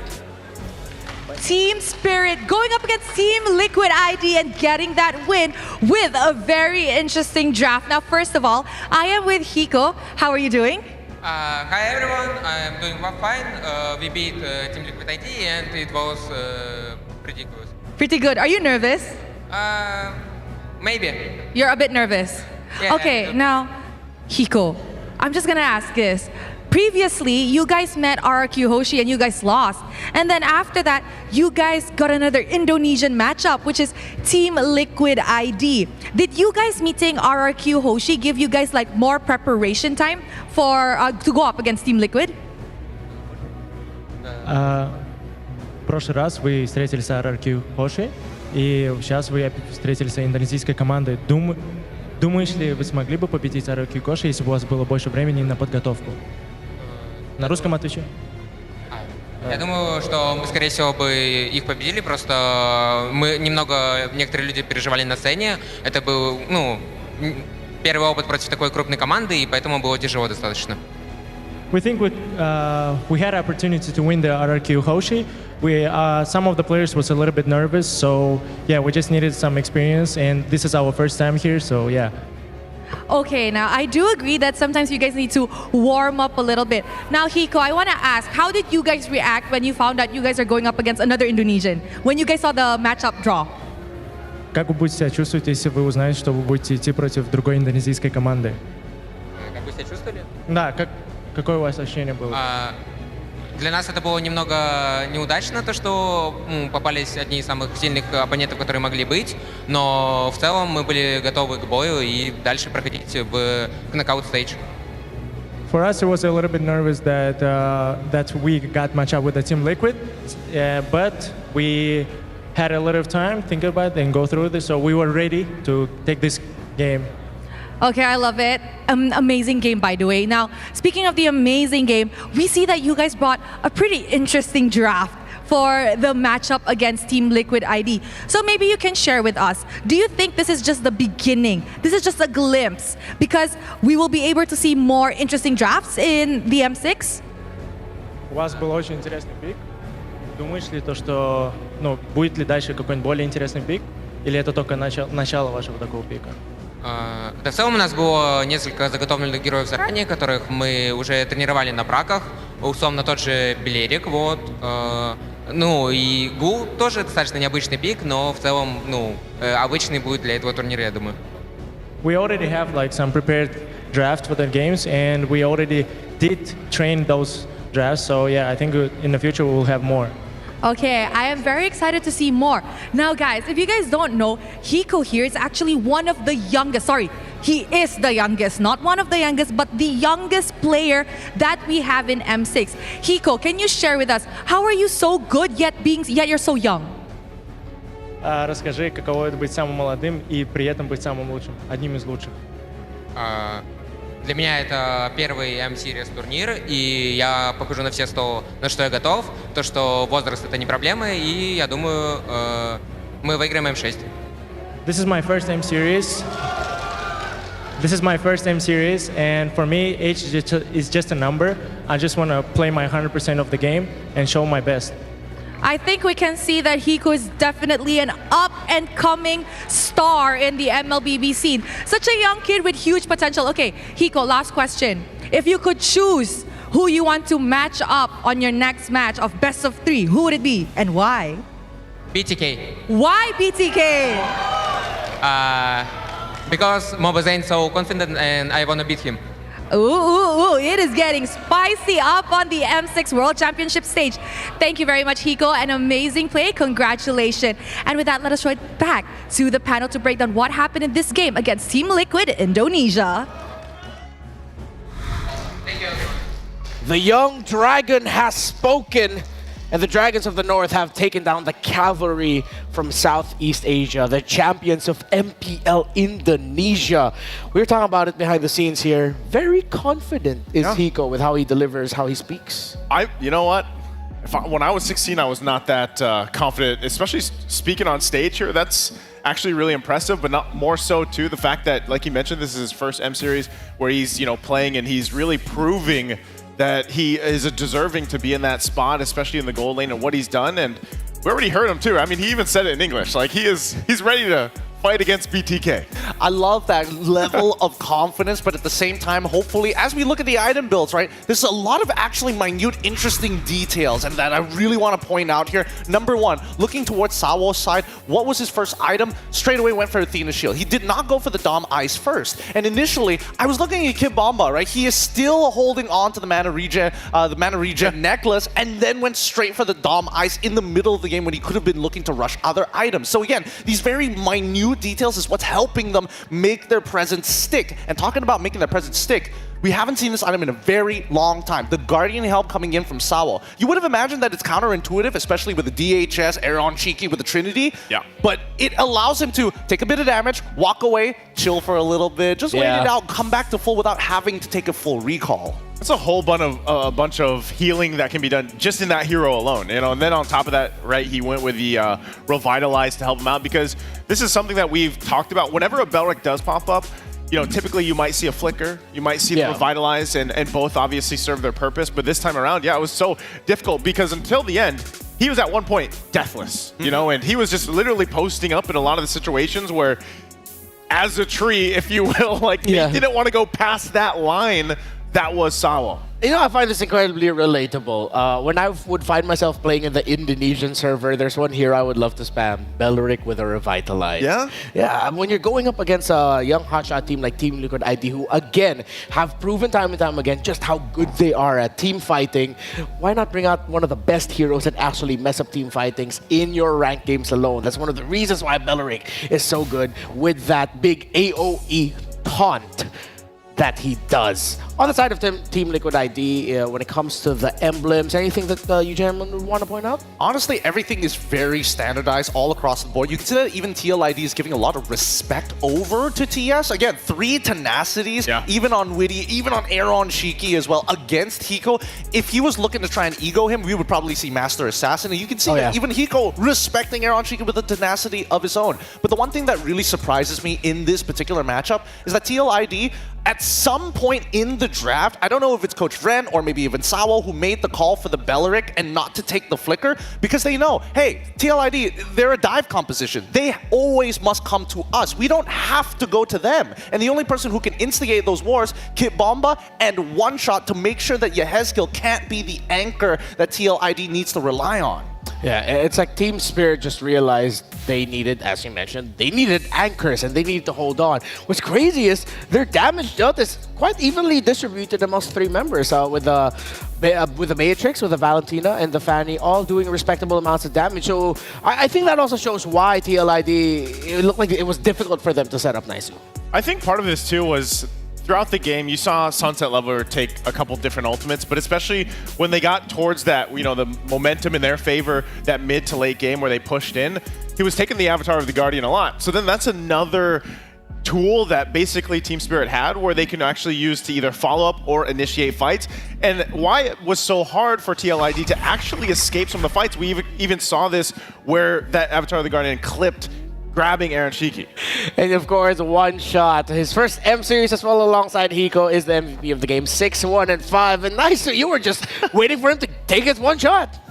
He got the one shot, man. I'm still wondering how, that Gatakacha first skill kills a Fanny. Like, you're cabling over it, man. You know what I mean? Like, how does that happen? Look, game logic doesn't matter about the verticality of the game, all right? As long as it's in the hitbox, it's going to make it land. I'm more scared that if one shot was just one of the few Spider-Man in the Spider-Verse, he's vicious. He's absolutely vicious. Again, we did see a lot of the moments, especially in the earlier stages of the game, where, yeah, there are some failed engages, but there was recovery, and then they kept back to their same game plan. Hey, they must always come to us. One shot, if you want to go for a little skirmish, by all means do so, but make sure you know where to start cabling back to so that we can punish our opponents. Yeah, I felt like there were two moments wherein Team Spirit realized they just needed to recalibrate their decision-making in terms of when to actually fight it out. This is one of the moments, if I'm not mistaken, was Punish? Oh, no. Oh, yes, it was. They decided to take a fight that was just a little bit in too deep, but this is already later on when they were finally able to recover.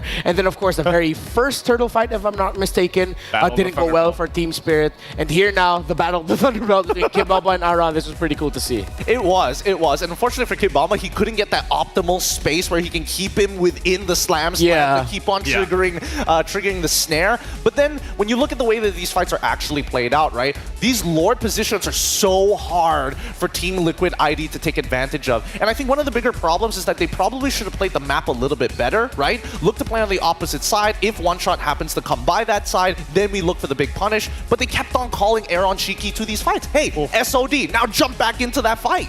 And that's where you see the Belric just now in that highlight where that Wrath of the Dryad ultimate is so good in those choke points around the jungle to just lock people down and then follow up with a kill. I feel like what we saw there also was, we also have to credit Coach Bren here. He has experience coaching in Indonesia. He knows the mindset of Indonesian players and Indonesian teams and how they want to play. Feels like this Belric was one of those picks prepared for that. But however, this pick does have precedence.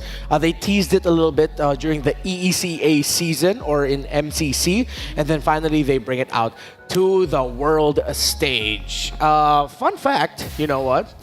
This man over there at the end, Naisu, he wants to take a secret lab chair away from someone who doesn't even have a secret lab chair.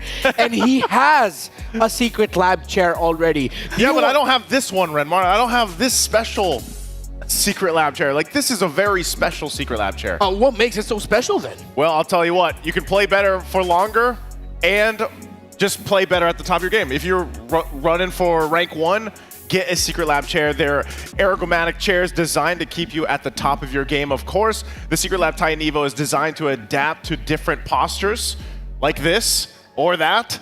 And you can go ahead and you can grab yours. So not only playing for PC games, but also mobile games like our champions are playing up here. So definitely grab yourselves a Secret Lab Titan Evo chair while you can. I don't know if you can get these, but these are really special edition ones. They are special edition ones, but they've got plenty of different skins for all your favorite titles, maybe even your own favorite animes, huh? Think about that. A lot of the shows out there, they've got skins for these as well. So get yourself a Titan Evo, especially if you're one of the taller boys as well. I know that sometimes, especially when you're playing in a Malaysian server, looking to beat those pub games, that your your back gets really heavy trying to carry people, but with the help of the ergonomic side of this, there's a little knob at the side that I can't show you guys, but even with the ergonomic pillow as well, all memory foam. Remar, wake up. Don't fall in, don't go into the light. Don't fall into that sweet memory foam. It's just that good. Oh, I was starting to remember things I couldn't remember anymore. That's why it's called memory foam, I guess.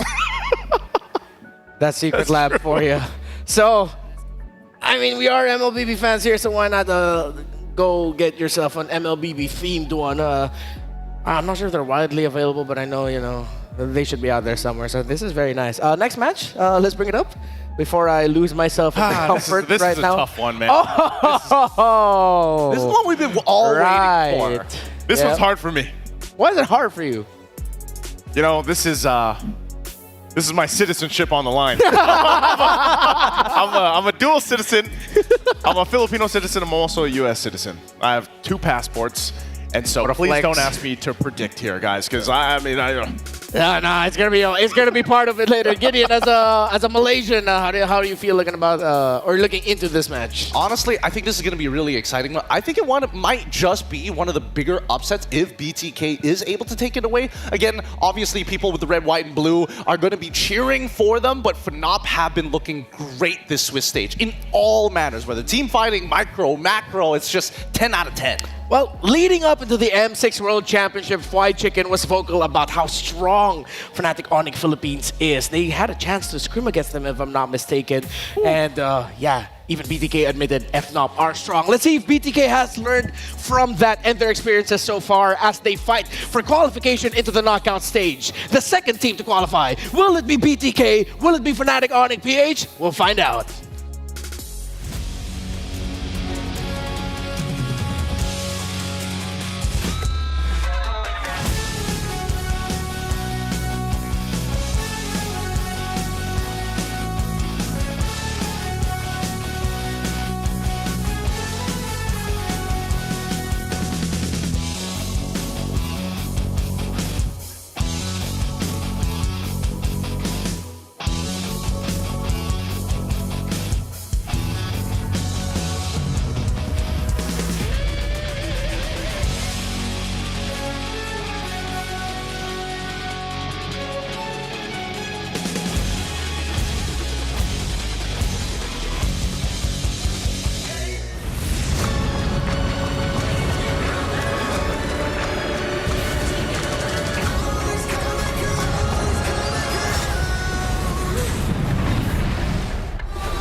for ultimate glory starts now.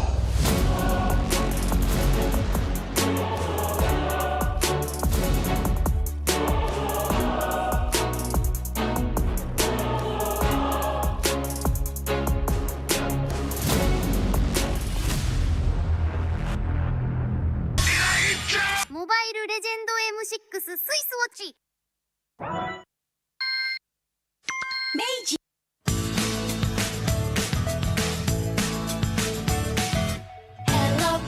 Hello Panda, semua suka biskuitnya. Biskuitnya enak isinya lezat rasa coklat dan strawberry. Hello Panda, semua suka biskuitnya. Biskuitnya enak isinya lezat rasa coklat dan strawberry. Hello Panda, biskuit isi yang enak.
In MLBB, each of the 5 players plays a distinct role. Whatever it is you want to believe, again! But how do these roles work together on the world stage?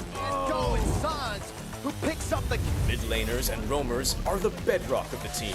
Looking for the knockup, not able to find a sense who he wants for. Takes him out. Whether it's picking beefy tanks, mages, or sustain, together they provide crowd control and damage in the early game, making space for the team to farm or secure objectives.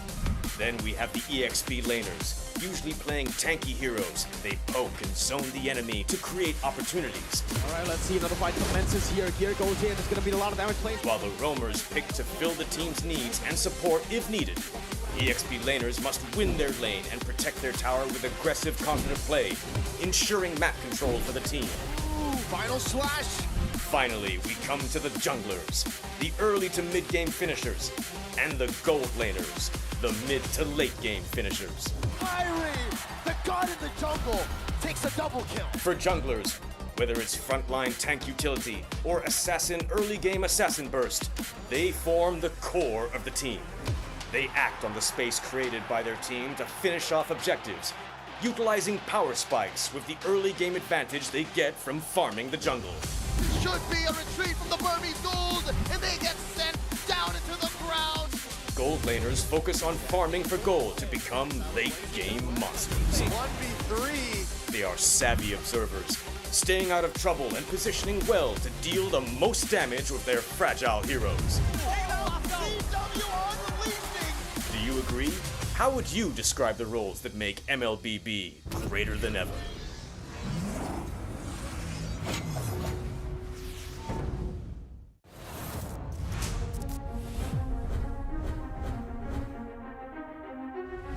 A new era begins at M6. But who are the rising superstars leading the way? In Latam, Maycam Evolve emerges as the new gem of the region.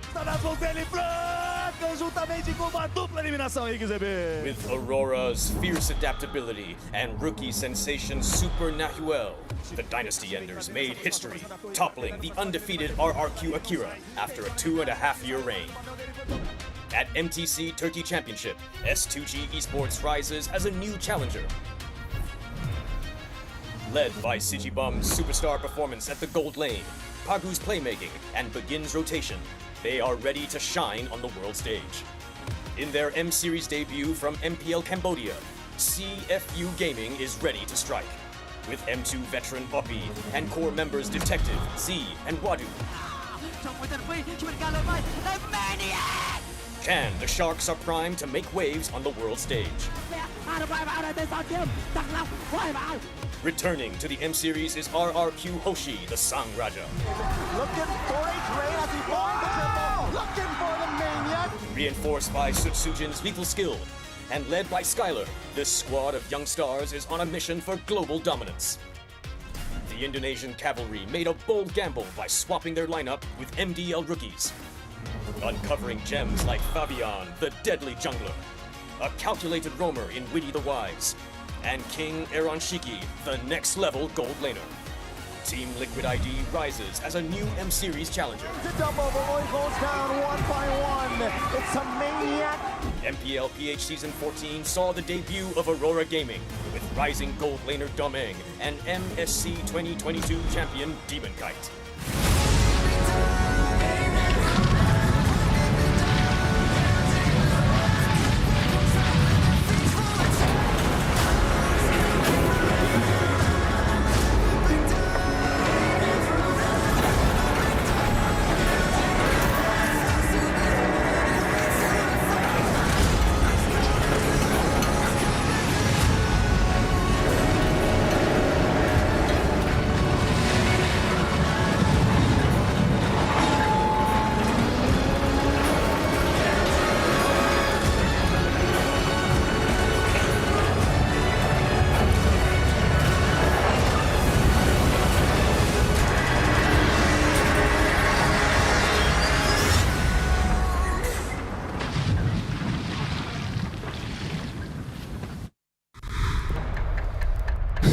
Naisu, you have a very, very important decision right now. It's time to make Mobile Legends great again. No, come on. You have the brown passport too. You can't just say it's all about the blue passport here. You were born in America. You were born a USA citizen. You spent more time in the Philippines. Do you really want to disappoint General Luna, Jose Rizal? Jose, Bayang can you Magiliw. see? No, stop it right there. Sit back down. None of that national anthem nonsense here at the Swiss stage. These teams are only going to be moving on if they win this current game, and it's not going to be an easy one. Welcome everybody to the M6 World Championships. It's going to be BTK up against Fnatic Onic PH. Both which, I mean, I have to admit, Fnatic Onic PH looking to be the favorites, but BTK have been on the up and rising, Naisu. Thank you for saving me, by the way. I got you. You know, these decisions... It's easy. It's too much, man. It's stressful. It's really, really stressful. Yeah, it is. All right. So, since we've calmed down a little bit, Trex looks like he's ready to work. I'm ready to work. So, let's... where are we at right now? Out of breath from that national anthem, huh? Yeah, I'm just a little bit out of breath. So, if you want to make, not like us, but you want to go to a place that unites gamers, communities, and fans across all genres and walks of life, then Kadea Gaming and Esports District is the place for you at Kadea Gaming. Search about it online, and if you want to join another place that will welcome you from whichever fandom you are in MLBB, well, you can go ahead, grab your tickets now, and you'll get to witness the remaining 14 of the world's best teams clashing it out on day 5 to 7 of the Swiss stage as the regular sale tickets are still going on. Whew, it is getting hot. Yeah, you get a little bit out of breath when you have a lot of Philippine pride, you know, coursing through you. So can you help me out with this, Gideon? No we still worries. have some goodies for our fans. Of course. And I'm especially going to be talking specifically to our American Filipinos out there who are torn between both of these teams. To put your minds away from it just for a little bit, keep in mind that you can participate in the M6 Lucky Gift. You can join the draw for a chance to win Claude's new epic skin, the Challenger's Flare. As you can see up here, this is one of the models that perfectly shows. If you want to zoom in on that, that'd be great. and Beatrix's new M4 Epic Painted Skin Light Seeker. So don't miss this rare opportunity to get the Beatrix's M4 exclusive and M4 Prime skin. So don't DM me about when I can get them again. Returning for a very, very limited time. You know, out of all the Prime skins, I'm not sure which one I like more. You know? Yuzong. 100%. 100% Yuzong. Yeah. Is that the same for the statue? Oh, okay. That one's a bit hard. I was gonna say, we need a tier list of Prime skins and statues. Yeah. For me personally, I feel like it's M5, the Prime Yuzong, definitely over the Prime Claude. But this, since you're getting a 2-in-1 package deal, you get Dexter too. I was gonna say, I love the statue. Yeah, it is. Honestly, the only amendment I would wish for this is that if you could detach Dexter to have his own little thing, so you can put him anywhere you want. You know? Yeah. Oh, you can? No, you can't. Open. Just wanted to make sure. All right.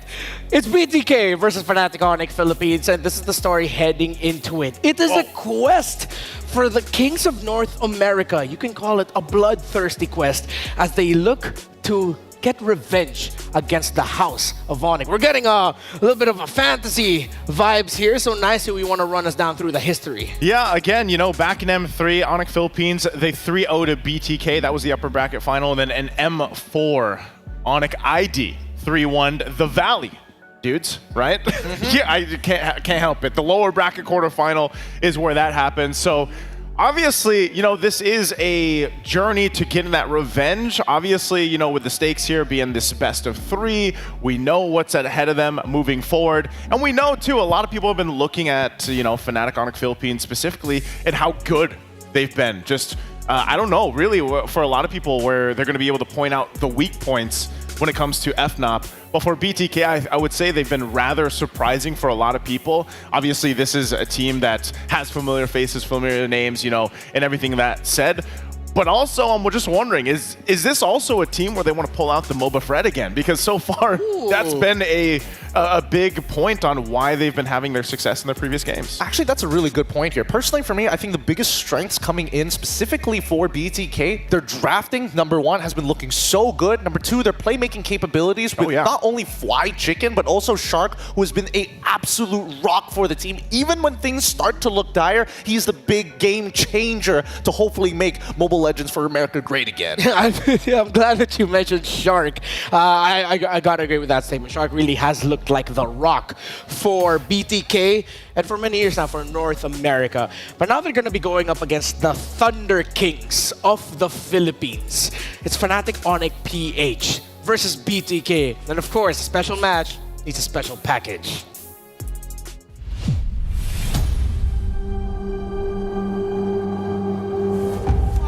Speechless right now. BTK have beaten Blacklist International. It's not gonna be able to do anything. Hey, Khalid, sweet.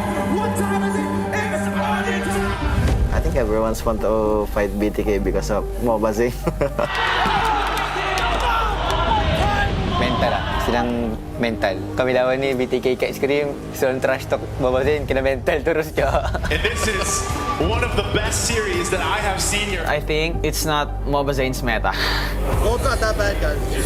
Tingin ko, di talaga sila, parang malakas. Kasi kumbaga parang hindi sila, parang nakikita ko na hindi sila updated sa game. Parang medyo huli yung galaw nila, yung forma nila, hindi masyado maganda. BTK is back on the world stage. We want it more than Turkey does, the whole region. We beat both of their qualifying teams, and hopefully we can do the same to other stronger regions. And another victory for BTK. BTK will now become the Turkish Slayers! FNOP, make it quick! I think they can easily win against BTK. They have a really, really good chemistry. Their bonding is really, really different. Yeah. The Super Family once again reigns supreme! BTK needs to go up against a team like the caliber of Fnatic Onyx. Fly Chicken has been very vocal about how strong they are in scrims.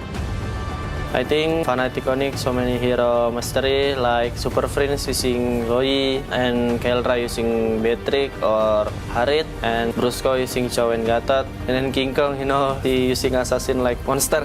Very clean. Kelra going to be caught sliding tackle out again. Too much to handle. Super Friends and King Kong will get the wipe bout. Gusto kong makalaban ang BTK dahil mukhang masayang kalabanin si Mobazane dahil isa siyang trash talker. I hope the M6 teams keep underestimating BTK's strength. BTK, baby!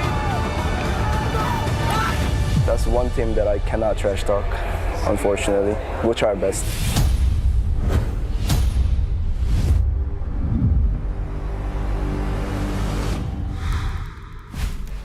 Well, if that didn't explain the heat around this rivalry, then we'll try to dig in a little bit more.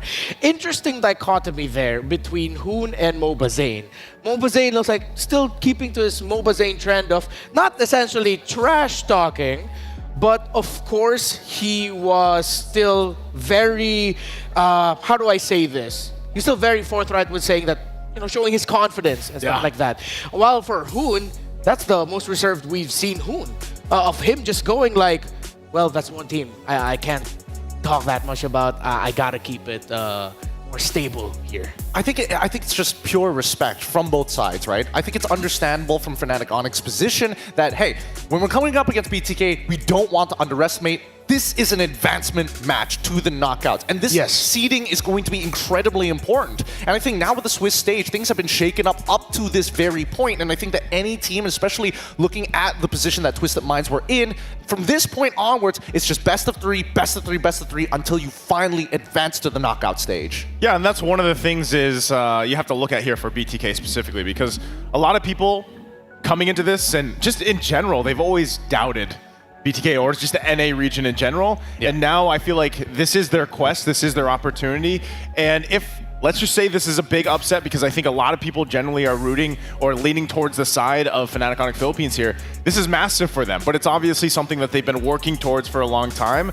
And I think there is some truth to that with what Mobazane mentioned. You know, let people keep underestimating them and let them prove it here in game, because I think almost every single team we've heard have said they want to go against BTK for some reason or another. Yeah, and they've doubted BTK's understanding of the metagame, but BTK's understanding of the metagame have brought them to the spot where they are 2-0 in the Swiss stage. One series win away from making it into the knockouts alongside RRQ Hoshi. But in their way are a team with undeniable, impeccable, and dare I say, historical levels of team chemistry. Teams around the world who have faced off against Fnatic Onyx PH has said the same thing. This team is out of this world with how close they are. The chemistry of the Super family is world class. Why not said Kelra knows how he wants the team to be. He was the one who broke the ice with the new players. So the gold standard himself led the way to forming the chemistry of this squad, alongside, of course, Coach Why Not, his the other member of Fnatic Onyx PH who retained from the previous season in King Kong, and of course Super Fritz. Kelra actually first met Why Not in Smart Omega when he first joined, so there's history between these two championship figures in the Philippines. Yeah, I think we can, you know, we've seen this, Renmar, actually happen in real time. And back in the MSC 2022, that was a time when I would say this character development, especially for Kelra alone, started to happen. And then they formed what eventually became, that Super family. And this is, when we were even calling them that, I mean, even some of the members have changed, obviously, up to that point when their first iteration, but they were still the beginning foundations of what is today that Super family. And I think Coach Why Not has done an amazing job at bringing that culture, bringing that nature to this team, and it obviously shows on, you know, in game. And I think that's a big thing, even when we get a preview here and the way they interact with the players. I mean, even when it's not just the interaction with the players, right? It's shown in game as well. The connection, it feels like nobody is missing a beat. And again, I've heard from you guys firsthand experiences of listening to their comms. They barely say much. They just understand where they need to go, which is why their chemistry is really, really nasty. But even in that quote, Kelra understands that for him to grow, there needed to be a failure, which happened in 2022. And now he basically owes his life to Why Not to bring him all the way. And honestly, to appreciate it, he needs that championship to set that gold standard and to tell his coach, hey, it's because of you. Going back to MPL Philippines Season 14, Kelra was still being called the gold standard. He said, do not call me that until I start winning championships. He finally won his first MPL PH championship and finals MVP there, and now he's on the running to becoming one of the few players who can say they are an MSC champion, an MPL local league champion, and an M Series World Champion. But it's not just about Kelra. What you gotta appreciate about Fnatic Onyx Philippines, Naisu, is as the season went on, new names in FNOP started making a huge impact. Brusco and Kirk especially slotted in very well. Yeah, Brusco and Kirk both, you know, coming off of previous teams and then really slotting into this lineup that was chosen like we just saw there from help with Coach Wina and Kelra. But the way that they came into the team lineup and the way that we did see them struggle a little bit here and there, but then all of a sudden when they did come out from their last previous season of MPLPH, it was really hard to look for weak points. And I think that's still the case here for this lineup, even today as we are now going through this the Swiss stage format and everything here. But also across from them is a team that has come together in a lot of different iterations of NA. But of course, let's reintroduce them. We have Zia in the gold lane, Shark there in the roam, Hoon in the mid, Mobazane in the jungle, and Fried Chicken. And these guys themselves, man, I mean, they've been through honestly just a journey themselves individually and then as a team. And I feel like this might be the best version of them that we've seen in previous time. I think a lot of the fans from NA have been calling for this team to come together, especially with the competitive scene that looks very Mad Max-esque. There are clicks everywhere. And, you know, it's difficult because their servers is split up east to west. So even then, you have to deal with ping issues. And despite that, now on a competitive stage with basically one MS, now they can really show what they've got to the rest of the world. Let's see if the bloodthirsty Kings can take down the Thunder Kings. The super family of the Philippines is Fnatic, Onyx PH, Kelra, Brusco, Super Prince, King Kong, and Kurt. Gideon, from an outsider's perspective, as you followed Malaysian, of course, I know you hear everything going on with Fnatic, Onyx PH. Who are the stars of this team from an outsider's look? From an outsider's look, I mean, yeah, I gotta give it to Super Prince here on that Loyi specifically. He is legitimately disgusting on this hero. He is able to look at the map in a different perspective that not many people can catch his drift, but with the rest of the team being on that same wavelength, they have full trust in him. They're gonna send them into a position where they can actually pop off, but let's not forget about Brusco. We've heard about Kirk, we've heard about Kelra and King Kong, but Brusco is very interesting because again, he had an opportunity to go over as an import for RRQ. He comes back to this team and says, hey, I'm bringing back a couple of interesting picks, but better than that, I am coming in with hard discipline. He's able to open up the map and with full trust in his team. If he's looking for an engage, then you know that it's good. Speaking of good, we actually had some words with Fried Chicken. Which team do you think has the strongest chance of winning M6 and why? We touched on this earlier. He said Fnatic, Onyx Philippines. You know, Fnatic Onyx Philippines, I've been hearing this a lot, man. Yeah. Like, you know, in the whispers and everything else of what the teams have experienced. And that's why I'm saying it would be amazing to see maybe tonight the first team that actually finds a weak point, and whatever that might be, against a team that is as stacked as Fnatic Onyx Philippines. Because remind you, too, with BTK, a lot of times, obviously, they're, you know, in a way, they've coached themselves up to a certain point. They've competed a lot together and on different teams. But ultimately, they have surprised a lot of people time and time again, and maybe they do it here.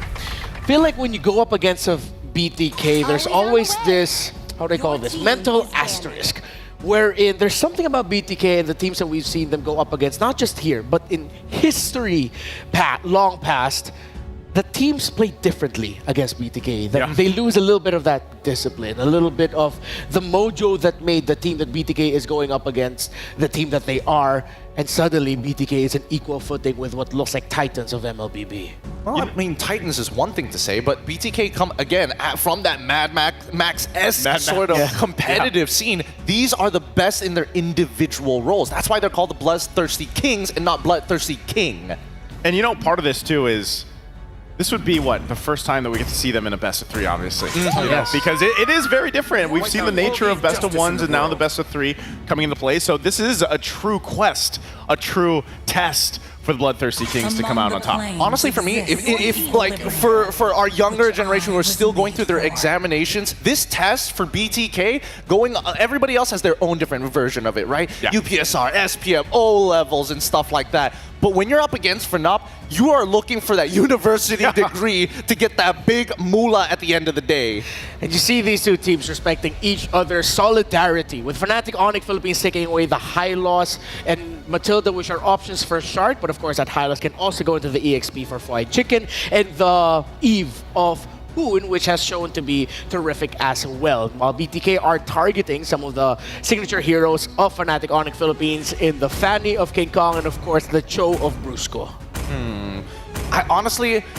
I feel like they have to come in with a direct plan. With the way that the current metagame is going, teams who have a strong identity in themselves really influence the draft a lot, especially in game number 1s of best of 3s. I would expect BTK to start adapting afterwards if they do drop this one, but hopefully we get to see an idea of how they want to approach Fnop. I almost think they just go, like, depending on how this plays out, I almost see BTK going comfort. Like what's worked for them, obviously, in the past couple days to get them to this point. And maybe we see some contest go here for the Bruno specifically, but more so, like I said, my big question mark is what does Mobazane decide to take for game 1, knowing that he's in the best of 3? Because this Jushin first pick for FNOP, it covers so much. And we've already talked so much about Super Prince and what he's able to do on multiple heroes. But it looks like there is going to be a change here. BTK takes the Bruno, like we were thinking, but it is going to be a different jungle this time around as the Suyo gets locked in. Fnatic Onyx Philippines have to acknowledge it. One of the cardinal sins so far of this tournament is giving the Bruno.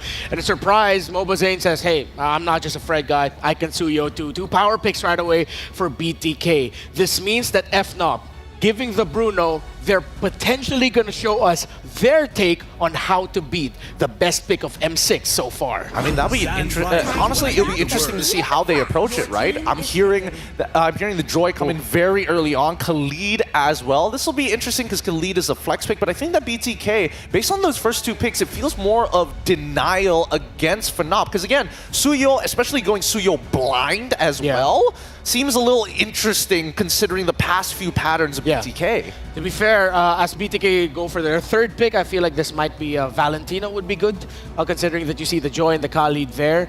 I think that's also BTK respecting the heck out of King Kong Suyo. Again, he set the fastest GPM, the fastest level 15 so far of the tournament with Suyo. I think that's, it's almost in a way where, you know, Mobazane wants to be able to prove that he can also do something similar to what we saw King Kong do with Hansa Suyo. That last pick locked in here for BTK is the Aurora. Interesting, because I was also leaning towards that Valentina because of the fact you have 2 powerful ultimates already that you could actually take, right? Whether that's the Beacon there from the Jushin or the Sandstorm from the Khalid. And that gives you an opportunity to set things up really well. Not to say the Frigid Glacier doesn't, the ultimate from Aurora, but this still could play a part. The only thing is, I'm just worried because Aurora, obviously when you have that passive, it's really nice, but there's already a lot of tools from over here from FNOP to deal with that and put so much pressure on the Aurora. Actually, I'm taking the perspective of where Hoon is coming from again. Remember, they don't have a coach. This team is basically coachless, right? So it really is going to depend on their comfort picks. And I can get that Hoon says, hey,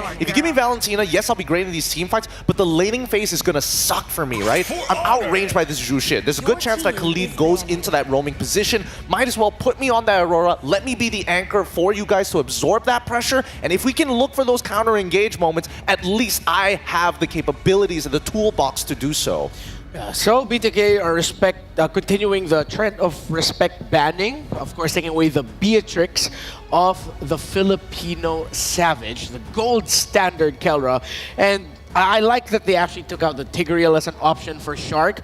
BTK, we've labeled that as them as sort of a Mayweather-esque type of team, where they get you on the counter punch just when you think you're gonna beat them. Suddenly they win a team fight to turn things around. And I get now why they would pick the Aurora, because as we mentioned, it's within their identity. Have Hoon safe in the back line, can crowd control and damage from afar, and pair it up playing beside Fried Chicken, and good ban on the Akai, because that would have been a big major swerve that really would have messed up a Khalid and a Joy. I mean, Phoveus is wide open, and I think that, you know, BTK were trying to, oh no, they go for the Gatot instead. They're going to hold it and give Fnop the opportunity to respond first. So does Kirk go now for a pick that we've rarely seen so far, this M6, and go with his signature? Does he get the Edith? Aim.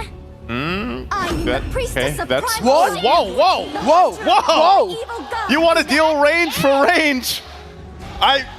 I heard the chat mention this at one point, but I wasn't expecting this right now. Oh, I had this literally not too long ago. I had this conversation with Miracle. Yes, Layla is a very interesting pick because in lane against this Bruno, there are a couple of interactions that can work. Again, keep in mind that Bruno, when he gets his empowered auto attacks, it stacks up to increase his crit rate. But the main source of damage comes from those footballs coming at you once he picks it back up. You can mini stun him, right? Those mini stuns are good, but eventually, what's good about Bruno in the current meta? Long range, crit build, and Layla does both, if not grows further than the Bruno.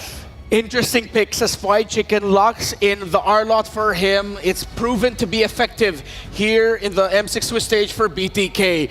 While the gold standard of the Super Family ends up with everyone's first marksman in his hands. Trex, Husky, let's go.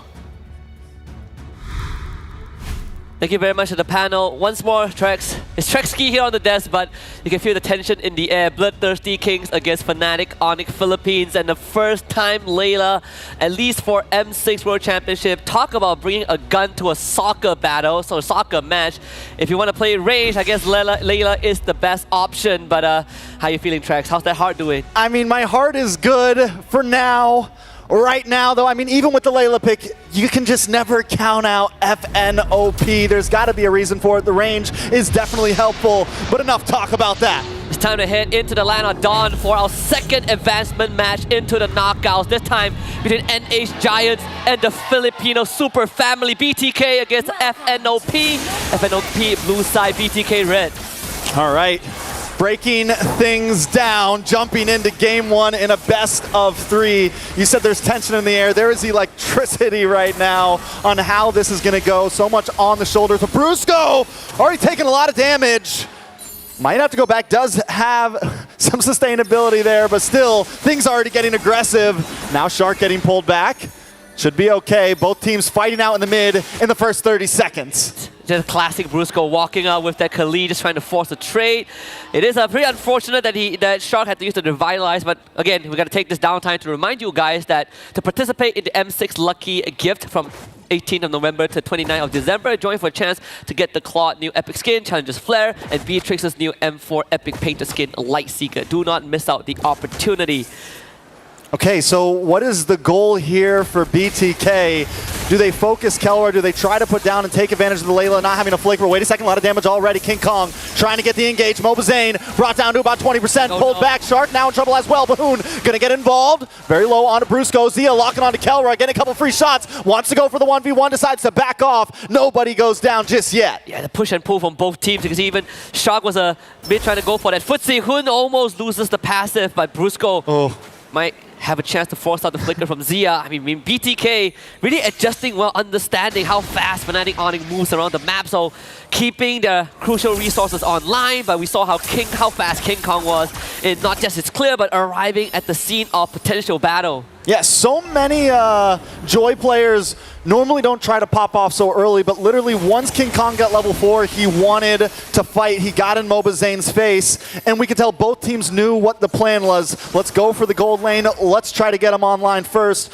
Luckily for both teams, nobody went down just yet. It's all about level 4. Mobazane's going to arrive at the scene first. Fried Chicken. Fried Chicken, able to get the final slash. Super Prince goes down. Turtle now still up. King Kong trying to get involved as well. Down comes the Frigid Glacier to freeze. Locks onto Kirk. Mobazane able to get the first turtle, but now King Kong getting low as well. Mobazane pushing it back. King Kong on the run. The AOG whiffs to the side, but BTK come out on top in the first turtle fight. And FNOP not getting the objective, but were able to cut their losses. Both Brusco and King Kong got out with a sliver of health. It kind of feels bad. BTK felt like they could have gotten more, but still, this is a good start. Great understanding on how to take these fights. If we take out Super Prince, then Shark gets unlocked, right? No one to lift him up. Oh, Brusco getting low once again, maybe walking into the wrong bush. Forced to back off, and BTK are taking control of the river. Before they were being a bit more lax, and it seems even now they're letting themselves fall back, but we're starting to see that confidence build. I do love this. Very good discipline. We even talk about the Fried Chicken's special Arlet pick, right? A great setup. That's kind of how they won against S2G. So BTK, good understanding. Fried Chicken might be ganked out bot, but the jump on him. Fried Chicken low, trying to maybe get away, gets the final slash, able to get under the tower. Oh my gets the kill on King Kong. A nice trade for the side of BTK. They had to brace my heel at the end, actually keeping him alive. Topside, Zia. Ooh, Zia able to flicker, the Sandstorm, the kill. Zia goes down. It's a bloodbath right now, 2-2, and gold still nil. Actually in the even state, and Mobazane able to get a hit because King Kong went down to try and take out Fried Chicken. So Mobazane a lot more comfortable with this minor lead that he's gotten. Half a minute more until the turtle comes up. BTK is all about that mid control, right? We clear up mid first, we free up Shark, and if Fried Chicken can join the turtle fight, rinse and repeat. Flicker's coming back up for the Arlet. If you can catch Super Frizz and blow him up one more time, BTK can get a hit. Yeah, Fried Chicken's got to be careful on that boss side. I mean, all of BTK, I feel like both teams are focusing so hard right now onto these offlanes. We're seeing the attacks in the gold. We're seeing the attacks on the EXP, but BTK, on the other hand, keeping it a little bit more mid-focused here. They want to go for these neutral objectives. They want to make sure they're ready for this next turtle. Eventually, BTK will have to start thinking about how to deal with the later, but right now, turtle fight. Hoon taking a little bit of damage. Fried Chicken gonna get involved. A lot of damage on Brusco. Brusco goes down. Mobazane able to get the kill. Kirk in the backside with the Earth Shatter. Hoon might just be in trouble, but he still doesn't go down with just a pixel of health. He finally falls back. Gets the thing, but Mobazane does get the kill onto Kirk. It's 2 down for the side of Fnatic, Onic, PH, and BTK with all 5. 2 more kills. And 1 went over to Mobazane. So Mobazane is now 2-0, gets the second turtle, continuing to try and accelerate the game phase. But at the end of the day, Fnatic Onyx Philippines didn't really lose much. They lost an objective, they dropped a couple of members, but no sizable lead for BTK. Oh, Mobazane's getting aggressive now, pushing back onto Super Prince. Shark, Zia up in the top side. If they can clear that tower as soon as possible, you can start getting Zia involved into these fights as well. But King Kong doesn't let anything slow him down, man. He is all over the map. The confidence from Fnatic Onic, even with being behind in kills, the gold deficit has not escaped them. Even with losing 2 turtles, Fnatic Onic is still so much in this game. Absolutely. At one point before the second turtle, Mobazane was ahead in experience. King Kong not only caught up, but exceeded that, right? King Kong is now ahead in XP because he did take a bottom wave after 5 minutes, so the penalty on the jungler restriction has been lifted as well. So Fnatic Onyx Philippines really maximizing whatever resources that they can get for King Kong because they know once this game goes late, Fried Chicken though. A little bit of damage on to Kirk there. Frigid Glacier does come down, does not connect onto anybody. And I love what you said. Fnatic Onic has been sending all 4 members up to the top side of the map, and King Kong has just been getting free farm on his own jungle plus the EXP lane, which has been helping him out a bunch. And now BTK is starting to take a page out of that, send the rest of their team up top, and have Mobazane farm that EXP lane as well. Kelra finally getting the first tower of this match. The only difference is that FNOP moves just moves faster than BTK. With Khalid, with Joy, it's so hard for BTK to keep up. They are trying their best, but sometimes you have to spend an ability or 2. Losing that top tier 1 frees up Kelra to now farm everywhere else across the map. And Zia, he's having a rough time. And Mobazane might be in a bad spot. Kirk gonna show up as well, gets a flicker in. Looking for the Earth Shatter. Mobazane able to sidestep, but it's too much damage. The Electrifying beats. Mobazane tries to get the outplay, but he falls. He goes down, and King Kong reigns supreme. So close. Went into the immortal form for the crowd control immunity. He just needed 1 more turret shot to help him out. But still, BTK not really falling behind. 3rd turtle on the board. Mobazane still dead for 5 seconds. FNOP though, they're going to focus on taking away the jungle. So King Kong will just tax that purple buff. Yeah, we got tower for tower in the top side now. Zia finally going to be able to get involved in this. He's 0-1-1, but Kelra hasn't taken a single death. He hasn't even stepped a foot into any of these big fights just yet, just buying time, farming, because that's what you would do on the Layla. You look at the positioning of FNOP, look at where Super Prince is, mid-side. Thinking for a fight, not just yet. Again, push and pull from both teams. FNOP definitely have a better position. Starting to threaten Mobazane as well. You don't want to be in range of that lantern. Yeah, Super Friends. I mean, this is why the Jushin gets banned so much. But Super Friends also has to be careful. If you step just a little bit too far on that top side, you are alone. In comes the big Sandstorm, trying to get the flicker onto Mobazane. Brusco goes down. Zia able to get the kill. Fnatic Onic now backing up. Super Friends pops the Leonard Flare. Not enough. Big final slash. Mobazane able to get the turtle. The knockup from Kirk. Shark now trying to lock on. Super Friends backing up, but BTK have claimed the ground once again. Very good initiative from BTK. Another flicker final slash to try and catch Super Prince, but this time saved by Kirk with that 2-man Earth Shatter. If not, they might just end up losing that Jushin once again. BTK, sure, all 3 turtles going their way, but still FNOP not really falling behind. King Kong just hit that Holy Crystal in 8.5 minutes, and Kelra is just untouched. We are down the wire right now. A lot of damage from Mobazane. Kelra forced to back off. White Chicken trying to get involved as well. Hoon showing up to the party. Brusco has been taken down a few times. Does lock on a White Chicken. Wait, nice final slash. Oh. Super Prince in trouble. Super Prince low. White Chicken able to get the Zill. No. Mobazane snipes him out. That puts Mobazane at 3-1-2 right now. Finally trying to break that 1K gold lead. And ended up trading a purple buff once more. King Kong, every single time when he sees Mobazane on the map, he's going to start taxing his jungle. So second purple buff that Mobazane will not be able to claim. And you can see the XP lead starting to build. King Kong one level ahead of Mobazane. With 50 seconds to the next Lord, BTK got to start thinking about when this game goes late, how do we deal with King Kong? But most importantly, how do we get to Kelra on this Layla? Because Malefic Gun is going to eventually be an item choice, and he's going to max out his range at level 12. I mean, we don't see the Layla very often. We just got the Berserker's Fury locked in. At what point does it become a major stress point? Wait a second, final slash does lock on. BTK, though, just testing the waters. But what point will Kelra really be the ultimate threat here? Level 12 plus Malefic Gun. Level 12 onwards, right? Because you max out your ultimate level, so max range benefits for not just his abilities, but your attack range, and then the Malefic Gun adds on another 10-15%. You are going to outrange not just Bruno, but it's everyone else with BTK. Nobody's matching the range of Layla. The gun, I mean, it's literally her gun, right? It's her weapon of choice. You can't lose in the Land of Dawn with your own weapon, but a lot of damage lands on a Brusco once again. Has to pop the Quicksand Guard.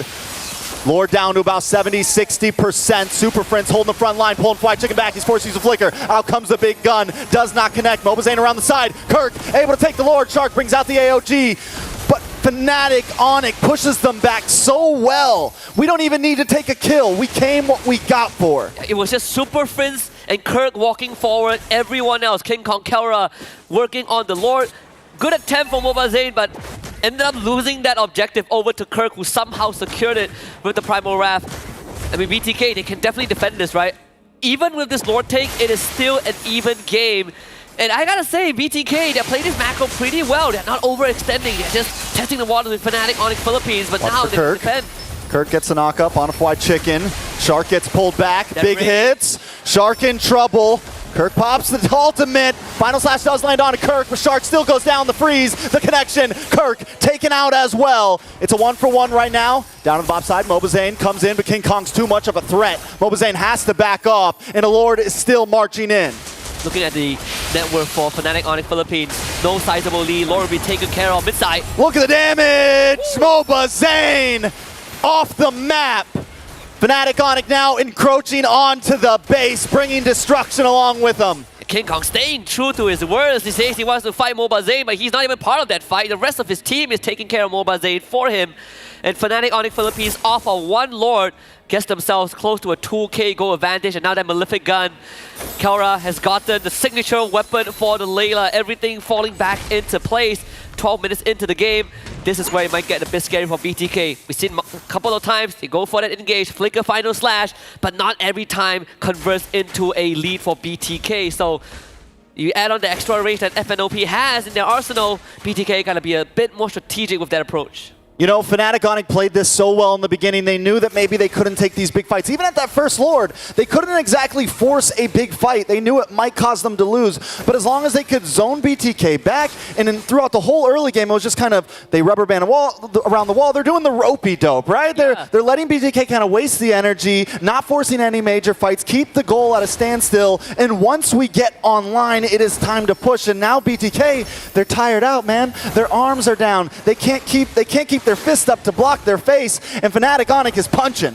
Both teams playing it like it's a marathon, and that's exactly how you approach the game. Honestly, very impressed with what you just mentioned, Trex, because a lot of the teams in the Swiss stage so far, they ended up forcing unnecessary fights, but not these two teams, right? They are tangling with one another. They're trying to look for those small weakness points, trying to get the read, and I wouldn't say that any of them folded. It's more of who creates the better opportunity, and obviously it's FNOP off of one Lord take.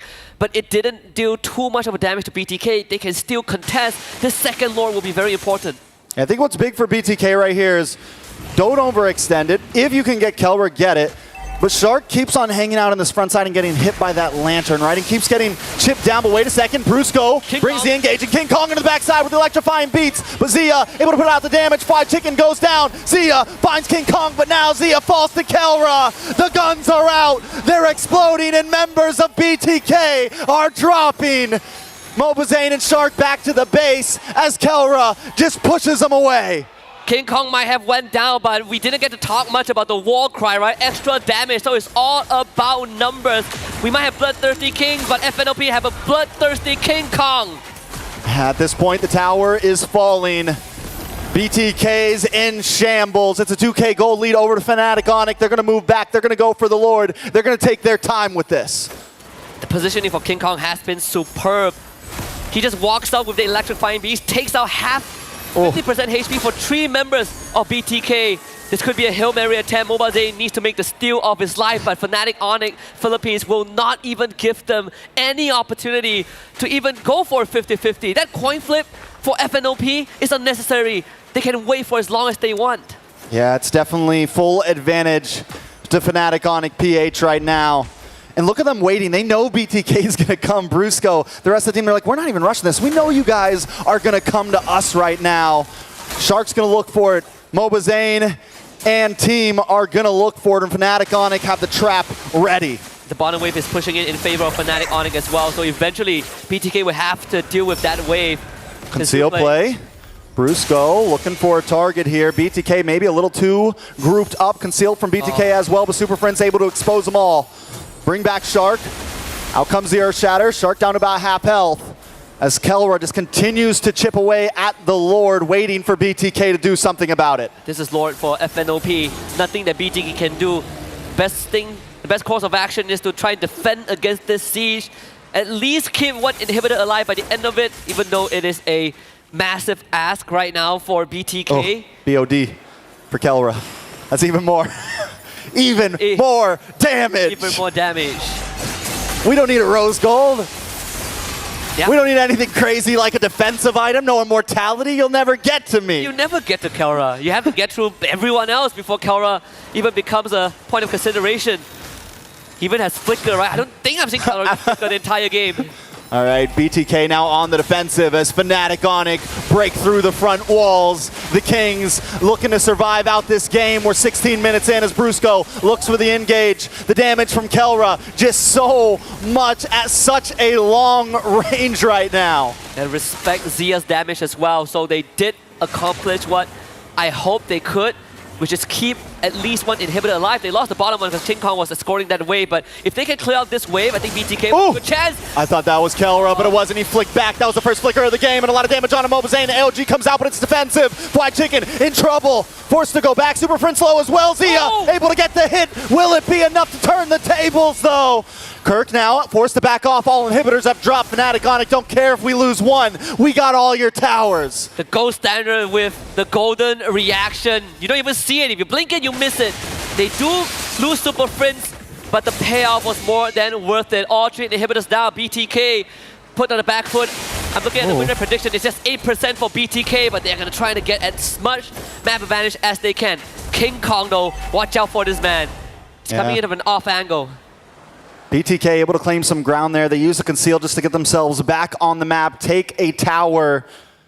You know, if they were able to take that top inhibitor, at least the Lord would have been on bottom side and their long lane wouldn't have been extremely pressured. But now with no inhibitors, it is trouble. And look at King Kong's positioning right now. Yeah, King Kong can do whatever he wants. Like BTK, you gotta recall right now to deal with that wave. King Kong is still staying. There's a good chance that this becomes the undoing of BTK. Of course, they see that. So right now, you are forced to defend your base, and you concede the entire map to FNOP. They can do whatever they want. Brusco can park himself topside. King Kong can wait near the Lord.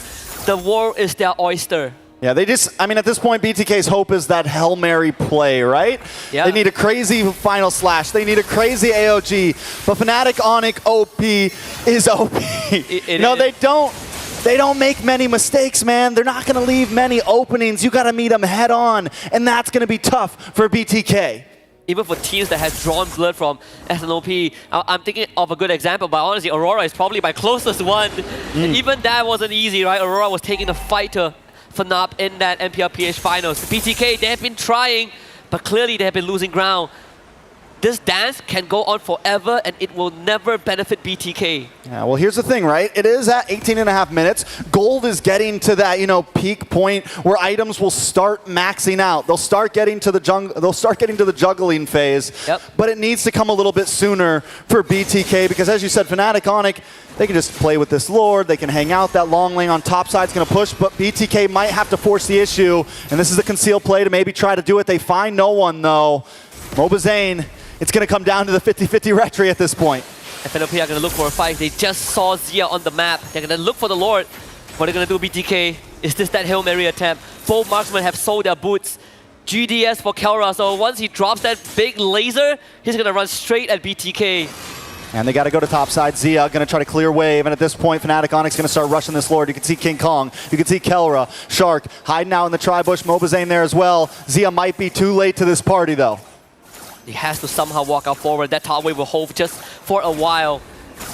And King Kong, he's just baiting Mobazane, getting teased. Here we go. Earth Shatter does connect onto Mobazane. Mobazane a little bit of trouble trying to dash through, trying to look for it. Mobazane takes it, but it may be there undoing Fnatic Onyx now on the prowl. They know what they got to do. We got to clear these three. The big flicker from Brusco doing the damage. The Frigid Glacier trying to defend, but King Kong finds Shark. Zia will be next, and Fnatic Onyx Philippines take game number 1. And that is how you start off the advancement series between BTK and Fnatic Onyx Philippines. Was it a masterclass? Sure.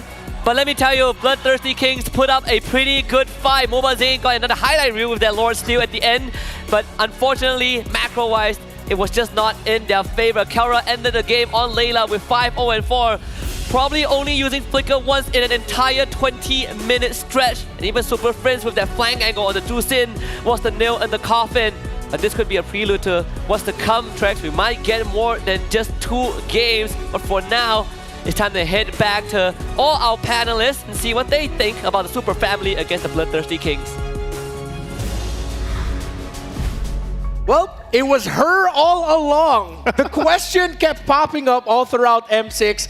Who can stop this Bruno? He wasn't completely immortal, but it looks like that was it. It was the Layla solving the Bruno problem. And that's FNOP taking the very first game against BTK. I don't know. Again, I think that at the very least, it's a very greedy play style. The way that they were holding it, that meant, I mean, the itemization alone, there's so much to talk about. I'll get into it once the post games come up, but at the very least, you can see that FNOP is putting BTK into that chokehold, despite the fact that BTK was actually managing the early to mid very, very well.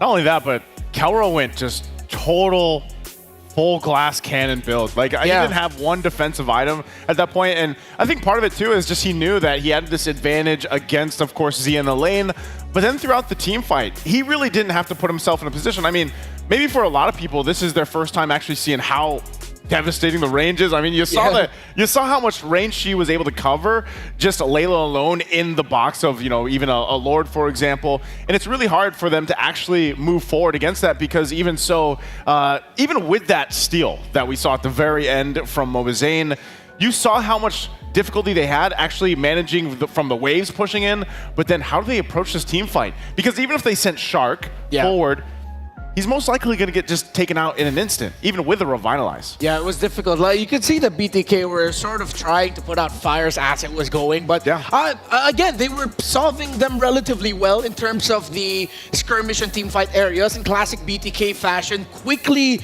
going into 4-man, 5-man rotations very fast. It's like a BTK Ube, but they were punishing the overextensions that Fnatic Onyx Philippines were making. However, the Layla was left to whittle down the map. First turrets and then the second. It's like Kelra just said, you guys can go fight us 4. I'm going to take down towers. I mean, it's just getting outscaled, right? That was the main name of the game. And I think that we need to understand why BTK was moving as 5 for those rotations in the first place. A lot of it has to do with the way that the FNOP was actually moving. They needed to protect the president. They needed to make sure that the president was able to get to that very late stage of the game so that Kelra can hard carry and be this walking sentry turret that anybody walking into it will eventually get whittled down. And I think that BTK's only out in these scenarios is to try and go for these big plays. That's why you see that Chicken was very generous with the final slashes. I think he had to be, because that was how you solve that puzzle. You know, you have all these tools, whether it's the final slash or whether it's the Frigid Glacier, even the jump coming out from Shark, you know, with the Avatar or the Guardian.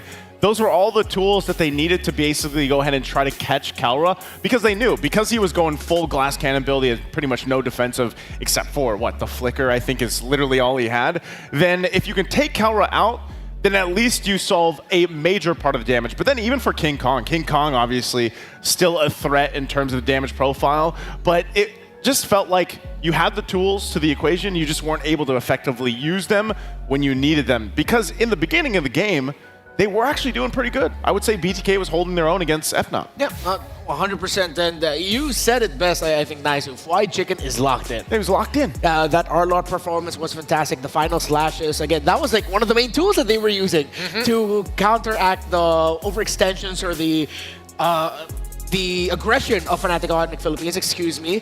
But then, as it was going on, Gideon, since you weren't able to follow MPL Philippines and of course, you were handling Malaysia.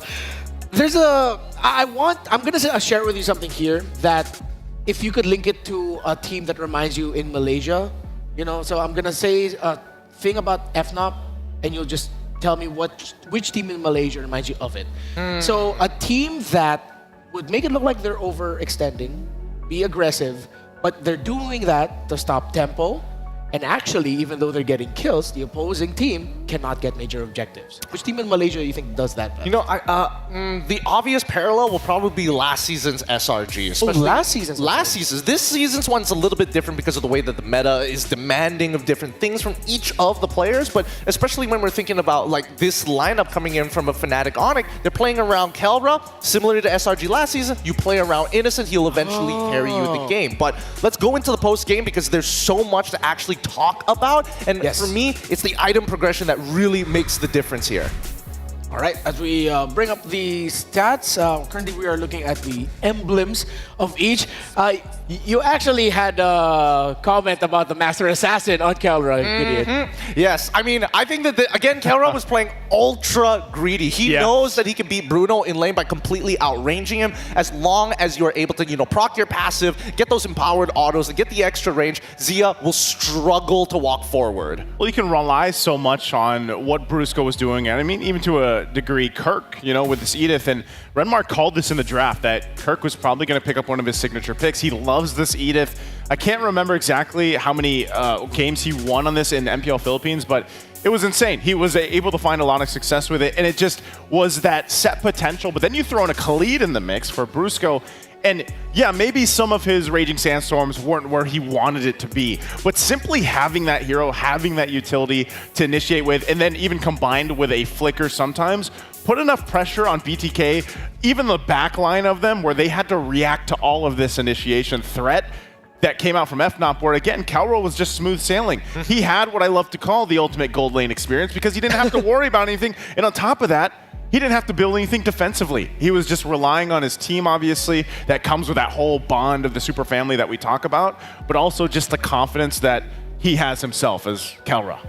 Ultimate gold lane experience. The Oogle? The Oogle. Yeah. You know, for a while it was GLE. Well, now it's Oogle. It's the Oogle. You mentioned Edith. I can whip up the stats. Up until before the grand finals of MPL Philippines Season 14, Kirk was 14 wins, and if I'm not mistaken, that is only 3 losses. That's what I'm talking about. The Edith. Honestly, I gotta give it to Kirk. Like micro mechanic-wise, there was a very obvious way that BTK was playing, right? Take away your front lines, then it'll be a lot easier to get the Kelra later in the game until he hits like 3 or 4 items, which is what they were worried about, right? When you look at the stats, he is taking so much damage. He is eating so much dirt at the beginning of that game, especially when Fly Chicken understands, hey, you're building Thunderbelt first, you're not going to be as tanky, and if we're able to get your ult out, that's when we can completely commit Shark to moving forward rather than using the GOA defensively. Yeah, let's talk a little bit more quickly about again what BTK were doing at the beginning of the game. What I could tell though from BTK is it looks like they've telegraphed some of the more aggressive tendencies of Fnatic Onyx Philippines. Wherein if Kirk is late, he's gonna go flicker forward, Earth Shatter, try to catch someone. But then Hoon, Mobazane, and everyone else was ready to deal with that. Fried Chicken coming in from the flank to try and find Super Friends. They respected what Fnatic Onyx Philippines did in the team fights. But I will pose now a potential hot topic question for the table. You feel like BTK didn't take care of the map enough? Yeah, I think in a way they did for a while, but then it just kind of slipped out of their hands as the game went on, and you saw that because they had the turtles, you know, all locked in, but then eventually this guy right here, the MVP Kelra, really playing a part of where we saw this when those turtles were focused on, or those skirmishes. Kelra was just off on his own, you know, doing his thing, knocking down turrets, getting that extra gold, which allowed him to get to a point where he just was this devastating amount of damage that was able to be utilized by FNOP. Well, I mean, don't get me wrong. I love the fact that Kelra is going to be the main win condition for the team. What really bugs me is how greedy, because at any point, if he got CC'd at least once, displaced out of position, that game was basically done for. No boots, he sold it off to buy a GDS, not even thinking about getting a Winds of Nature. Goes for Windtalker to actually keep up and more importantly, gain priority over the lane. It's an unbelievably greedy build. Yeah, again, BTK were playing up against the PTK lineup, Protect the Kelra, essentially. And yeah, it seemed like though BTK, they were always trying to look for that, but the sheer amount of pressure, and it looked like sacrifice that King Kong would do, Brusco would do, Kirk, and even Super Friends, just going forward and saying, you know what, we need all the space in the world for a Layla, let's just make sure the BTK doesn't reach it. Yeah, I feel like even looking at these highlights, you can already see like, even in the beginning of the game, King Kong himself was mostly just trying to cause enough havoc in the back line and didn't worry too much about locking in objectives, you know, early on. That's why BTK was also going to go 3 for 3 in turtles. But then obviously when they take that Lord at the last minute, I'm almost wondering, I would have loved to see maybe the situation where, let's say they didn't go for that steal. Let's say they actually went and then tried to defend in their base. How would that have looked, you know, with the tools that they had again? Would they have been in a better position if they didn't try to steal that Lord away and or fight it and just turtled up in their base? With the fact you have a Final Slash available and an Aurora, would that have fared better, you know? But that's already been done, and now they have to move on to the next. I don't know. Personally, I think it's extremely tough because, again, it really just boils down to, oh, if we do end up like, oh, we're getting pushed all the way back down to our Crystal, it just means like Carol basically from like almost a screen and a half away can hit your Crystal for free. Yeah. And then you have, at that point, you're already in a corner. You're forced to make a play against your opponents. You whiff that, game over. And that was game number 1. That was only game number 1. Took 20 minutes for Fnatic Onyx Philippines to take down BTK, but it was a slow build-up of just a lot of things going a little bit more right for Fnatic Onyx PH, and little by little, the right things that BTK were doing at a good amount of that game was starting to fall away. I heard something. What was that? You smell that? No. Oh, that was it. Oh my goodness. How long have you had that in your coat pocket? It's break time. You know? I'll give you the first one, by the way, because they're almost gone. Where does it keep going? Tracks! I swear. But he's casting. How did he lose that? Don't ask me. Somehow, every time I'm on this panel, the Hello Panda goes missing. I usually blame LaFell, but I've noticed that Trex has really been able to sneak these away. Okay, if LaFell does it in MPLMY, it's Trex and M6. So that's our number 1 suspect right now. So, of course, with all of the action that we've seen in the M6 World Championship, you can fuel up your game with Hello Panda. Their crunchy biscuits. Thank you. Please, can you finish the spiel for me? No worries. The ultimate snack to keep you energized, level up the day, and visit Hello Panda's website for more. They've got a bunch of other flavors that I'm curious about. Are there other flavors? Oh yeah. So far, we've been consistently getting chocolate. I think during the wildcard stage, we got strawberry. Haven't tried any of the other flavors, but I can only assume because these are the base ones, it's got to be good. This is my first time on panel, so you know this is the first time that I've actually got to eat some Hello Panda, because every single time I come from the caster desk over here afterwards of the previous days, they're gone. They're all gone. So we're not sorry. We can't stop ourselves. I know. It's just too good. They're very addictive. You should never stop yourself from enjoying the things you love. So if you love supporting your team, you love, I don't know, spending diamonds, getting goodies from the past, making progress to getting this guy right here in front of me, then the M6 support chest will be available for a limited time from November 22nd to December 29th. Purchase the support chest for 50 diamonds to get a large amount of pass EXP with a chance to obtain a basic M6 pass. You can use the pass to instantly activate the pass, Crazy, right? Unlock additional pass rewards and immediately get Claude Challenger Spark. Don't forget, when you're posting about MLBB's 6th World Championship, use the hashtags #greater-than-ever, #MLBBM6, and #Mobile-Legends Bang Bang. I hear players in the background shouting, so that means it's time for us to talk about game number 2. Are we gonna see the Layla again? honestly, I gotta give it to first. Gotta give credit where credit is due. BTK played a really strong game in terms of their drafting ideas. I think it's actually correct here. I think the only thing they weren't expecting was probably that Layla. However, the only adjustment that I would have wanted to see coming in from BTK is to actually lean heavily towards that side of the map to slow down that inevitable outscaling. Yeah, I think they made like one attempt. Yeah. You know, where they did go up towards that lane where Kelra was in the gold lane. But then it was just sniffed out right away because Brusco was also there and they were able to kind of stop that from happening. And I think that makes a good point. Whether it's a Layla or not in the next game, obviously, Bruno, unless it's banned out, probably still going to be contested. But either way, I think you do want to be able to solve that issue of slowing down the gold lane, the opposing gold lane in Kelra if you're BTK. Because usually if you look at the early game, they covered their bases really well, I would say. They did have a strong early game, and unfortunately, I think it's just one of those situations where so much is happening, and they're trying to respond everywhere, and then next thing you know, you're falling behind quite a bit. Again, which is why now my brain continues to go back to the idea of, it really felt like Fnatic Onyx PH also was responding in their own way to what BTK prepared for them. Yes. We were talking about it behind the scenes. Super Friends was not completely shut down, but he was respected by BTK. Every time they see Super Friends and they can bring him back, they force him to go back, bring him low, or even try to get the kill. And then they would always meet Fnatic Onyx Philippines in the river when they were rotating. But then it felt like, from in the beginning, I was just like, oh, what's Fnatic Onyx PH doing? They're a little bit too much right now. Again, it goes back to the idea of Kelra was just happy. Kelra was just there, he was breaking towers, and he was enjoying the gold lane experience. I mean, the gold lane experience was great, but then we cut back to people like Super Friends, who was like, man, I can't even like go into my reinforcement supply line. I'm getting caught out in the middle of my own jungle. So I think that BTK came in with some really good pre-preparation for the early to mid. I just hope that they can, you know, bump up that tempo a little bit more and then play and pick their poison in terms of what win conditions. It's not just about the King Kong. You also got to worry about Kelra. It's one or the other. Ideally, you get both. All right, so now let's hear from a key figure in the history of Onyx Philippines. It's actually Baloyski with Michelle right now, so let's hear from them. Everybody, welcome to the Courtside Report. Here's Michelle. Now I'm having the legendary Baloyski with me. Hi, Baloyski. Hello. How are you here? I'm good, I'm good. Yeah, you can show our M6 to our audience here, maybe. Yeah, it's good. Okay, so now on the stage, one side is your old team, Fnatic Onyx Philippines. Another side is BTK. So, Mobazin was here, your old rivals, right? Tell us which side are you coming for? Sorry, sir? Which side are you coming for? Of course, I'm gonna go with Onyx Page. Oh, Fnatic Onyx, sure. So you have played with Mobazin for several times, right? Before.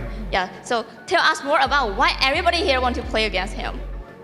Because he got a good personality outside like the banters, so it's fun to have a match with him because it's a matter of pride. Yeah, so it's your friend. Everybody likes him, right? So after watching the game one, what is your opinion about that match for the Fnatic Onyx Philippines versus BTK? To be honest, I can expect it to become a one-sided game, but BTK give a good fight. So I'm excited to see the game two. What BTK can do to make it even.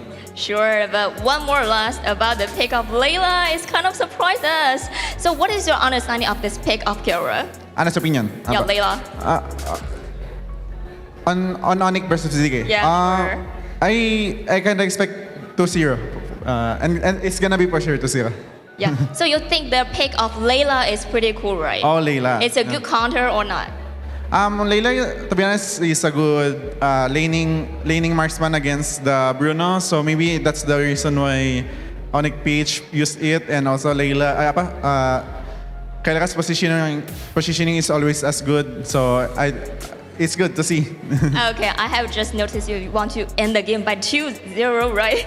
Yeah. Okay, so let's check out what we're gonna find in the game 2. So it's a time to back over to the panel.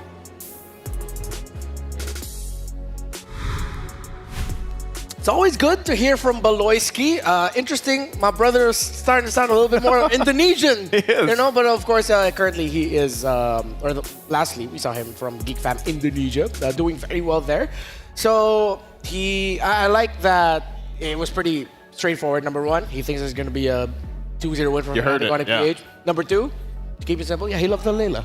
Simple as that, you know? Gotta keep it simple, honestly. I think that, a lot of teams have been, especially in the Swiss stage, either overthink or they just, play to their own personality. And I think, speaking of personality, coming in with so many teams all wanting to play against BTK specifically, it makes sense. Mobazane is quite the personality in and outside of the game. Quite a joy to be around, honestly. To say, the guy, is known all around, not just obviously in NA. And for the most part, a lot of people want to play against him just because, again, he is very vocal. He is very vocal with his confidence in his play style and even his teams. Like, whatever team, obviously, he's playing for, they come to win, and so far they have. But now with this series, they have some adjustments to make. So now let's hear from BTK. We got a moment to chat with them heading into this series against Fnatic Onyx Philippines. If I'm not mistaken, it's Mobazane and Hoon. And asked about being coachless in the team. Zane thinks without a coach, they all put in the work together behind the scenes, and they're constantly discussing and they trust each other to make the right choice. While Hoon thinks it might be more beneficial to have a coach for BO3 as they can devote all their time in strategizing and preparing for the next draft. I think it'll be good if we could set it as sort of like a... Let's look at it from both angles, starting with you first, Gideon. Yeah. With Mobazane's statement that he thinks that even without a coach, even heading into the BO3, that they got what it takes. I think, honestly, there is merit in both of their statements, and technically both are not wrong. I think that, from Mobazane's perspective, based on his quote, there is a bonding experience when you are with your team, breaking down these games, understanding what is the next step, and really discussing mistakes and things that could have been done better. It brings them together, which is probably how the Super family also does it too. Yeah. For me, I'm more on Hoon's side here as he does come up on screen. I believe, even at the highest level, whether it's, esports, traditional sports, you always have this figure on a team or working with the athletes. And part of it, obviously, is, that's the thing. They're so locked into the game. They're so focused on the game that sometimes, or more often than not, it's actually really beneficial to have someone outside of that to refocus, re-strategize with you, and kind of lead the players. Like, you can still go ahead and obviously trust yourselves and do some of the drafting within the team and everything, but just having that figure on your side in high pressure moments is really beneficial across the board. Whether we're talking, again, esports, traditional sports, it's all part of the plan. And I think that would really help them, but so far for this tournament, they've done fantastic. Yep. Just without a coach so far. I think the real argument here is whether or not you're sacrificing, everybody being on the same wavelength for the mental stress. Yeah. That's what the coach brings. He's able to kind of, obviously if the coach is able to kind of do both, that'd be great. But it's a give and take here. Yeah. But right now we see Fnatic Onyx Philippines, a team with a decorated coach from the Philippines. Well, two of them. We're familiar with Coach Why Not, but the other man standing with a headset is a man we dubbed as half man, half amazing, Yelly Hayes, a former champion, SEA Games gold medalist, and now in the running as well to becoming a world champion potentially. And of course, Coach Why Not also has M2 World Championship experience alongside, his fellow coaching staff member right now in Yelly Hayes as well. So it's interesting that even with the Mobazane and Hoon statement, we see it in the dichotomy between these two teams. We see BTK coachless, of course, and it's the power of friendship and the bros bring it all together. And that's part of the reason why I think so many people enjoy watching BTK or Bloodthirsty games, Bloodthirsty King games in general, because it's almost always, in a way, it's like a David and Goliath matchup. It is this kind of... I know people have been calling them an underdog for a while, but they're just this team that serves a certain purpose and a script of their storyline itself, and people love to see that story here against teams like FNOC. And so as we head into the draft, we've already gone past the bans. It's BTK taking away the Cho of Brusco. This is interesting. Now, it could be from BTK's position, they've lost to the Layla before because they want to pick up Bruno for themselves on that red side. It might just be a honey trap now for whoever shows these power picks first. And it goes the same way for both like Suyo and into the Alpha. There's so many ways that this could go wrong. Gideon, I thought it was Todak, as you mentioned, but no. The last game saw the first time Layla was picked in the M Series history. Oh, I could be wrong about that. I could be thinking about Layla at that point. I honestly thought it was shown prior to this. Yeah, that's what I was thinking. I was kind of surprised because just in my history, even before I was involved in the casting, I don't remember ever seeing a Layla, but it's great to see. Again, I'm always for those heroes coming through, and you can see this. Here's a hero that is familiar. It's MLBB Friend. Yep, and of course, so one of the main conditions with the Fredrin is make sure you pack it with something like a Bruno. The Suyo experiment, or, it would be unfair to call it an experiment. The Suyo didn't work out the way it wanted to, but now Fnatic Onyx Philippines get 3 comfort picks. Interesting. I like power picks. Yeah, power picks. So this is, of course, King Kong Suyo, which has been fantastic in M6. Super Princess Lo Yi, which was already lauded by his fellow players here in M6. And if this is going into the hands of Kirk, it's an old favorite of his, the R-Lot. Before the Edith, it was his R-Lot that was popping off in the Philippines. I mean, yes, but at the same time, just look back in the previous Swiss stage rounds, right? BTK have pulled a composition very similar to this, utilizing the Chill, utilizing people who have CC, and then you put fried chicken on that R-Lit so that you can get those procs again and again and again, having an overwhelming amount of damage in the early game that you don't really expect. My life. I feel like the R-Lot pickup would be fantastic, especially up against how we've seen BTK play so far in the M6 World Championship.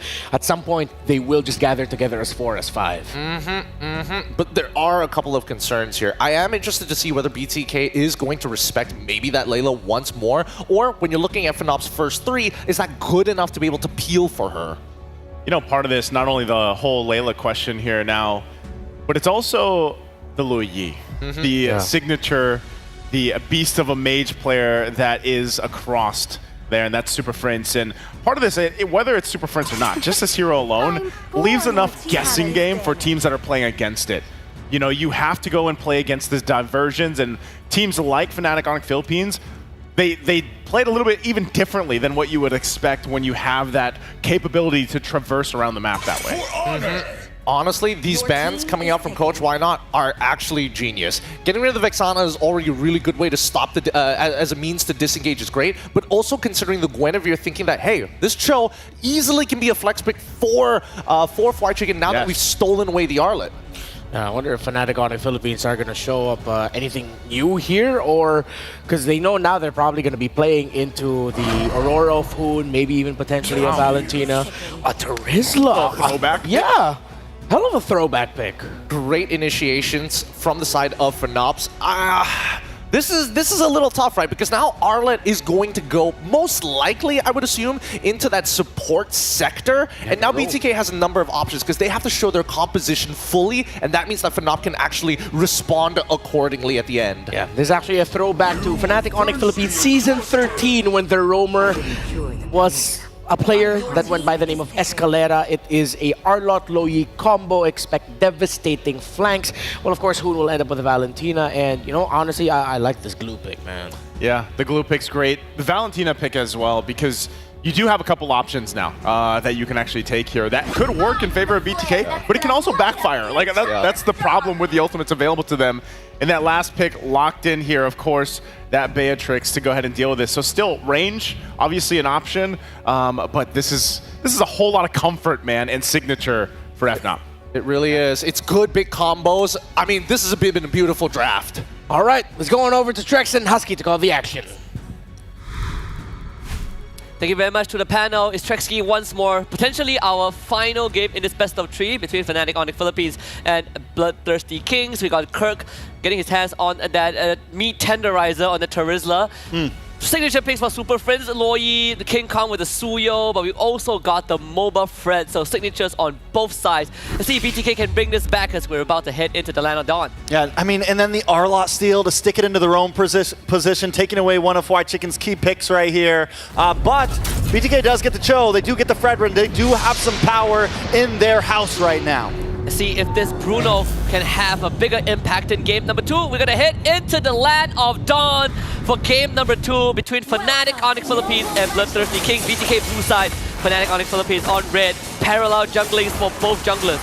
Yeah, it's gonna definitely make things interesting because both of them will end up on opposite sides of the map here right now. Last game we saw this battle in the mid between Super Friends, Brusco, Shark, and Hoon. It was back and forth, and it was so important on who could get to those off lanes first. This time it does look like BTK are on the opposing side of the river. Yeah, and one of the key points of game 1 was also how fast Fnatic Onyx Philippines moves as a team, right? Like the heroes have mobility. Right now, when you want to talk about that speed, the tempo, this draft enables that completely. Suyo, but not just Suyo, the Luo Yi with the Divergent will always give you that macro edge. You can put off-tempo play. I'm pretty sure BTK is familiar with that, as Hoon also plays that Luo Yi.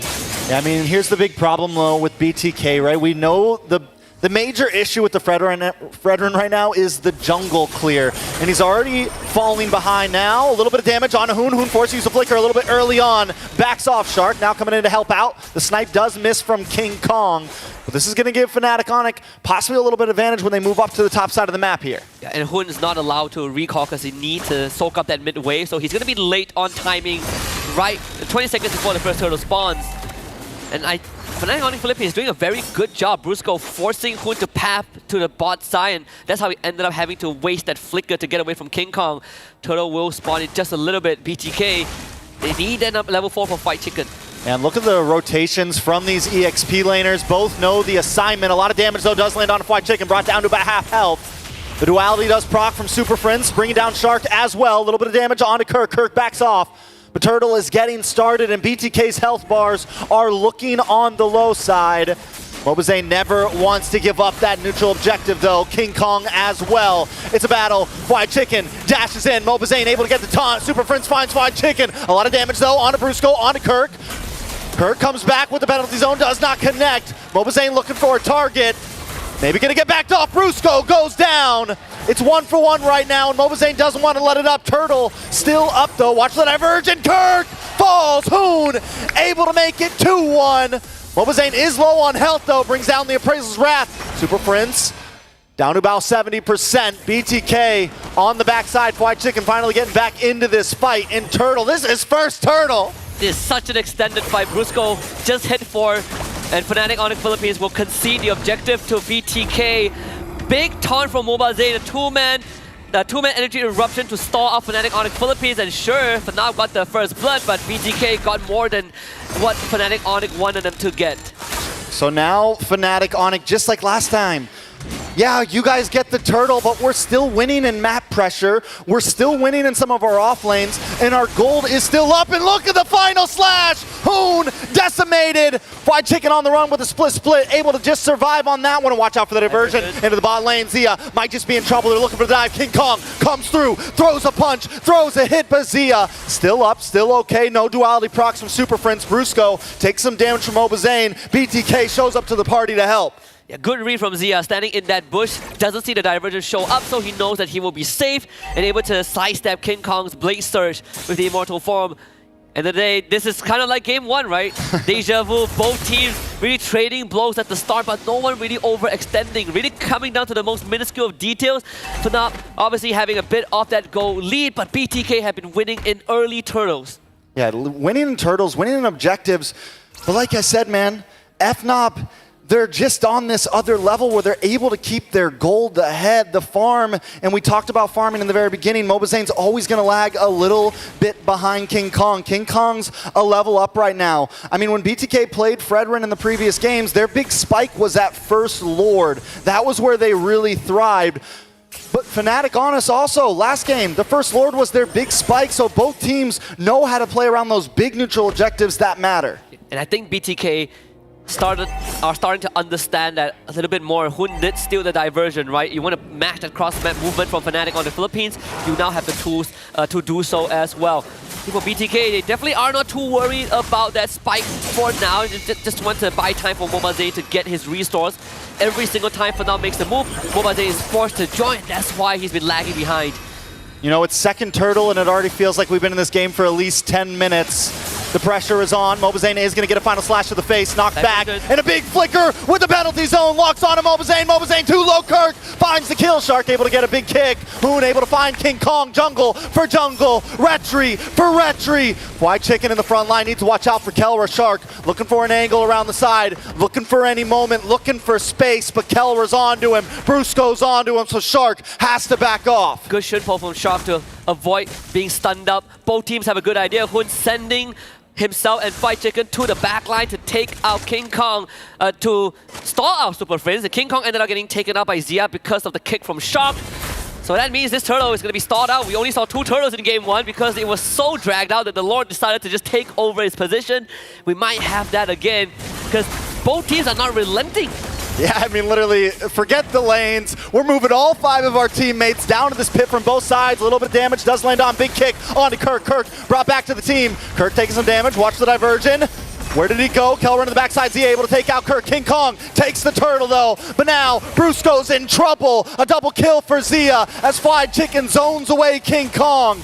Mobazane now into the jungle. The duality does proc. Watch for the sniper, but it's not enough to take out Fried Chicken. Mid-tower drops, and BTK claim back the map. They might have stolen Fried Chicken's Arlet, but that flicker into that slam. Again, hitting the backline. Super Friends forced to use his diversion to disengage at an instant. So at the drop of the pin, Fnatic Onyx Philippines knew that they could not continue that fight. That's why they gave out space. And throughout all of that, BTK didn't really amass much of a lead, but at least this time they got that mid-tier 1. So a macro advantage, a minor macro advantage. In fact, for BTK, divergence play also spotted out by Hoon. So that information relayed over to the rest of his teammate. Now Zia gets space up top. Yeah, which is huge, right? Getting the diversion, knowing that it was coming, saves Shark from falling into that bush, saves the rest of the team, and gives a nice idea of what's going on in Fnatic Onyx PH's minds. Now, at this point, Fnatic Onyx still holding an ever so slight gold lead, but we are back to nil. We are back to game 1. We are back to seeing which way this will go. Now, BTK's big problem last time was not getting that kill early on onto Kelra, not being able to take him down and letting him get the free farm.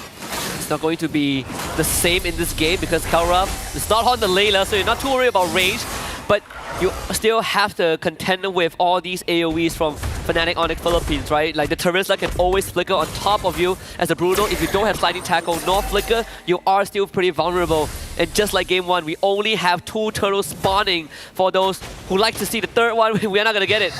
We're never going to get it. Against these 2, I don't think we're ever going to get it. The way that they're treating the first turtle, like it is the first and second turtle, treating it like it is gold, it is prime. This is what's going to decide everything. It is all on the line. It's egos. I mean, there is just so much between these 2 right now, and the fact that this gold is just going ever so slightly back and forth like a pendulum, you can feel the tension. Yeah, both marksmen went for second item Malefic Gun, so Kelra and Zia both got theirs. Of course, Zia has that Heart's Claw for extra sustain if a fight ever drags out. Because that mid lane tier 1 is down for Fnatic, BTK will always have that minor advantage to force that wave in. Now this is the supposed power spike for both Mobazane and King Kong is a level ahead. Ooh, final slash does lock on. Brusco dashes through. Shark gonna look for a target, able to get the kick. Zia finds the kill. Penalty zone does land on to Shark and Mobazane, but Fried Chicken still in the backside. Down comes the Appraisal's Wrath. Nibiru's passion to help fend him off. Zia looking for free shots. Kirk goes down. Kelra able to find Fried Chicken. Watch the diversion. Super Prince just trying to get away, and he makes it in the nick of time. No! But no! One more hit just to find him at the long range. And BTK should be able to take this first Lord. Fnatic Onyx PH on the back foot for the first time in M6. What a fight. Brusco had the right idea, started engaged, but the convergence from BTK completely shut him down. And Fried Chicken able to get that ultimate stack enough to re-engage onto that backline. I think he caught FNOP off guard. Yeah, what happened there? Fried Chicken gets the stack, sticks onto Kirk, takes him down, and this is the World Cup shot of a lifetime. Look at this one. Oh, the ball! Oh, all the way. All it takes is one shot sometimes. From NA to Philippines, some might call it. 4-0 on Zia. That Malefic Gun really paying off dividends, right? Berserker Fury now online for him. He's feeling really good about himself. All right, BTK now with a Lord pushing in on to Fnatic Onyx. Now still, it's a 2K gold lead. We've seen plenty of teams turn things around before. King Kong does get in the Malefic Roar. ready to deal more damage. BTK has to be careful about how they approach this. This is the second stage for FNOP. Every time they're on the back foot, King Kong will start playing macro game with the Suyo. Sure, we don't have the Lord, but my team can defend against the Lord, and I'm taking structures. Look at Mobazane. He's being forced to respect King Kong, so now BTK don't have Mobazane with them. Fnatic on the Philippines don't really end up losing too much. Both tier 2's mid and bot have gone down, but that top lane is still fairly healthy. Yeah, luckily BTK does have a lot of their towers still standing.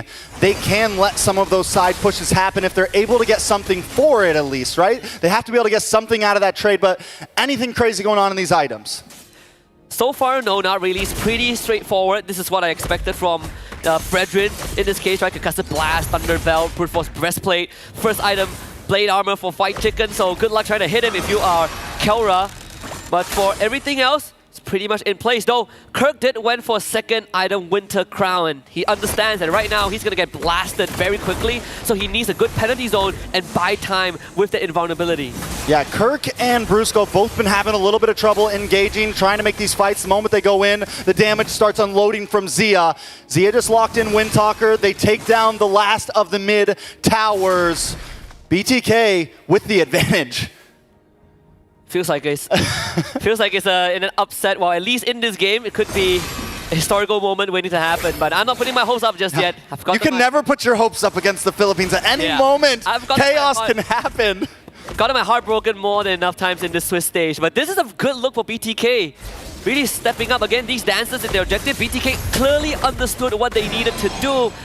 And we say that Filipino teams like to play this macro, they like to play slow and steady. BTK are matching that pace. They are willing to dance.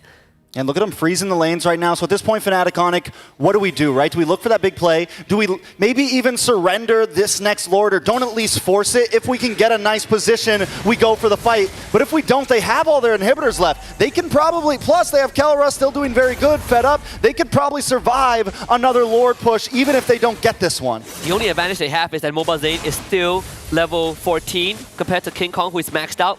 The divergence will be spotted out, but it's just as a scout intel gatherer. BTK, they do have possession over Lord. The Fight Chicken is a big brick wall right now. Yeah, but Mobazane's still not level 4, but look at the kick onto King Kong. A lot of damage is forced to flicker back. Kirk able to find Shark though. Kirk low, the Imperial Rat Thumbs come back. Xia finds Kelra. Brusco falls as well. And BTK is looking for their next target. King Kong left alone. Super Prince as well. 2 left on the family. BTK looking to take this Lord. BTK looking to find some inhibitors. Look at contingency plans for FNOF. Super Prince walks straight down to bottom to clear out that wave. It's all about stalling out the minion wave. Even as the divergence to go straight over to the second tier tower in front of the second tier turret. Maybe might be able to catch. Yeah, that was a dangerous. Yeah, but yeah, it's just to make sure that they can stagger the minion wave. King Kong also will have to fall back as well. Good identification. They saw that there's no divergence, so no macro play is going to come up from FNOP before the Lord fight.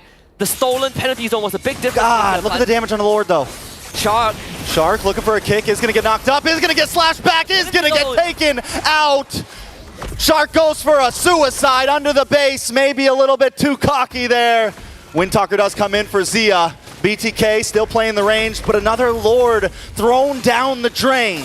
Another masterclass from Fnatic Onic Philippines in how to defend, stagger the waves, take out the Lord with the damage, and with these staggered waves, BTK would just have to accept the fact that the worth that they got out of the second Lord is not as much as the first one. So it neutralizes the state of the game for FNOP, but also the premonition of Kirk landing a penalty zone before the third Jit Kundo hit, so Shark couldn't follow up with his kick. Look at Xia's gold right now, a full 1,000 ahead of Kelra. Finally maxed out on items. He has the ability to start juggling. Mobazane, blade armor locked in. Fried Chicken, blade armor locked in. Some answers to what Kelra might try to bring. Winter crowns as well on Kirk. You mentioned that earlier because it is something he's going to need to make that big penalty zone happen. Yeah. And I like Hun switching it up, now stealing the final slash instead of the penalty zone. They tried to go for a full dive. It worked in their favor. They got the objective earlier on, but you can't keep doing it as the game goes late, right? You are going to end up sacrificing yourself. So now it's all about isolation. Can we get a pick onto Kirk? Can we get a pick onto Brusco, who is constantly looking for a final slash that could equalize the state of the game? All right, so BTK, once again, just playing the slow game, right? Yeah. Freezing lanes, not forcing it.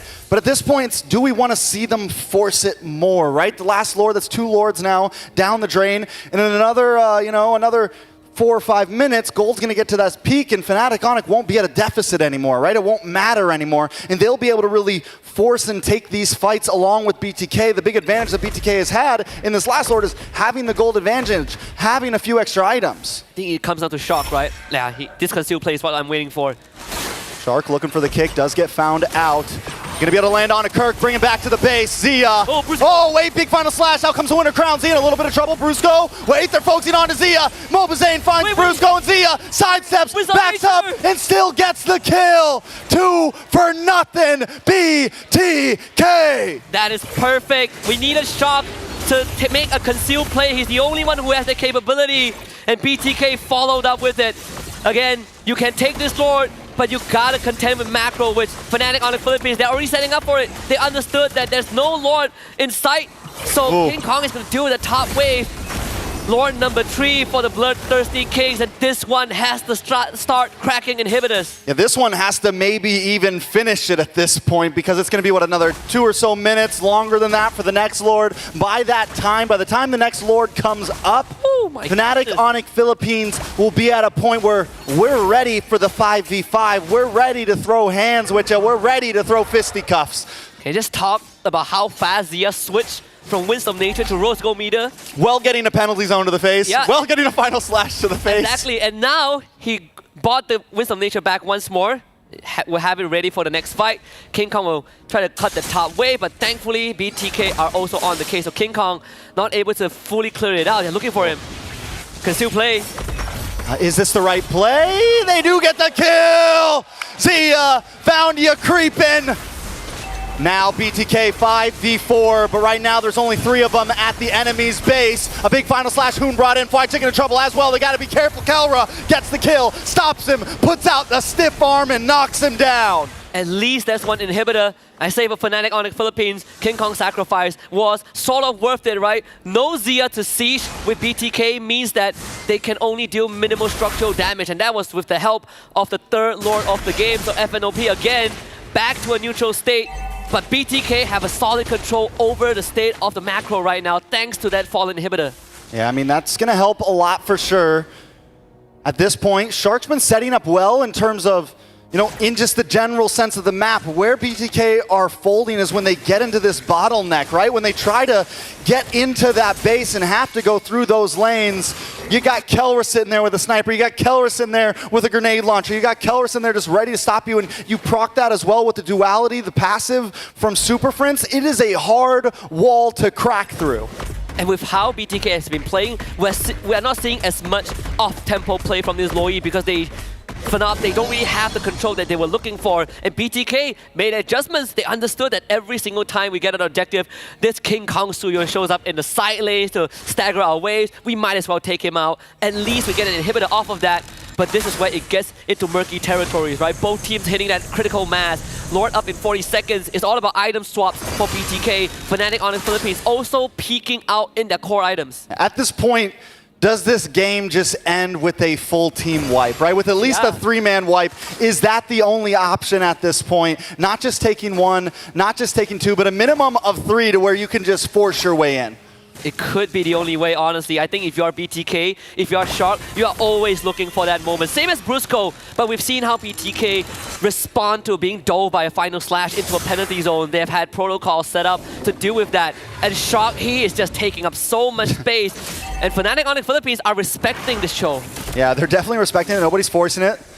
The diversion too, man. He hasn't been able to get a single good diversion off Super Friends because every time he goes to a bush, BTK's ready. They're like, yeah, we knew you were going to go here. Yeah, we're ready for this. Yeah. But Fnatic Onyx looking for an angle around the backside. Fried Chicken knows it's there. Final slash on a Fried Chicken. Fried Chicken's tanky boy, though. He's a thick boy. Kirk doesn't seem like it. Brought down to about half health. A lot of damage. Free shots coming from Zia. That's Fried Chicken. Zones him away and takes Brusco for a ride. Back to the homies. Zia finds another kill.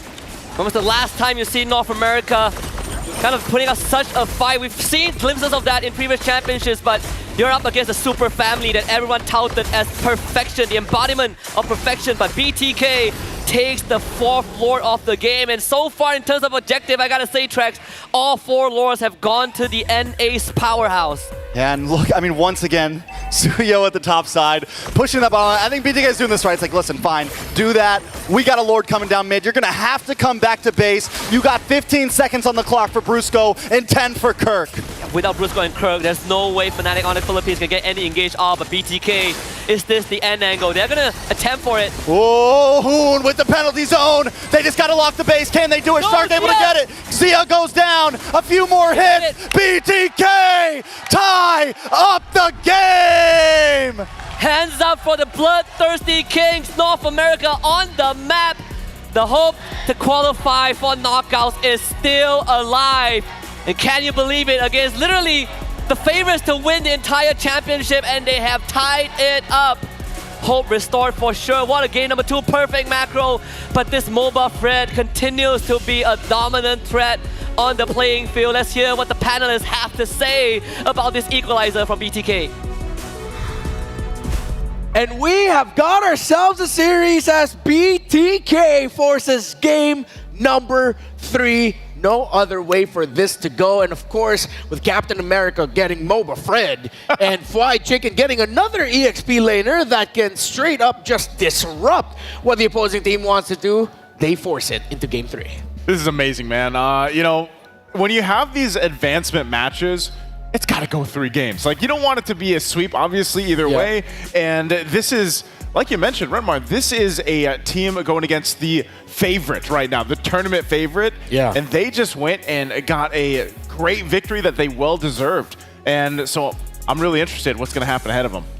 Same, but at the same time, on a technical level, I'm very proud of both of these teams. Again, I think that, you know, North America should be looking at BTK because they're coming from a very interesting angle to approach Fnatic Onic PH. They got a lot of their power picks stolen, and yet their adaptation extremely smart. Take out that front line first, keep them down underneath the water. That way you have a clear path to look for these bigger fights later down the line against Super Friends, who again was very scared to walk up once all the big boys from BTK started to scale. Fly basically takes no damage. Boba's aim also basically takes no damage. Yeah, the glue at the end of the day was a kicker pick for BTK because really it just stopped a lot of the engagements that every time Brusco and Kirk were forward and they went in just a little bit too deep. The moment Fly Chicken showed up in front of the backline, in front of Friends, in front of Kelra, the Arlott and the Terizla were helpless, Naisu. Yeah, I think Flyde and Shark both obviously played a huge part to this victory. This is now back-to-back, 20-plus minute games. I think the previous one just over 20. But that just shows how locked in BTK as a team can be for, that endurance run, because really from start to finish, they played it well. I feel like they really corrected what happened or what didn't work out for them in the previous game. They made good adjustments.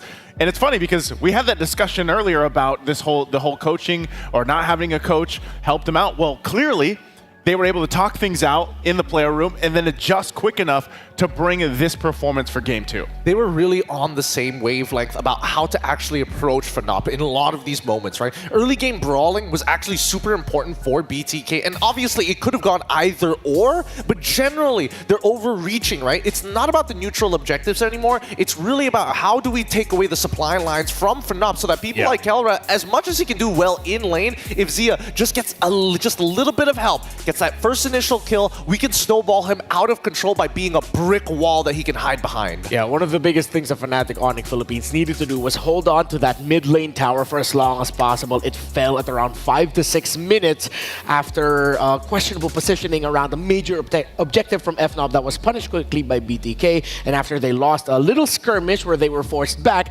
BTK pushed forward, broke the tower in mid that just lost all the room in the map for FNOB. Oh man, look at the amount of damage that Fly Chicken was able to absorb in this game. He was able to absorb so much here, over 176,000 damage, and especially when we're looking at the composition from Fnob's side, like it's not like he didn't eat a couple of shots from Kelra as well. Not only that, but just like Renmar mentioned earlier, the fact that you soak up all that damage, you also stop a lot of the idea from Kirk where he wanted to set things up with the penalty zone. He wanted to look for those angles if he could, but because they stop it and they lock it in, that kind of gets rid of it. And, you know, for our MVP for this match, it's going to be Zia here on the Bruno. He was able to basically have a game that Kelra had previously. Yeah. You know, he didn't have to worry about too much. He was able to work with the space that the team created for him. And even to top that off with what Fly was able to do, Hoon half the time took the penalty zone himself, and then they utilized that tool in their favor to work out for winning those team fights. Yeah, this Bruno was well protected, again, with a very tanky front line, with Fredrin and the glue holding it, no matter even if the Arlot and the Terizla on the side of Fnatic Onyx Philippines could reach this Bruno. The question was, can the damage dealers reach the Bruno? And the question for majority of the engagements was no.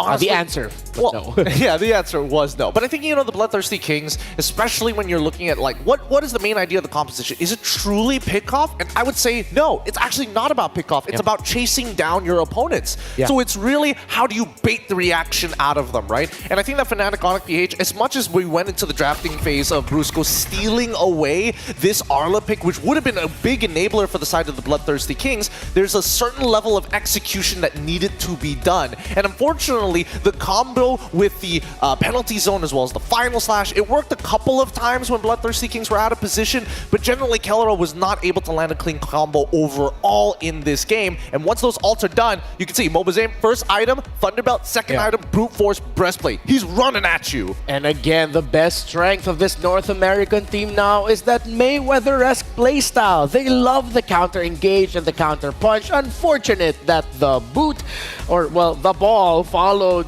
the low E all the way back. The basic attack already got locked in. And speaking of the Louis Yi, man, I'm actually surprised because this is one of the few games where we see, I guess, Super Friends not have that successful usage of the Louis Yi or the diversions. I mean, really, there wasn't any standout diversions like we've even seen from other teams that really changed the course of some of these team fights and the overall structure of the game.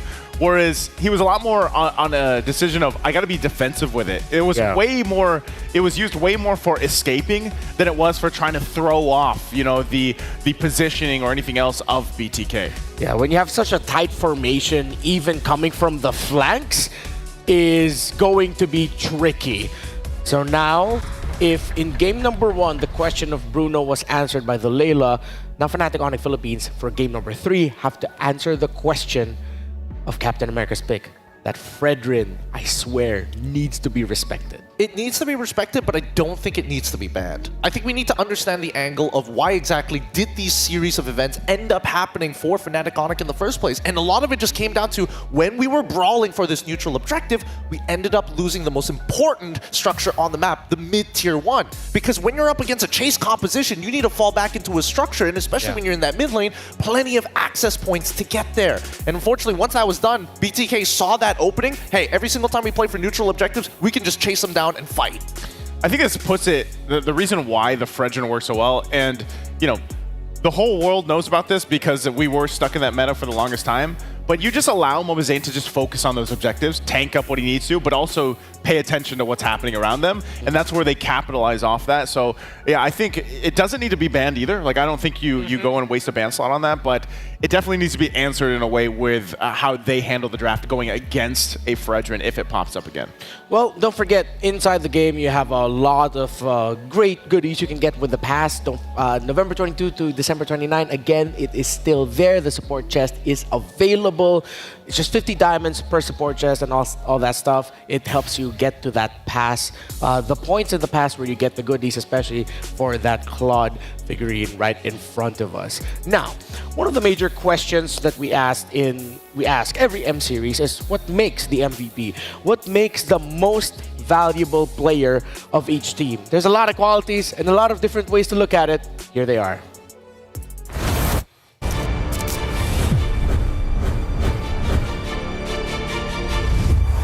No matter the game or the series, every game has an MVP. But what makes one? Let's look into how an MVP is being selected. Statistics, player metrics, and hard data are the baseline for assessment. Data points like KDA, damage, kill participation, and hero pool paint a player's performance. But this data isn't everything. The dive and the Numenor Blast is already out. Quick flicker to make short work. But for Maze, he's still buying more than enough time. Here it comes the Death Sonata as well. Auto attack. Wait a minute. Auto attack. He's got it. Player impact is also a key factor, taking in game actions and decisions that may not reflect on paper, but true plays that win the game. See the future. No way! Naomi finds a hook out of nothing again! It does not make sense! Even if it's just with a single play. Are they going to disengage? No, the fallback by the implosion is going to be able to find 3, make it 4! Oh my goodness! And other times, it is about performing at a godly level. That just might be a full wipeout, that's it! Homeboys now make a beeline through the mid lane. Sunset Lover, he's all by himself here. Homeboys getting ready to push it in. They got it. They got it. They got it. Oh! Sunset flickering for it, and he dies the bottom time! He does it, it takes TV! And other times, it's about being completely dominated.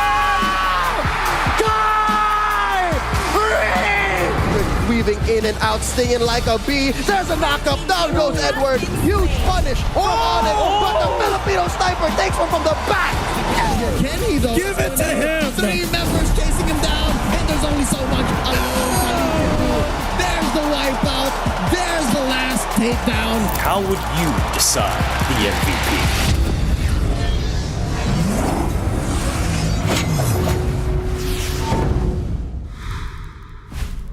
So, let's go off onto that question. It was nice looking down memory lane again. Some of the best plays in M Series history. And it was nice to be reminded some of them. Or for the first time, that was the first time I actually got to really acknowledge that play that Maze did as that Ruby. So, Gideon, what makes an MVP for you? I mean, you know, having casted every one of those games. No, I'm kidding. You were there for a lot of them. I've witnessed all of them in person. It's pretty crazy because when you look at it and think about the most valuable player, yes, the statistics are extremely important, but it's what he brings to the table. What changed that game in that singular moment? And obviously, the one that really stands out for me is whether that play turned it around for the whole team.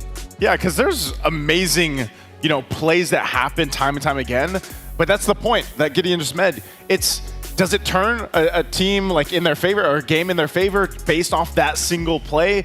Is it this moment or is it a culmination of moments that happen? And the greatest players that we think about, even with that preview that we got there, that's usually the case, right? Those are those singular moments that turn the tides and bring those teams the success. Now, here we are, game number 3, and an MVP performance from any of the players that we see on our screens right now could be the difference maker in deciding who will move on to the knockout stages to join, potentially, Falcon, NIP Flash, Twisted Minds, CFU, and Team Spirit, as RRQ Hoshi are the only team that you can say 100% have moved on to the knockout stage. BTK's Moba Zane said, I hope that teams continue to underestimate our strength. And now we find ourselves in the cusp of history potentially repeating itself as BTK might pull off an upset against the Filipino champions, similar to what they did in the M3 World Championship. The Super Fam gets blue side and they ban the Fredrin. Oh, so it was worth the ban in comparison to what me and Gideon both thought here, but that's respect. That's the purest form of it, and we already know, you know, Bloodthirsty Kings, they're on that quest. They're one step closer. They just need that one little thing to do to get there. And then you take out one of the biggest success heroes that they found, the Fredrin, that might be maybe one of the many things that FNOM needs to do. I think another pick that they might even consider at this point is probably also stealing away that Bruno from Zia, make it play something a little bit more volatile. But no, BTK, they're one step ahead. They're like, okay, we're not even going to give them the option of stealing, so let's make the gold lane interesting. Let me help you. Let me help you out. Okay, they take away the Bruno. Funnily enough, that might actually also turn off the idea of Fnatic Onyx Philippines having enough damage take down another glue pick coming in from Fried Chicken. Now, if you're asking, okay, what does Captain America play now?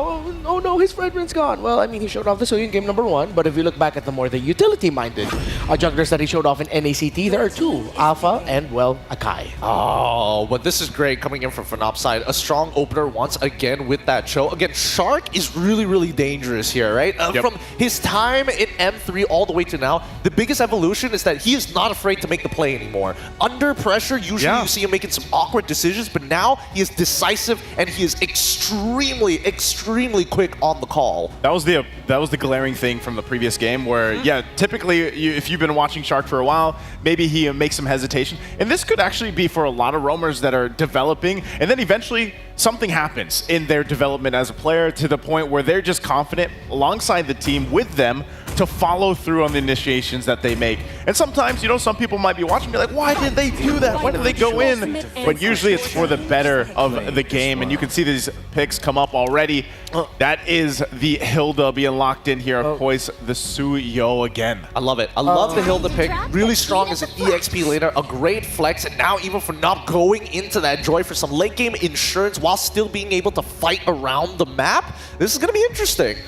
Interesting pick, as the Alpha is still open for Fnatic Onyx Philippines to take, but they decided to take the Joy. Could be a little bit greedy, but could also be FNOP signaling that, we're looking at Zia and Hoon to be our main takedown targets. I think they might also want to consider playing the Loyi once again, because if you are going for Joy, Yves is wide open. Yep, they take away one of Hoon's picks. Valentina is still up on the board alongside with his Aurora. If they want to be a little bit more protective, they can go Vexana as well. But let's see which one it is. Ooh, they get the 1-1 first for Zia. Okay, well, we knew that the gold lane was going to be shaken up a little bit here. The 1-1, so knowing Kelro, what are we expecting him to go with? Because some of those bans might still be choking down the gold lane if possible, but what do you want to play into this because of the fact that you have a 1-1 across from you? Well, initially, I was hoping that, Bruno was probably going to get led through. Beatrix is probably the next thing that probably comes to mind, considering that they already have a Cho as well as an RWM, so it only makes sense, right? But on the contrary, we've seen a couple of ways of teams to deal specifically against the Wan is Granger. And I'm not sure whether or not, it's a pretty high-risk gold laner, because I don't think anybody has really cracked down on the emblem set as well as the build for Granger to make it work. Yeah, also, Granger's been getting hella kills in M6 wildcard, M6 Swiss, but not getting hella wins. Yeah, he's doing hella damage. He would go 16 kills, 2 deaths, 14 assists, L. Looks cool. Yeah, it looks cool. You gotta win. It's kind of cursed. Actually, wait, what's its current win rate now that we think about it? We can probably double check that in just a bit here, because as we see Akai, the follow-up ban for the side of Fnop as BTK holds priority, the fact that they're banning out this Khalid begs a couple of questions, right? Are they genuinely worried about, hey, looking for pressure and maybe attacking that backline? Because with the Wan, you need to have a little bit of trust in your gold laner to say, all right, I'm going to take care of one engagement tool, not all of the engagement tools. Yeah. Oh, they decided to take away the Claude. I mean, it is a Keldra signature, but I feel like there are better damage options that you can go for, honestly. Unless they want to play Valentina and steal the RWM, and technically IMU, and Claude is the natural answer to the RWM. To be fair, yeah, that could be a possibility. He could play the Harith here. Your team is picking. With that, I mean, another pick that Kelro likes to go, and you could play that into the Zaman Force combination with the real world manipulation. But then is that too much magic damage at this point? Their damage distribution is heavily towards magic side, so at this point, unless you're a bunch of you go for Genius Wand to kind of help out, then I don't see that happening. There's a hella good pick here by BTK. First 4 picks actually really good.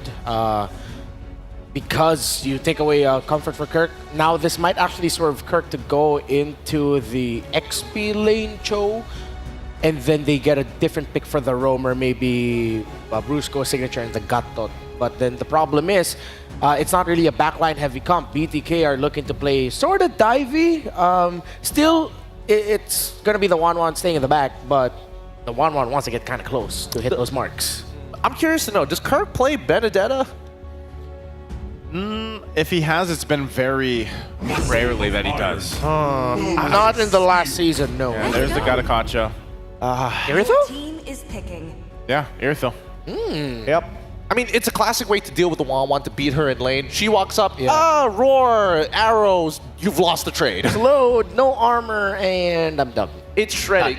I think this is going to be interesting for BTK because now they have to utilize information and guarantee they land some permanent damage on FNUP, whether it be in structures or stealing jungle farm. But those are their only two things that can realistically grab.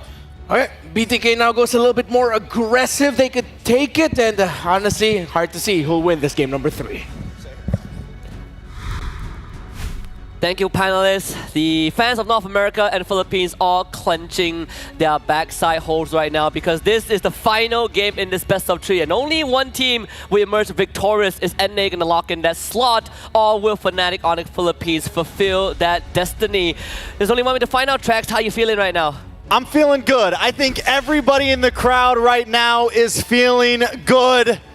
I don't think any of us thought it would go this far.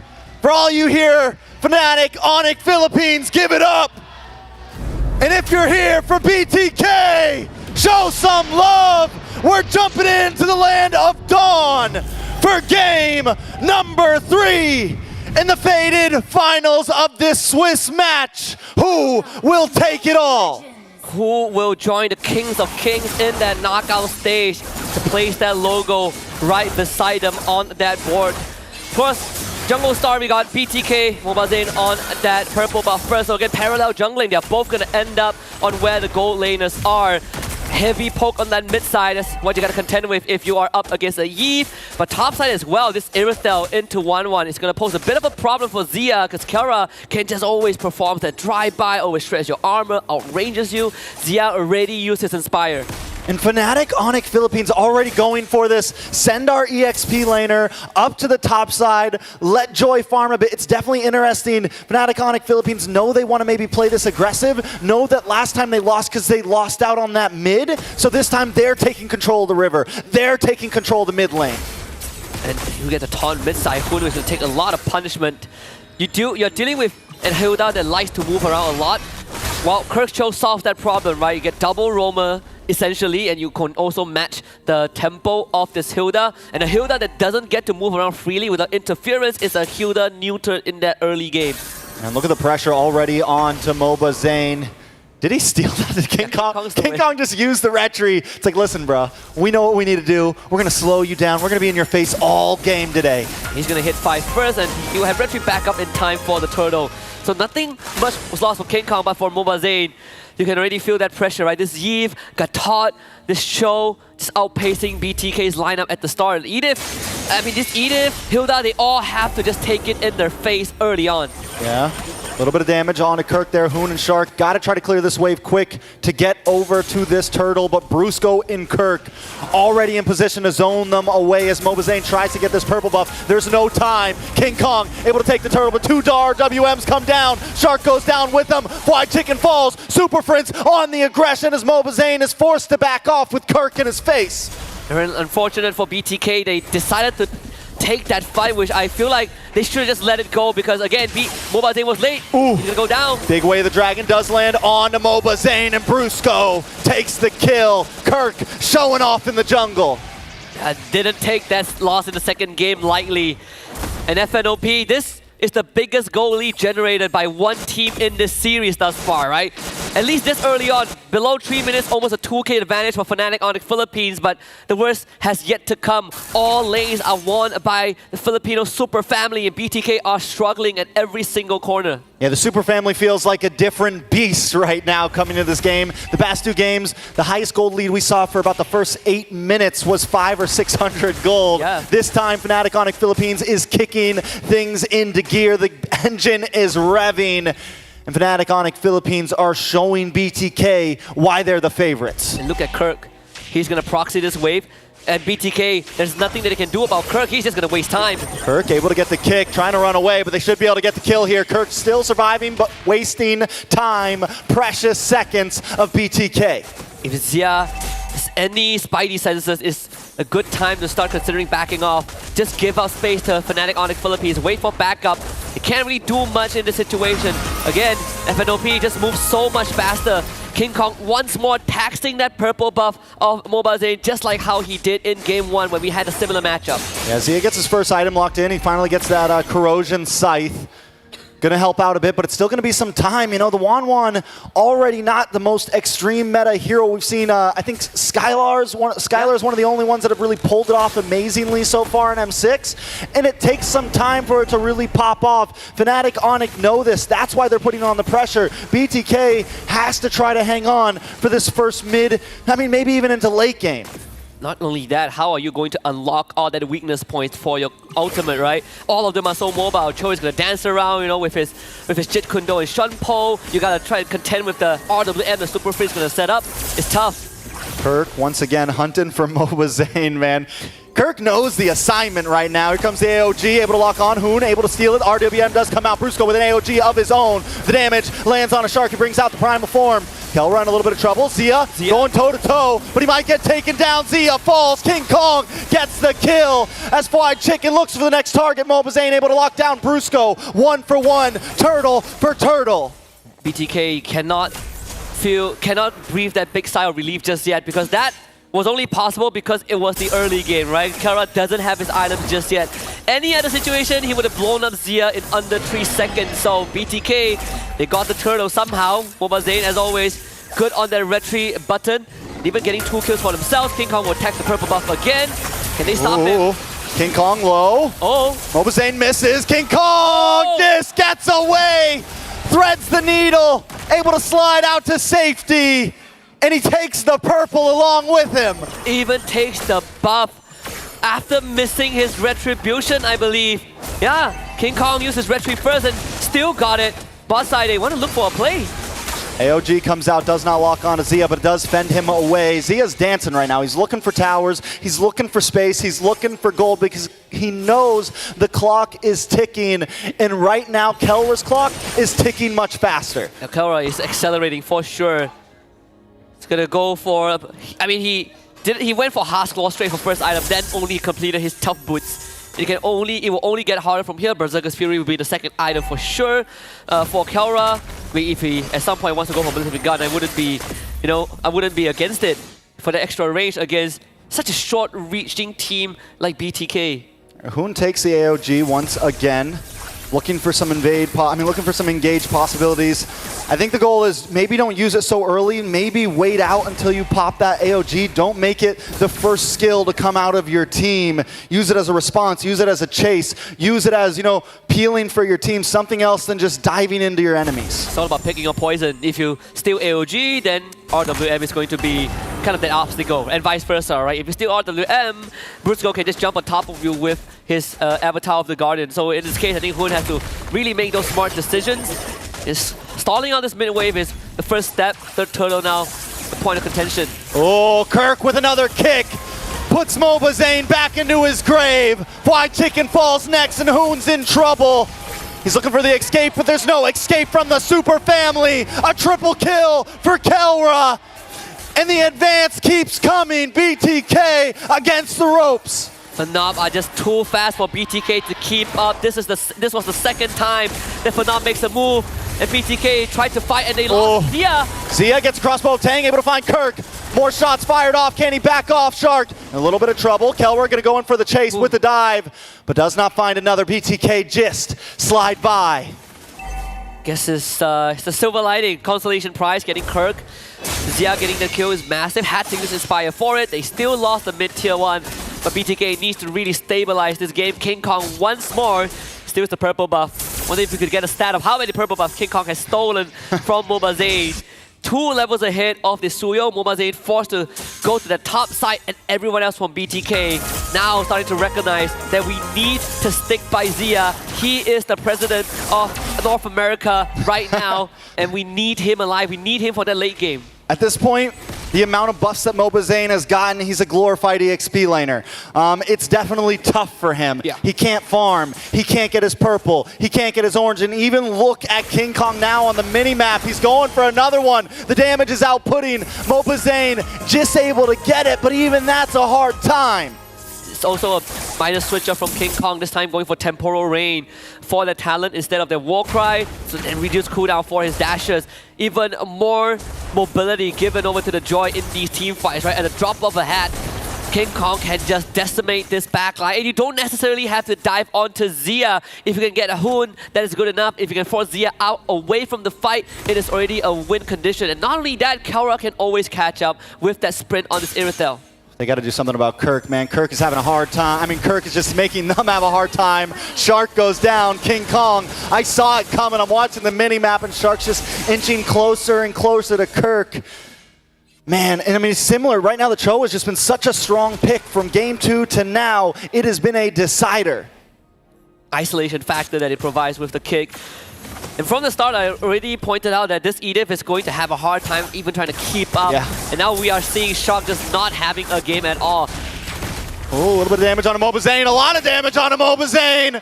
Kelra finds another one. 4-0 in 2. King Kong solos the Lord. And Fnatic Onic inch closer to their ticket to the knockouts.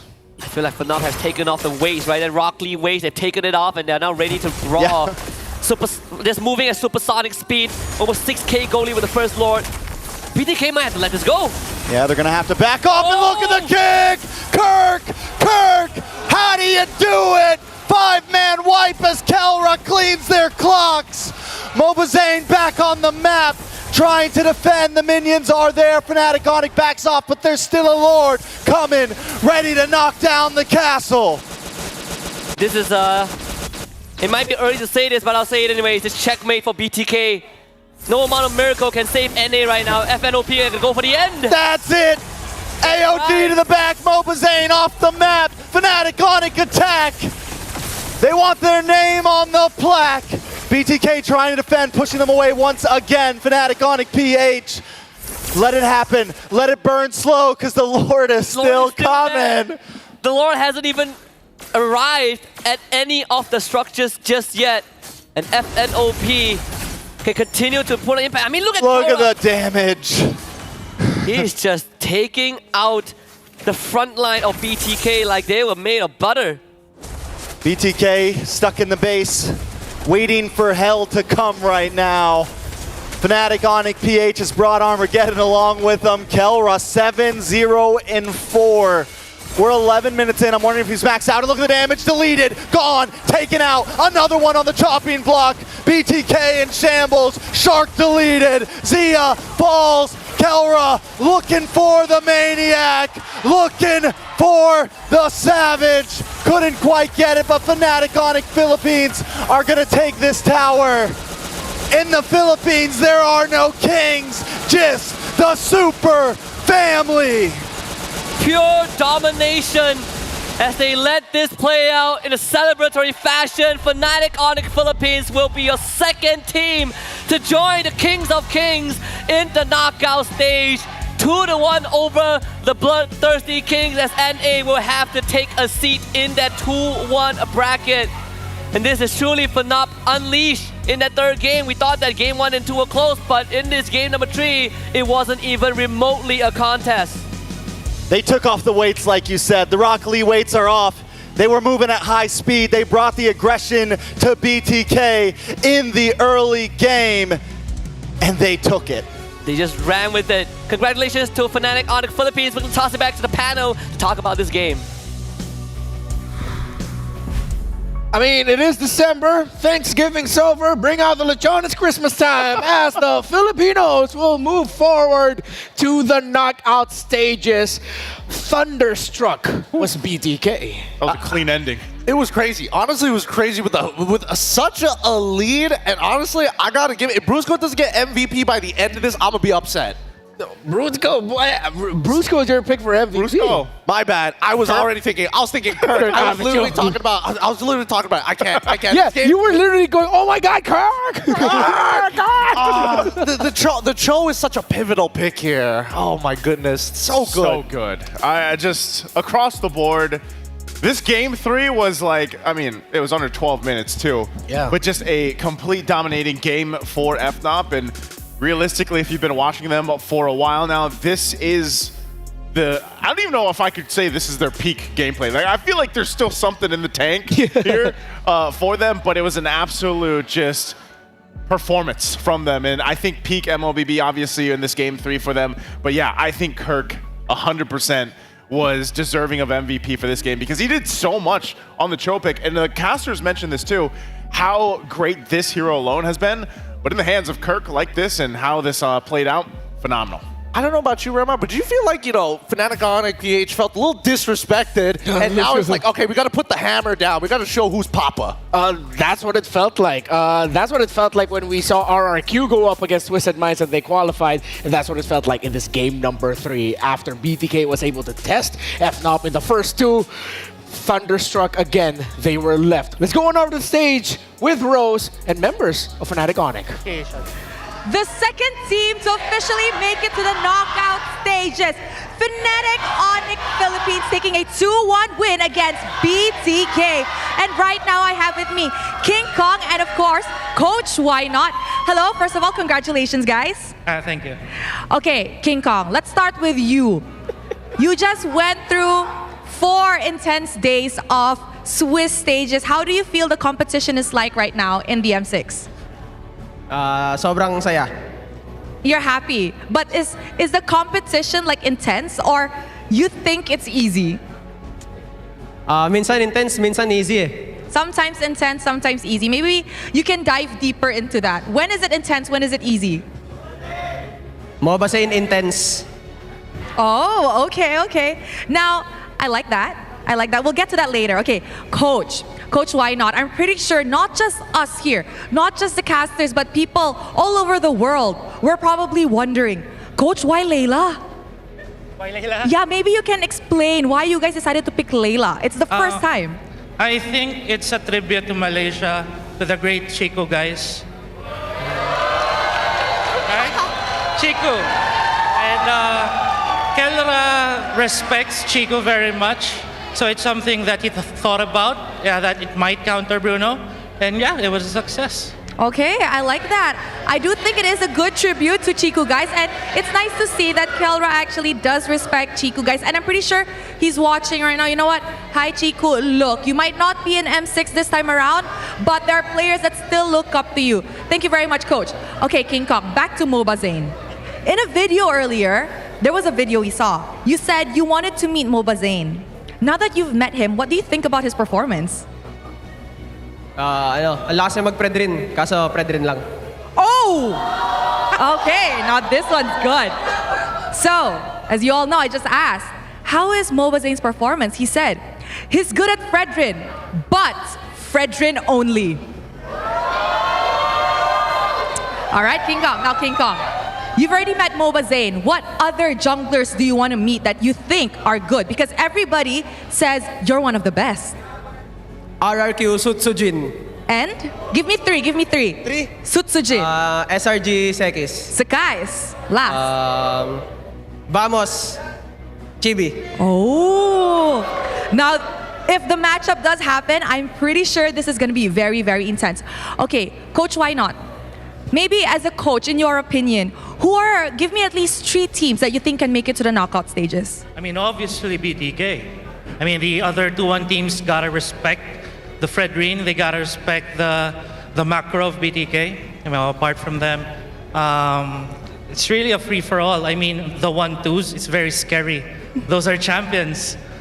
But if I had to choose, definitely SRG and TLID. Oh, okay. Now, you know what? I do agree. BTK did give them a fight just now, and it wasn't an easy fight. We can see BTK was fighting back.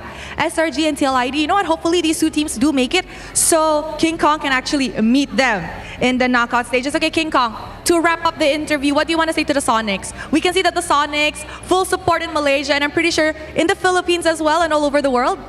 Sa mga Sonics na sumusuporta since day one, thank you sa pagsuporta lagi sa amin. Abangan niyo pa kami sa mga susunod pa naming laban. He said to all the Sonics, thank you very much for supporting us. Don't forget to stay tuned to our upcoming matches and just continue supporting them. Thank you very much to Coach Why Not and to King Kong. And with that, let's throw it over to the panel to break down what happened in this game against BTK. Congratulations again to Fnatic Onyx Philippines. Thank you, Rose, King Kong, and Coach Why Not. And, well, I like that. I was telling Gideon this. I really like that Coach Why Not still got to play to the crowd a little bit and thanked the one and only Chico guys for that Layla pick as an inspiration. Hey, he's not the only one. King Kong Zor already putting 2 Malaysian junglers on that stage for that top 3 as well to face off. So again, great game so far, and I think this is one of the more technical games overall in the entirety of the Swiss stage, right? I think by far from drafting all the way to the in-game macro and micro. I think that's why too. You still heard it on stage. You know, there's still the respect there, of course, for BTK, because they are one of the teams that I would say didn't bring FNOP to their limit, but they definitely brought the game and they made it a great series ahead of them. Obviously, Game 3, very one-sided, but there's still a lot that BTK, I think, can show us, and hopefully also Mobazane can go ahead and answer that to King Kong. Play more than the Fredrin, because, yeah, his Fredrin's amazing, but what else does he have in the tank? Yeah, they look like that just became a big signal to the rest of the teams in the 2-1 column now. So let's look back at this game and how it ended in less than 12 minutes. Fnatic Onyx Philippines just running over BTK. I believe it's a good place to start with Gideon that you were mentioning. Very enthusiastically, the Irithel into the 1-1 pick was just perfect. Yeah, I mean, it's the direct counter to specifically this 1-1, right? Because if you want to go for weakness points, Kelra can outpace you every single time. And, I mean, obviously, 1-1 doesn't really care about move speed and generally focuses more on that attack speed, but Kelra can easily just go in and out of these fights. Wait for your Queen's Call, go back in, rip, let it rip, pull back, rinse and repeat all over again. And it's a very difficult lane for Zia, which is pretty interesting considering that BTK was hoping that he was able to hold on his own, knowing that they saw the Cho, they saw the RWM as well. Yeah. I think it was really hard for BTK to really focus on something because you have, you know, an Irithel, the sprint, but also a Joy across from you. Like, where are you going to look? You know, in a way, it's a different diversion, you know, like this lineup.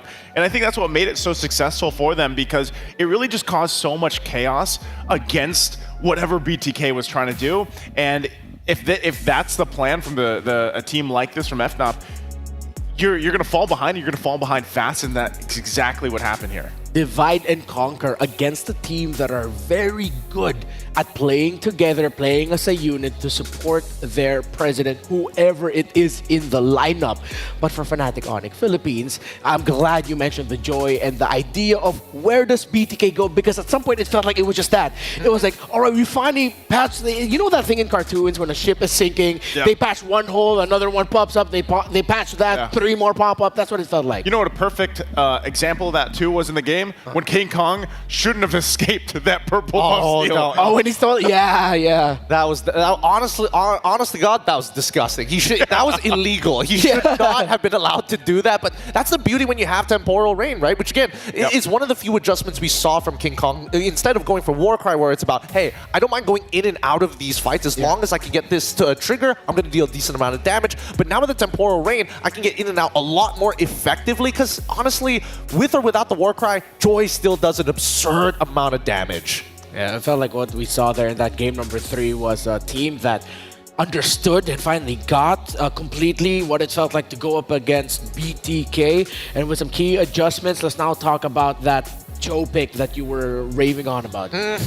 Because again, Cho versus the Hilda, it is not Cho favored at all. You're trying to keep up with pace with the Hilda, but then look for those big No way! Well, he got him. Yeah, he got that maniac there. Who set it up for him? who had to get on his knees and tell him, hey, Kelra, get on my back real quick. I'll get you over that wall. Yeah, you know, Kirk did an amazing job. Like, let's be honest, he was his own MVP for this game, and it allows every single time, you know, with these, whether it's an XP laner, whether it's a roamer, they set these gold laners to shine. And obviously, Kelra, he was able to shine the way he did, getting this MVP performance, even that Maniac at the end, because of all the activation that was given to him. And again, he also played a part, before he was actually online with multiple items, he played a part in causing that chaos, where then it allowed Kirk to just, and when everybody on BTK is freaking out, here comes Kirk, kicks, boom, and then you're dead, you know, and that worked out so well. Shout out to Leo. Well, we did pose a question, what makes an MVP? And this MVP performance from what many hail to be the gold standard. Apparently it was multiple multi-kills throughout the game. Triple kills and a maniac to boot to wrap it all up.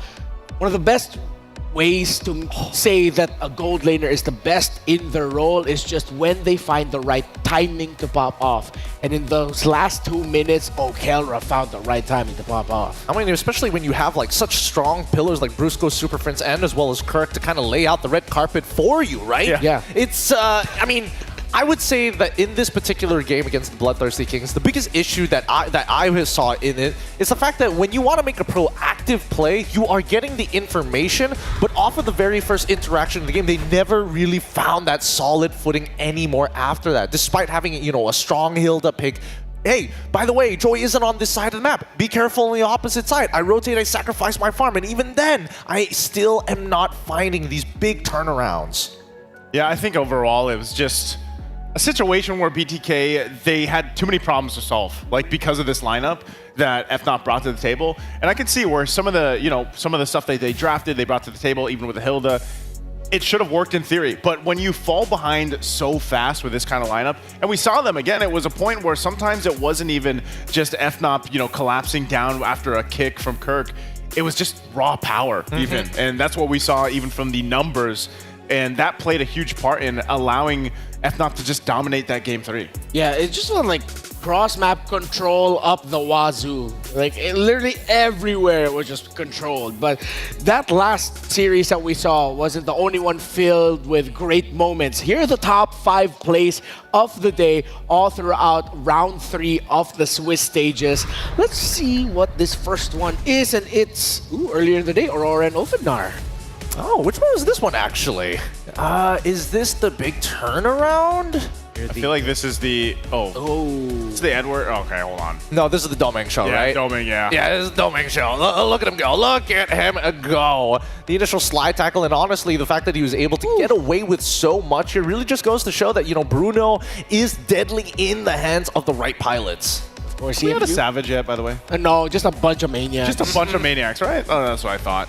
I mean, this play obviously amazing too. This is, you know, unfortunate because this Hellcurt playing a part, but look at the damage. It was great to see this too. Oh, just look at Sing. I mean, honestly, the fact that Sing got away with so much in this game and really made that impact to last, great stuff. But then Team Spirit versus Team Liquid ID, this is one hell of a match. Oh, again, the Beleric of Sawa, the godfather of EECA, and Hiko showing off just why he's so darn good right now in this M6. Yeah, something to watch too, again, is if one shot gets his hands on a Fanny, you're going to have to watch out for. Again, this is BTK and Fnatic Onyx Philippines, and this is just the back and forth that we got to see throughout the series. But, you know, Moba Zane here, picking that Fredrin, but this play, this is the crash down, actually. Yeah. Yep. I mean, after opening up that map initially, and then finally, look at that last auto. Where's it going? Poor guy, poor guy. Oh, a second one coming out from Fnatic on a PH and Bloodthirsty Kings. Also, 2 to close out the top 5 plays of the day, presented to us by Kid Dia. It's, that's the one that made Gideon go, "Wah, Kirk!" that was the play there. Great stuff. I mean, I feel like there was so many actually top plays today that could have happened, but great to see those 5. And I think it's a showcase of really just how good all the teams are obviously playing at this point in M6 already. Personally, for me, I think that when we are looking at not only the meta and what the top level MLBB is right now, there's a huge diversity of heroes, but the most important thing to me is the skill expression from some of the best players around the world. You know exactly what they are doing, and you know exactly how they are feeling when they're showing off. Yeah, when the best players in the world in Mobile Legends Bang Bang Esports can express who they are with the heroes they use, forgive me, this sounds kind of cheesy, but they just end up making beautiful art. Speaking of beautiful art, from a Filipino perspective, I kind of like the mural we're about to see get formed right before our eyes, because take a look at this. It's the gold standard himself putting it up there with RRQ Hoshi. So once again, congratulations to Fnatic Onyx PH being the second team to qualify with a perfect 3-0 score here. Honestly, after watching that one, you would have thought there were more stakes in that game, but generally, just moving on is good enough. moving on is good enough. I think you can also chalk it up as a great learning experience for BTK because you heard them back in the other days when they were playing, when they did have that 2-0, and we heard during the interview that they wanted to play against the stronger teams. Well, then you go and play against the tournament favorite, and you go 3 games with them. So I feel like that's a great learning experience for them, and hopefully, that brings them into their next game. Yeah, and what I like about what RQ Hoshi and Fnatic Onyx Philippines showed to get to that 3-0 standing in the Swiss stage is both of their final series to qualify tested them. The game 1 that Twisted Minds brought out the chip and that Nolan combo to test RQ Hoshi, and of course for Fnatic Onyx Philippines against BTK, the one that we just saw. The draw is coming up. The next Swiss stage draw, it'll be myself and Naisu plus a special guest doing that. So before we go, any final words to talk about your feelings for this round 3 in the Swiss stage? Oh, round 3 in the Swiss stage. I definitely think that, teams are still experimenting with what is currently good in the meta, and I think it is evolving in front of our eyes. Thank God that M6 is almost a month long. Yeah, we still have 14 days or so of it, and I'm also hoping I still have both my citizenships because that was a hell of a series to watch, and I can't wait to see more of the Swiss stage because it's been amazing so far. On behalf of all the talents that showed up here today, of course, Trex and Husky, Naisu and Gideon, we will now be going on over to the Swiss stage draws, so please stick around as M6 isn't done yet.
ultimate glory starts now.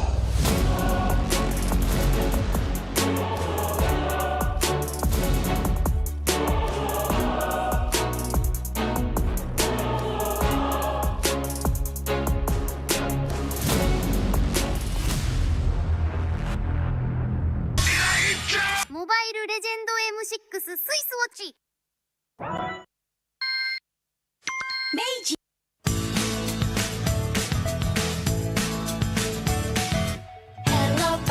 Hello Panda, semua suka biskuitnya.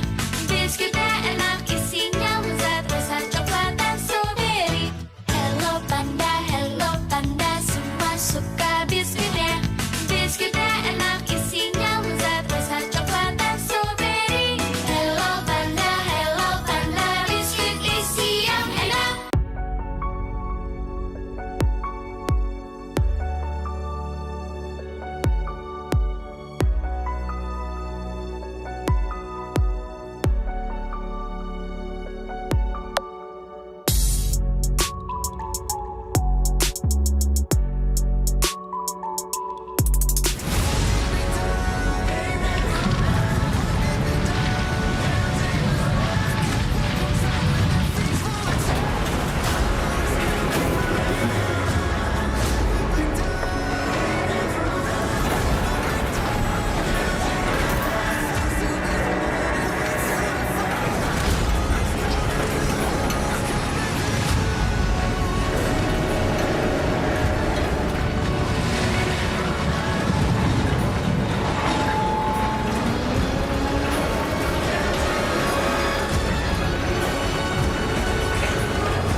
And ladies and gentlemen, welcome to the group draw here. I am Naisu, joined with Renmar.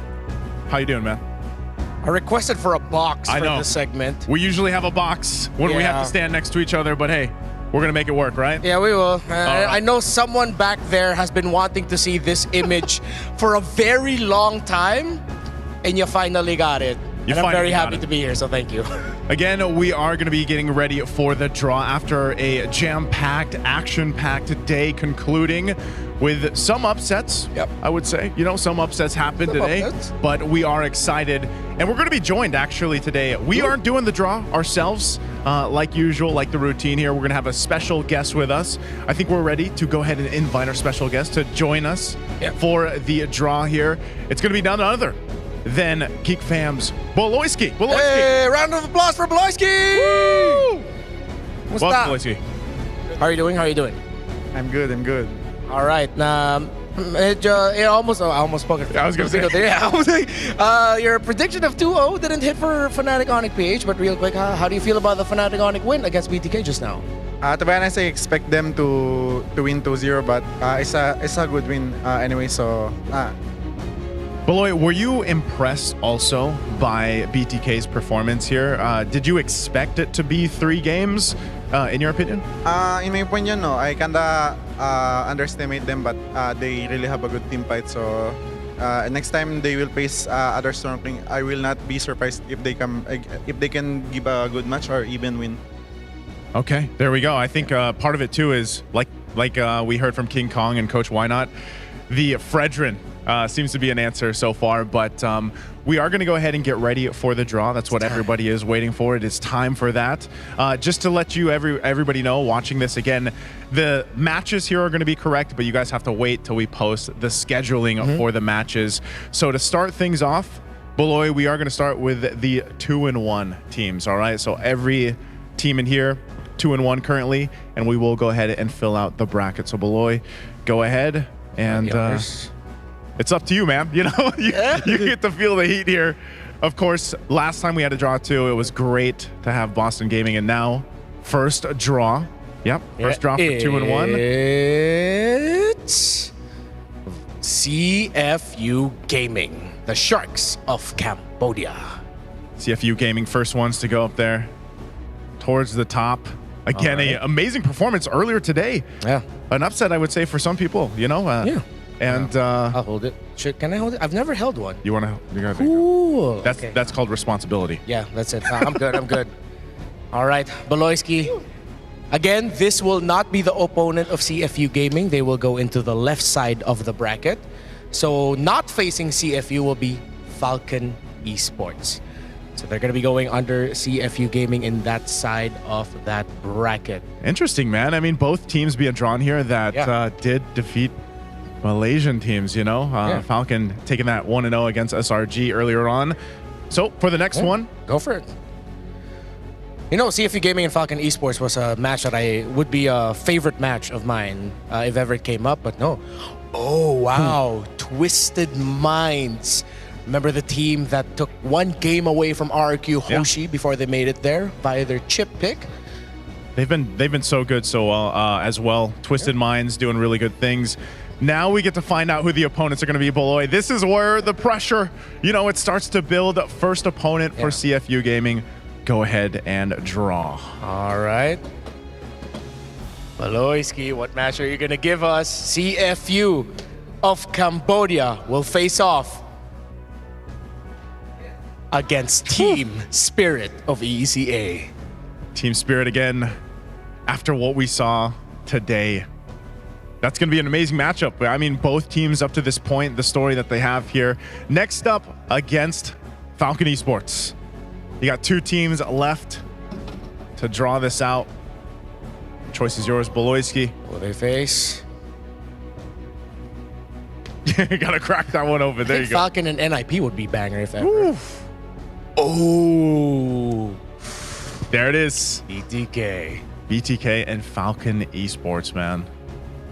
It's wild to see that there'll actually be 3 teams qualifying from that side of the bracket.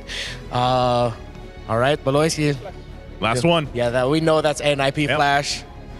The Singaporean representatives will go up against Twisted Minds. Poetic, actually, it's just gonna be crazy draft after crazy draft if ever NIP Flash finally decides to bring out the crazy picks. And there we have it. That's at least our bracket, at least for the 2-1 teams. We have some few teams left for the 1 and 2. So go ahead and start your first draw from there, so we can get built up here. Mix that around.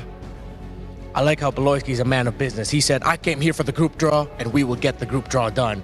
And the first one drew is Vamos. Vamos. Of Malaysia. All right. So I know the Malaysians here right now in IOI are do not want to see a potential Vamos versus SRG matchup. So go ahead. Go for it. Did Baloyski bless Malaysia? Ooh. KBG. Yeah. We're good. That's getting a little iffy there, Renmar. I don't know how all the dudes who've done this before, it's like I'm getting nerves. I mean, you already got one representative in there, but I am getting nervous right now. Ooh, and the last one over there on that bottom side, the left side, it's going to be Aurora. MLBB. If we end up getting an elimination Aurora versus SRG match, I just don't know how to feel about that. Come on, Big Brain Baloy. Big Brain like Baloy likes to say. This one's up to you. It is. Against Vamos. Who is it going to be? S2G. The team that took SRG down in the very first match will now take on Team Vamos. And KBG. Baloy, take a minute. Take a minute, yeah. Take a breath. Because you got some people waiting for this one against KVG. I have a question for Baloy. Go for it. Do you want to see Aurora versus SRG? Yeah, definitely. Yeah, they need to face each other on a knockout. And let's see if we'll actually get it. Baloyski. KBG opponent. There it is. SRG. You can hear the reaction, of course, for everybody right now.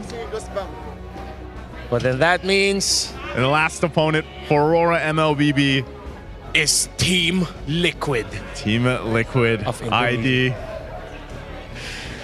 The champion of Indonesia will face off against the runner-up of the Philippines. The champions of Malaysia will face off against the champions of China. And the runner-up of Malaysia will face off against the champions of Turkey. How are we feeling? How do you feel, Beloisi, about the draw results right now for this stage, for the next stage of the game? I think I draw play pretty good. They can hit each other, I think, definitely. So you think very competitive are the matches we're going to be seeing.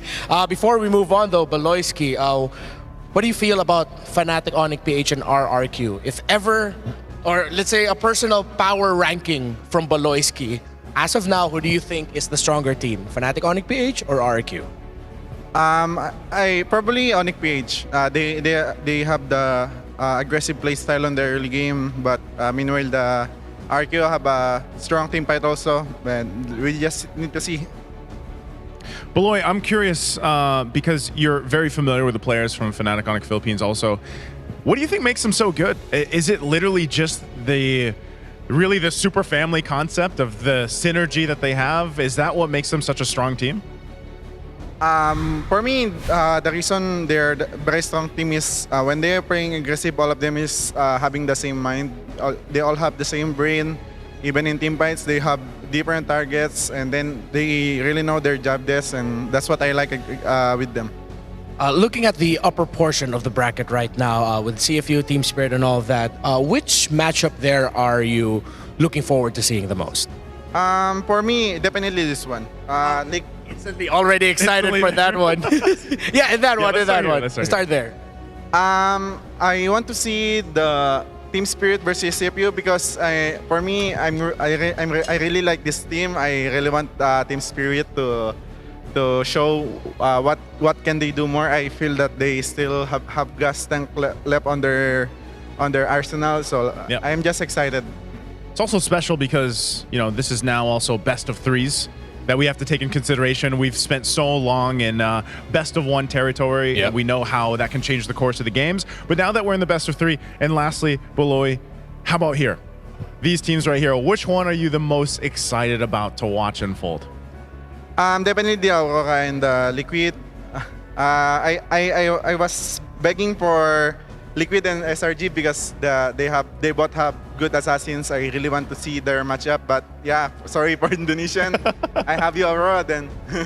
Hey, you know what? That's the nature of the draw, though. Yeah. And it's good that Beloyski did the draw for us, right, Mark? Yeah, though we didn't touch any of the predictions or the results, but of course, Beloyski, I just want to say thank you for the result that you gave us at the end of this draw. I feel like the next round of Swiss is going to be so good. Thanks, man. Speaking of the next stage of the Swiss stage, we are going to be having a ticket sale for all you guys that do want to catch the action here. Again, there's 14 days left. You can go ahead and grab it, check out here, because we still have some tickets to be sold, and I think they even let some more out, so you guys can come watch, because so far, from all the stages that we've seen up to this point, it's been electrifying, and I know the audience has loved it too.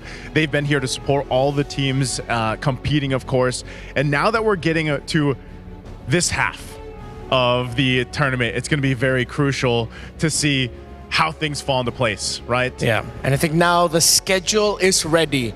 So let's look at the screens to see the matchups for the next day of Swiss stages. It won't be tomorrow.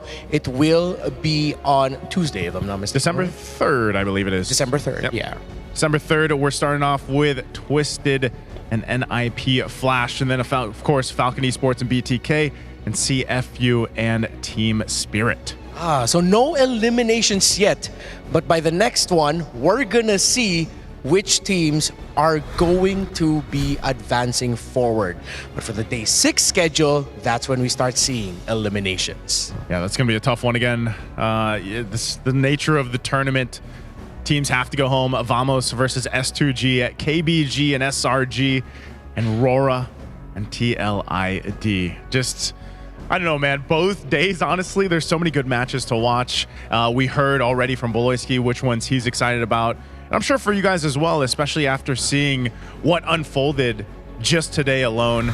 Real quick, I just want to go ahead and pick your mind a little bit, Beloyski. What do you think the struggle has been for Malaysian teams? Because, you know, we're here in the home turf of Malaysia, and they've struggled a little bit.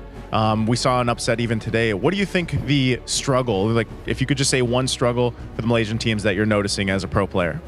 For me, for SRG, I think I honestly think they are still the top team, top contender to win the M Series. This one, they just need to learn how to close out game better. But about Vamos, I don't know. Maybe they just having a hard time on the meta, probably. But for SRG, I probably see them as one of the strongest team still in the M6. Yeah, I think that goes along the lines of a lot of things that we said about SRG just needing to close out better, as Boloyski mentioned. Of course, their biggest high-profile loss came from Falcon Esports with them unbeing able to close it out.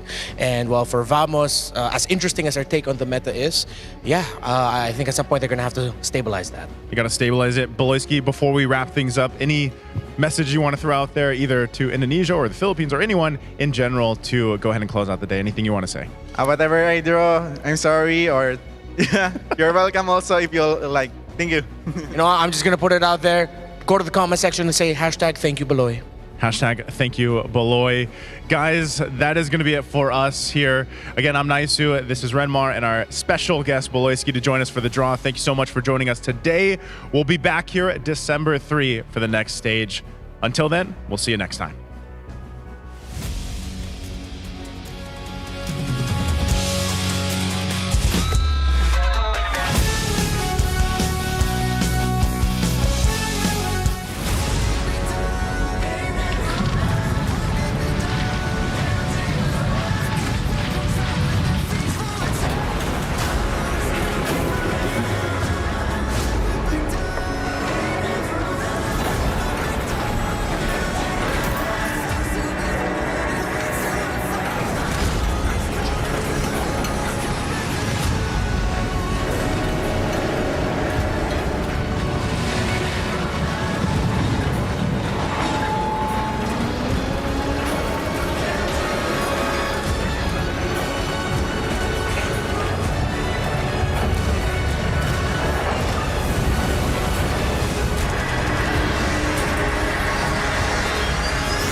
Lost in the shadows, feeling so small. But I've got a fire, won't let myself fall. Every hit taken, every scar earned, lessons in pain from which I've learned. When the world says I'm done, I'm just starting my run. Through the darkest of nights, I will find